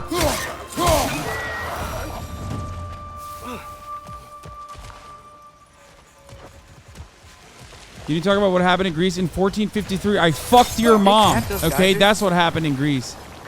I think we need to get that wheel moving, but the water doesn't reach.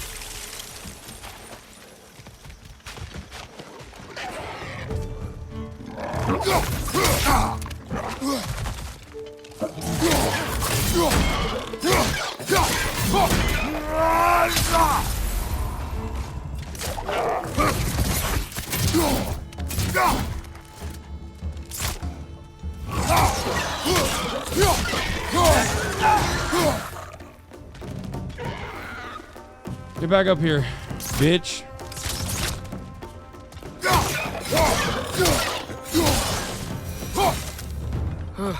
Those things are everywhere.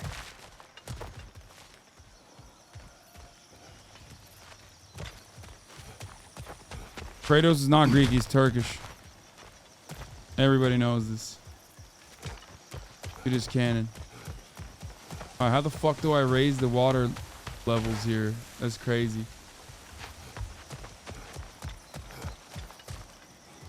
Is everyone Turkish? No, just Kratos.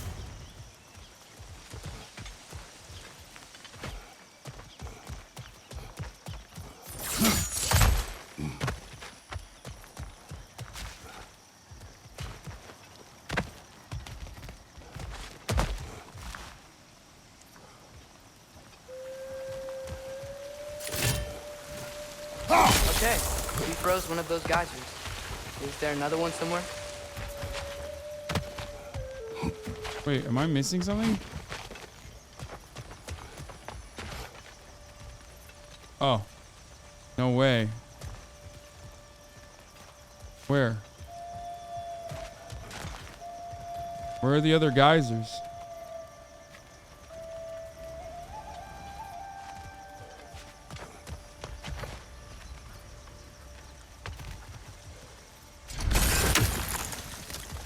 Right above the one you froze? I don't see it.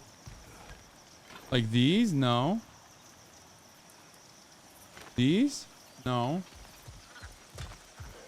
Okay, I feel like I'm losing my oh, this.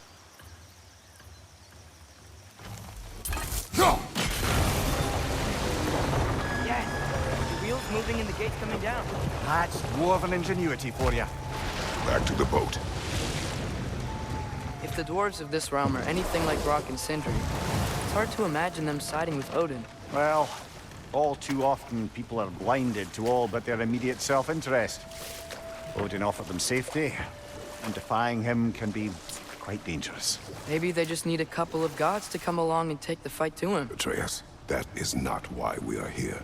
Call the I was only joking. Okay, whatever. War is not a joke, especially where gods are concerned.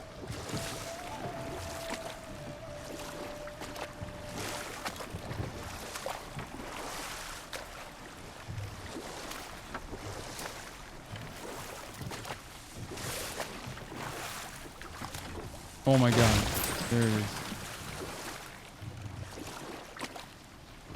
That's a fat looking chest right there. That's a chussy that I want. Oh, I'm gonna get that. That's chussy.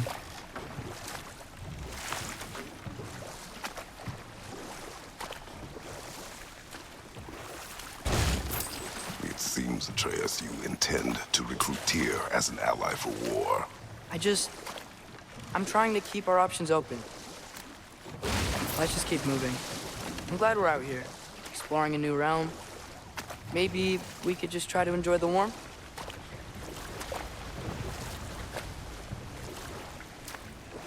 Looks like we gotta find a way to open that gate if we want to get to Nidavellir.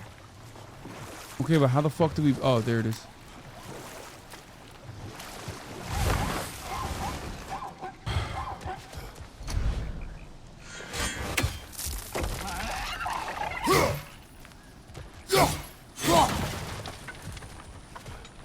Brother, look!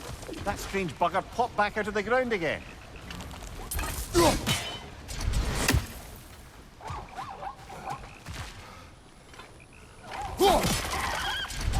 It's too fast. Then how shall we catch it? Flank it. Attack from behind. Good.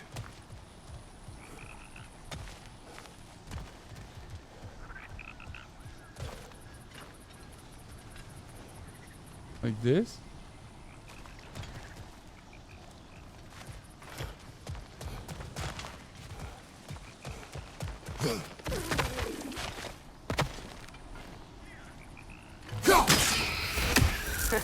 You did it.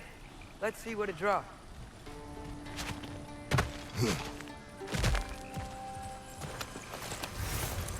Oh, slag deposits. We needed that. We needed the slag. We needed that slag deposit.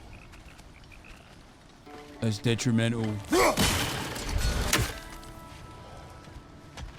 We need the fucking slag. Kratos needs the fucking slag.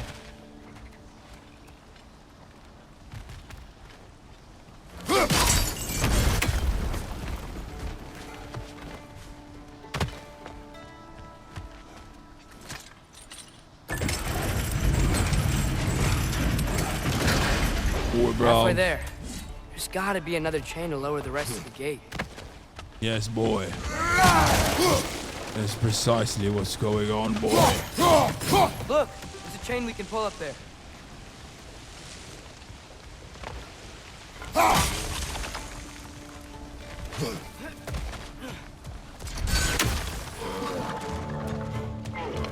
It's clinging to the wall! We gotta knock it down!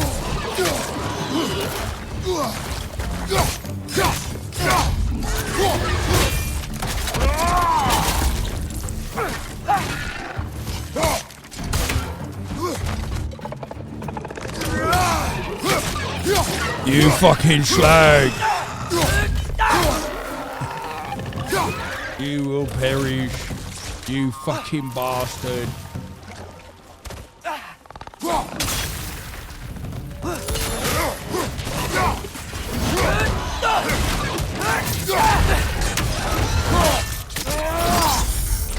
Nice! That was sick. You guys like that? That was some sick ass shit right there. Beat the shit out of that Teenage Mutant Ninja Turtle. Think you can uncover that geyser from here?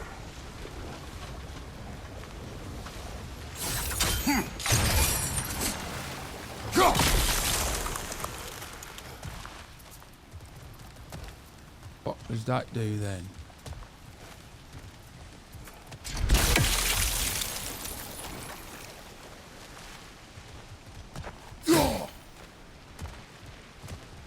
Need to drop that.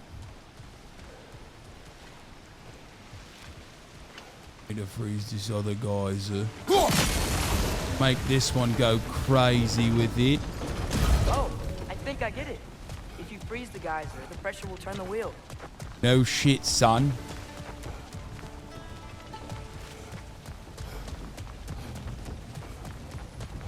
But now we're stuck here.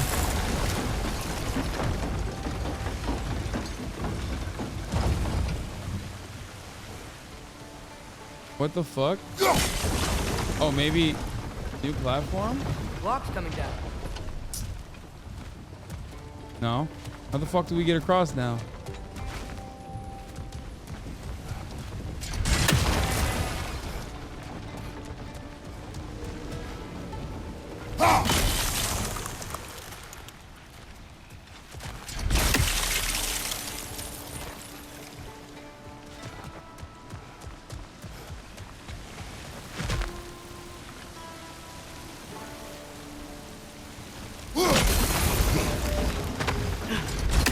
Is there something else we can hit? There's still the other chain to pull, but how are we gonna get to it?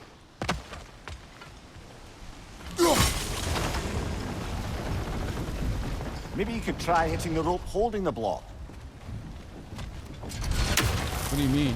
This?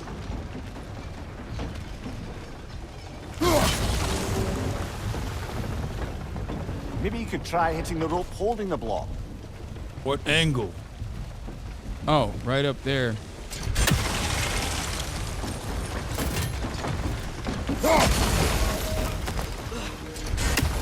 Maybe you could try hitting the rope holding the block. Yes, yes, brother.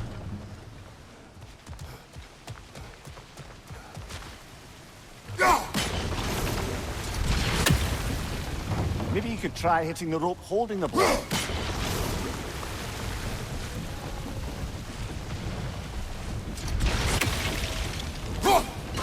What? That's crazy. How the fuck did that not work? Maybe you could try hitting the rope holding the block.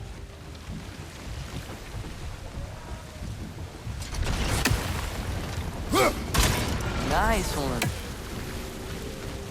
Maybe you could try hitting the rope holding the block. Wait, what? I did that already, Mimir. You fucking idiot. Can you see anything from that block? What? Bro, get up. Why can't I jump over this?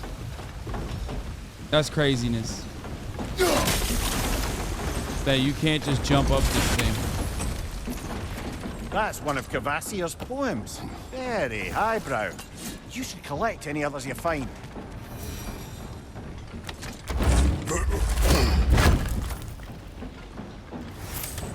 Maybe you could try hitting the rope from the block, holding the block.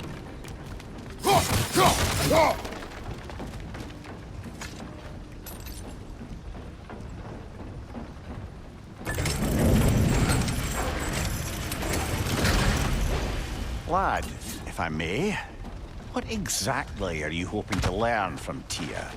Well, like I said, I was hoping he could tell me something about Loki. I'd also like to hear some of his stories. Traveling to other lands, giant stuff, and maybe about what it was like to fight back in the day. Just for the history, obviously. History? Let's hope Tyr's in a talkative mood after being imprisoned for so long. Not all of Odin's captives can be as charmingly voluble as myself. We have no proof Tyr is truly here. Right.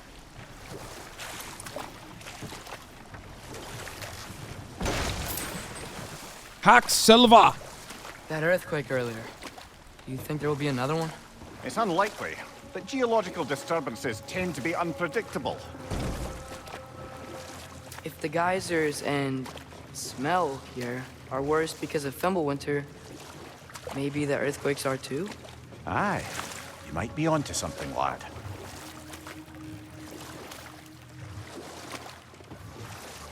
Atreus, look ahead. Wow, now this looks like a city. Welcome to Nidavellir, brothers. Wait, why are they running? Hey, dwarves! Oh. They're, Old running Norse statues away. of Tyr in real life have massive boners? Wait, really? What the fuck? An alarm. I'd only sound an alarm like that if I still had my body, and was fearing the notion of being detached from it. Wild that for us, though. They are scared. Most definitely an alarm, I'm afraid. Why is everybody hiding? Stay alert.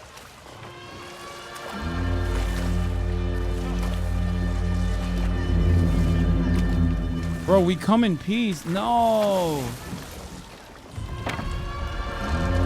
That's correct. Bro, I was so excited to interact with motherfuckers. Like, maybe not Ubisoft style, like, long, drawn out. Could we talk to you for... Please. There'll be no help, to be sure. Best we find the tavern Sindri mentioned on our own, and hope they let us in. I'll give him something to be warned about. Is that a statue of Odin? They must really love him here. Or fear him.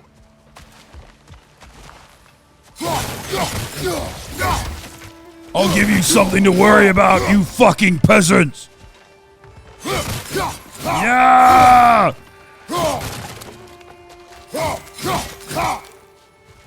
Sindri, hello. I'd return your surprise, but I did know you'd be here. I've got something for you. Thank you.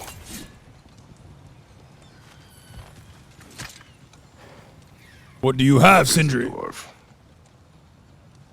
Show me your wares, I'm glad I came dwarf. back here at least once before Ragnarok. Oh, if these cobblestones could talk. Then they'd have mouths. Filthy, disgusting mouths. Do you mind if I fiddle with your bow?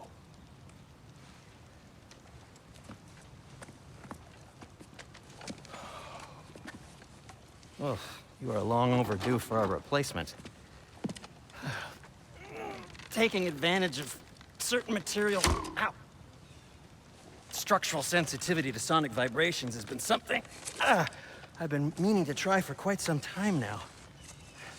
Thanks for, finally trying it. What's it gonna be this time? patience, I find it's best to see these things. You're gonna be able to shoot the green stuff. Boy, don't you see the green prompt? You'll be able to shoot it. Boy! There. Oh, take aim at that gate there. But before you loose, say, Ski Alpha. Ski Alpha.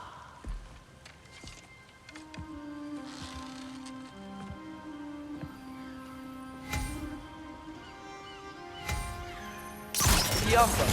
Ah! Well, I certainly didn't expect you to disturb half the creepy crawlies in need of a lair. How was I supposed to know they were there?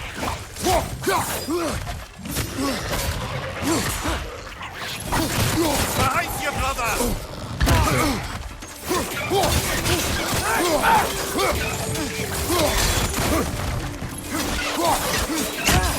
Behind you! Watch out!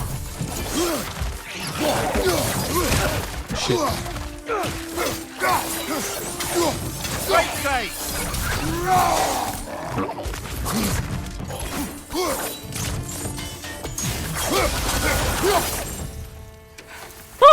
Okay, so, Derlin. Yaffa! Sindri, any idea where the tavern is? Do I look like I've ever been to a filthy tavern? The sewer you just punched a hole through seems promising, though. For you. It should lead to the other side of the city. It's not like you're able to open other doors around here. Well, there's one way to open all doors. By bashing my head through them! So this lockdown really is because of us? Oh my, yes. Odin's grip on this realm is so firm, any outsider is considered a threat. Sounds like an Odinism if I ever heard one. What the fuck? Ah!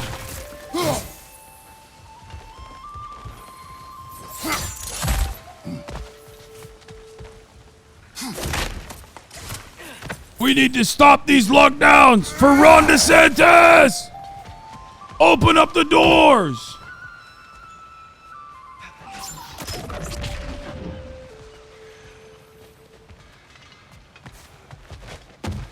I'm gonna run around yelling at everybody, telling them COVID is fake. They're transing your children! I am Kratos! God of War!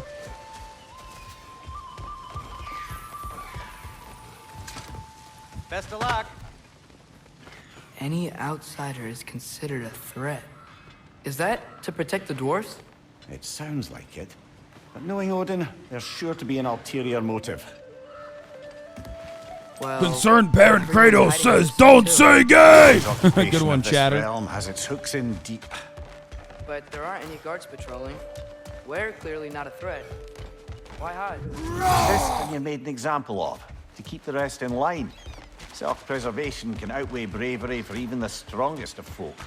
Fear keeps them safe and alive. The tavern's gotta be around here somewhere. Maybe we can try knocking on some doors for directions. Shut up and shoot, boy! Oh shit, not this again. Let's just keep moving. Behind you! Watch out!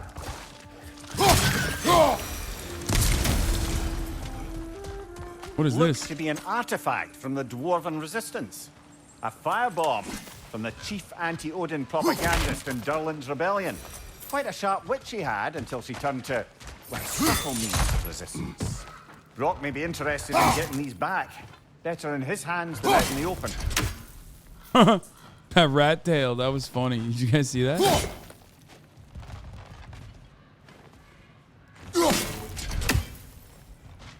I'm here to exterminate all peasants.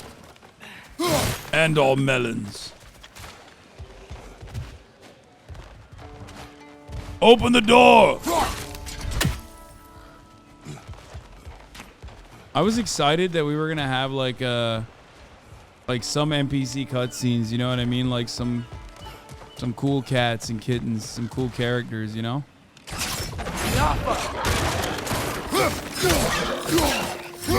Behind you!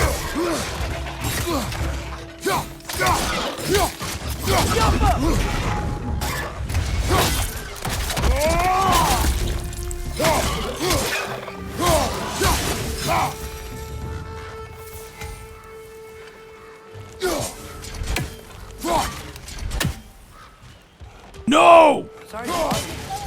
Please bugger off. If you're not selling something, please kindly bugger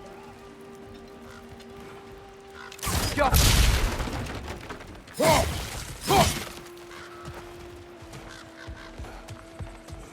What the hell is this? Uh-oh.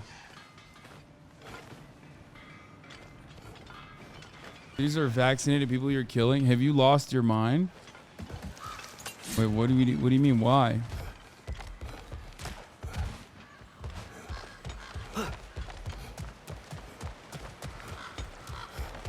Wait, did I just go through the same fucking... Did I just do a 360 loop? I did!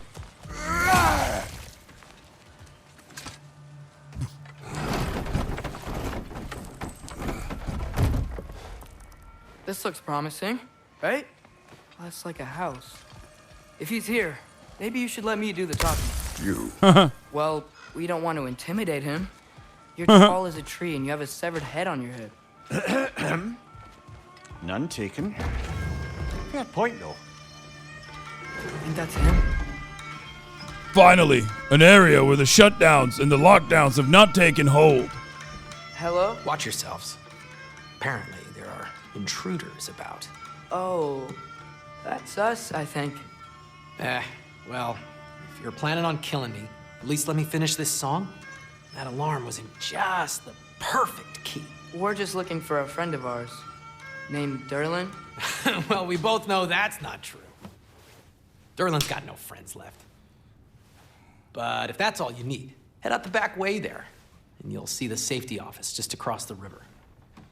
Just don't go making trouble for the rest of us. And while you travel through this realm, maybe you could clean up the head's mess. What mess? Later, brother.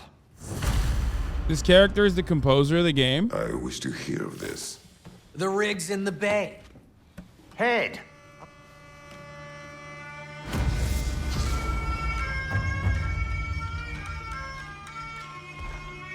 That's fucking dope that they did that.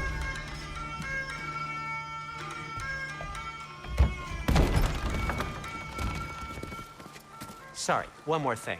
Although, these are gifts I'm giving to you, so I shouldn't be sorry and you should be thankful. Anyways, here, please be careful. It's beautiful.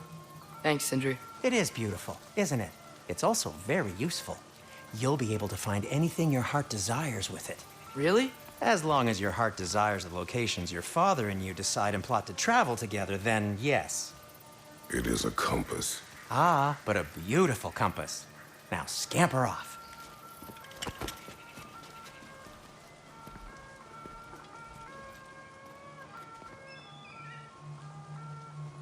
Yeah, the cam never cuts off. The cam never cuts off even for cutscenes, yes.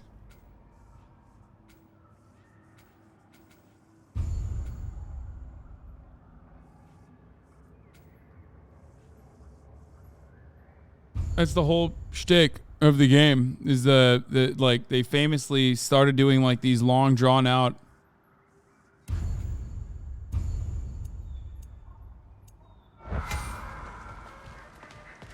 Finally, we have a fucking compass. I was like, where?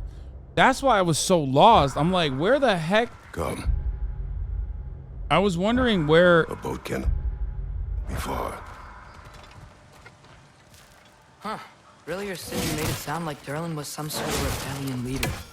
Doesn't sound like anyone's following. Was being the key word here, little brother.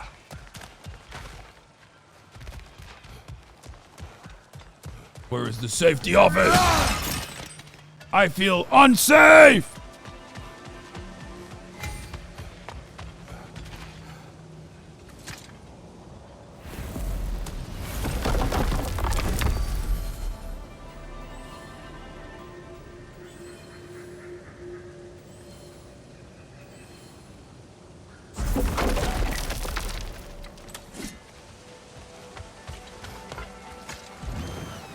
There's a building just past these rocks behind me.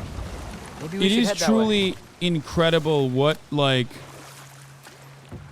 video game technology has come to, honestly, when you think about it. Those bloody This mining is like rights. What about them? The graphics of this shit are just absolutely mind-boggling. If you've got the time, they're in the bay just beyond this tunnel. If I could figure out how to boat in this goddamn game, then that would be fine too. Fucking, dude, what is happening? It's very strange the way that this works, dude. Where, like, no matter which way I row, it rows in the opposite direction. Like, both times. Like, I'll hit left and it'll row right. I'll hit right and it'll row right. Sometimes. It's weird.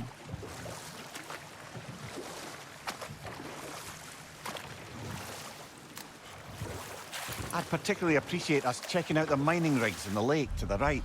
You can see the smokestacks from here. But if you don't want to explore now, it looks like Derlin's place is through that open gate to the left.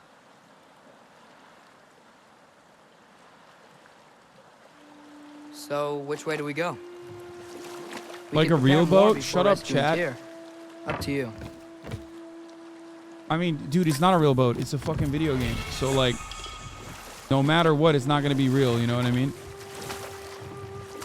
I'm not doing the crossroads, no. I mean, side quest, no. Oh, my God.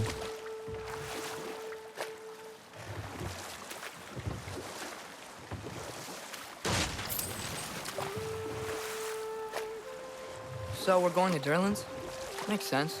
We could always explore those mining rigs later.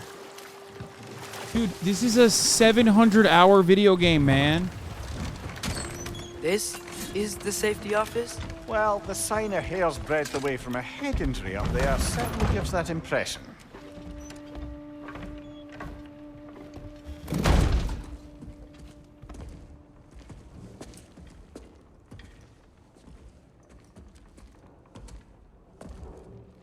We're looking for Derlin? You have an appointment?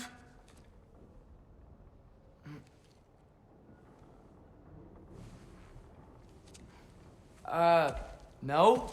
Has anyone ever had an appointment here?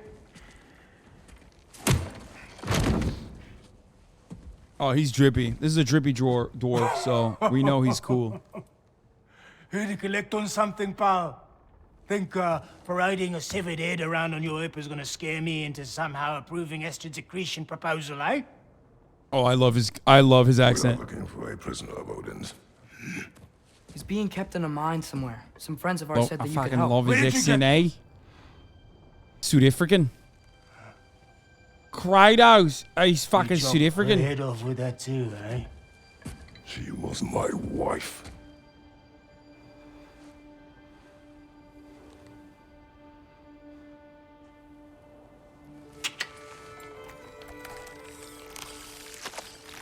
Dina and I wondered where she went after our little coup here failed. Failed? Yeah, come. Failed. Faye is dead.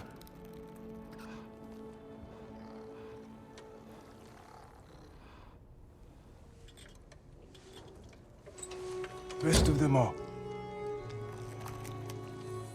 Ones left alive have to pay the price. I'm afraid I can't help you with your little prisoner situation. But he could have answers on how to stop Odin. And free Svartalfheim from the Aesir. Now, I'm not in the business of crossing the old father anymore. Right, before you go.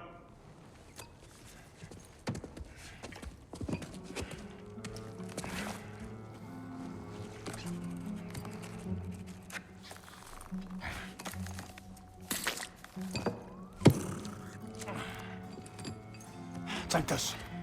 Like thus. What is it? A fine. Hygiene code violation for improper transport of a rotting head.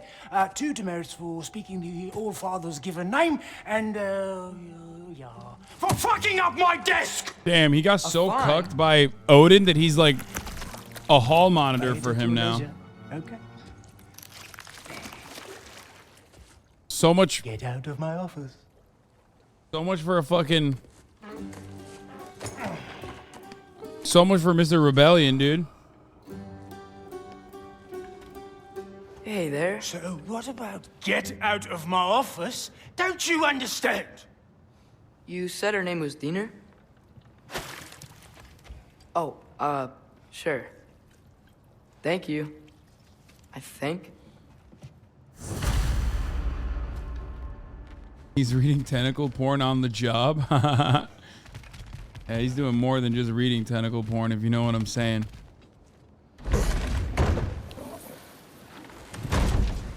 Name's Dina. Hey, this isn't a fine. Not now. There are enemies ahead.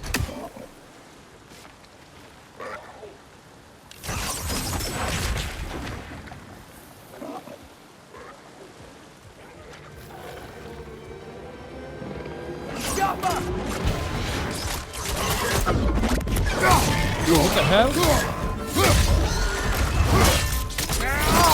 What the heck just happened? Oh, the new thing. Oh my god. His arrows are so much stronger. Aye, give him what for.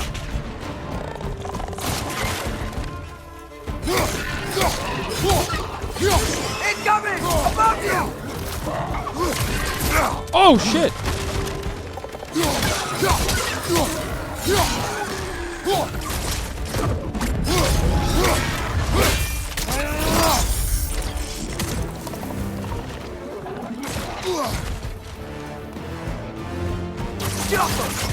Behind you!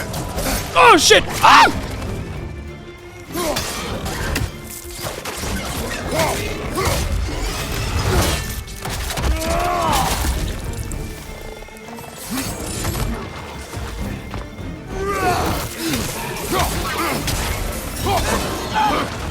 Oh shit, this slows me down too? Left side, incoming! Ah! The slug!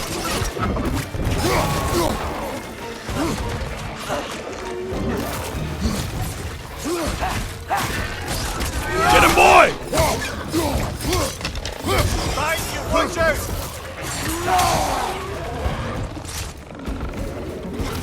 Oh shit! Hey, what up, Marsh?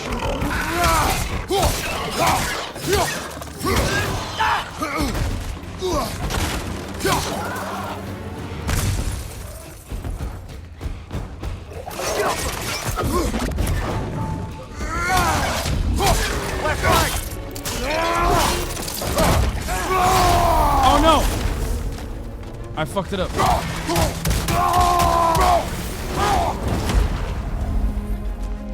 I fucking wasted that.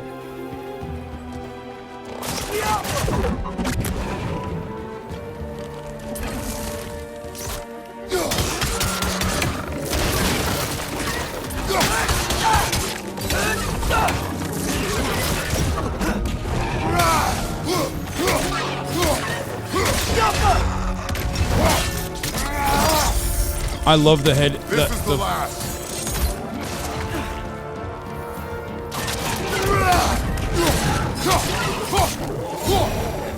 Oh my god. Destroyed these suckers, dude. Okay, as I was saying, I think Derlin wrote down directions. The dwarf has given us a map. Sort of. You smell him? But it seems to lead to a mine beyond that mountain. Ah, deer.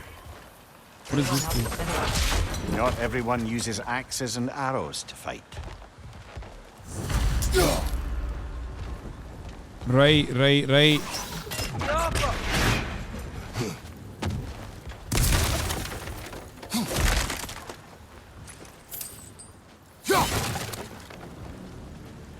Destroyed these suckers, dude. Is easy difficulty? It's not.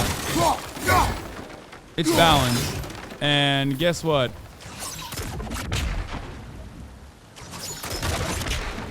Why isn't it blowing up?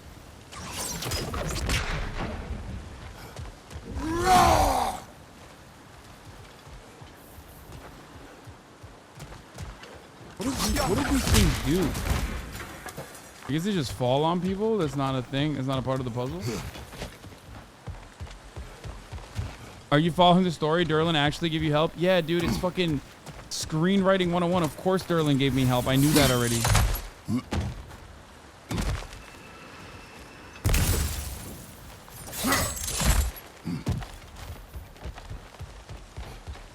Gamers are the sweatiest fucking nerds, dude, for difficulty policing.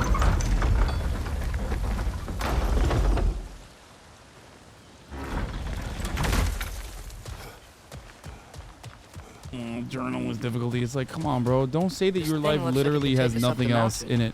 Maybe we'll be able to see a mine up there. That is the only thing you can flex with. Quite Come like on. a You dwarf. have more than that. You have more to offer than that. I know it. I believe in you.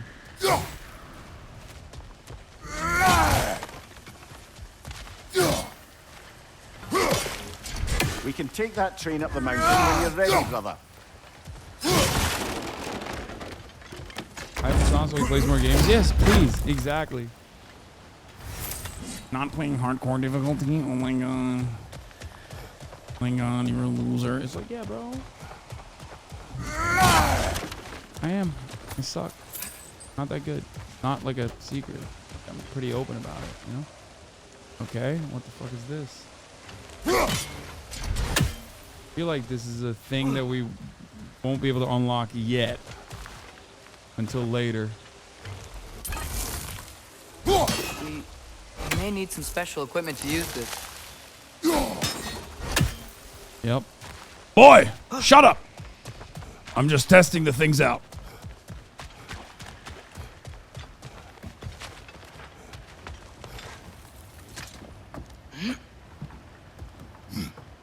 No, X will work. Grug.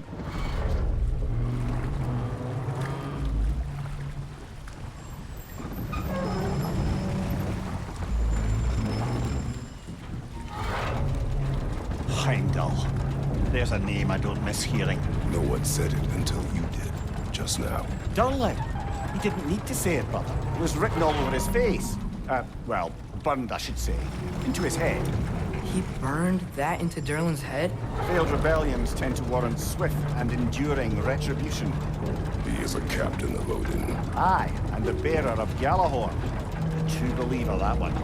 There are few Bro, things so there dangerous is in a more. man as There's lack better of public doubt. transport in Dwarfland than California, okay? Which is crazy to me. Seems like we're here. Come on. This way. I can see another train. Let's look for a way to get over there.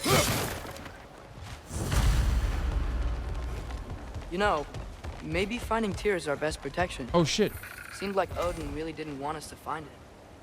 Once Tyr's free and can be God of War again, Odin won't have time to worry about us. If that is his war to fight, he may have it. Oh, come on!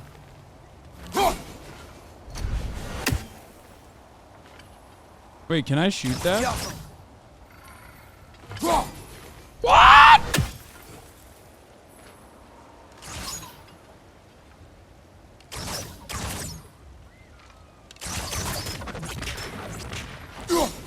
Yes! Fuck you, Odin! Kratos says no to the surveillance state! And no to chests. I hate chests. No chestussy. The hell is this? Dwarven love? I hate that! Oh, it's one of these. Okay. I am waiting on Sabdab and George to get here because I'm going to shoot the next episode of the Fear and podcast right now. So I'm afraid I think this is a good place to just stop it for today. Sorry that we didn't get to more Kratos God of War gaming, but we will get to more Kratos God of War gaming tomorrow. Okay.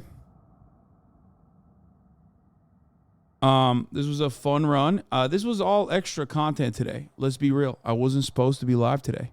So, you know, that's happy that I gave you some. Thankful for that. You know, sometimes you just got to do that. A little quick gaming, a little quick leg action. Whew. I love you all. And tomorrow we're back to the huge, back to our regular broadcasting session, back to reality. Hope there goes gravity, you know. And you're just justifying your lies from yesterday. Wait, what? No, those are. It wasn't a lie. I mean, I still came back. Stunning lo-fi Anyway, love you guys, and I will see you tomorrow. We're on their way here right now. Next episode of Fear and is going to be me and Jack Courage Dunlop. That'll be out tomorrow. But we're shooting the next episode for the upcoming week with Sapnap and George Not Found. Well, guess what? George is found in our Fear and episode. Fear and episode 1, and also now, whichever episode we're on. So, love you all, and I will see you tomorrow. Bye. Hasan is streaming. Hasan is streaming. There he is again. Hasan is streaming. Hasan is streaming.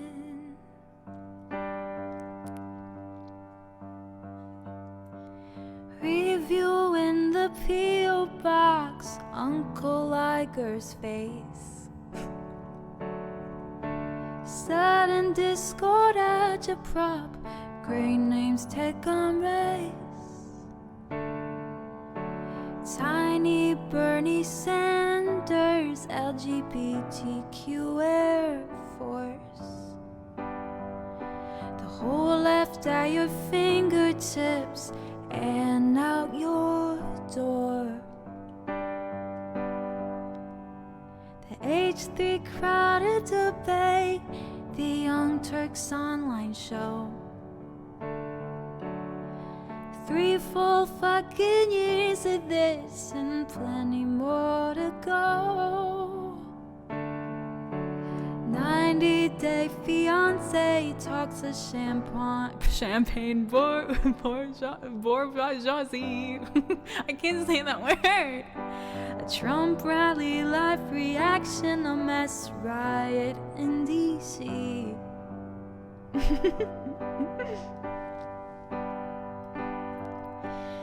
There he is again. Hasan is streaming. Hasan is streaming.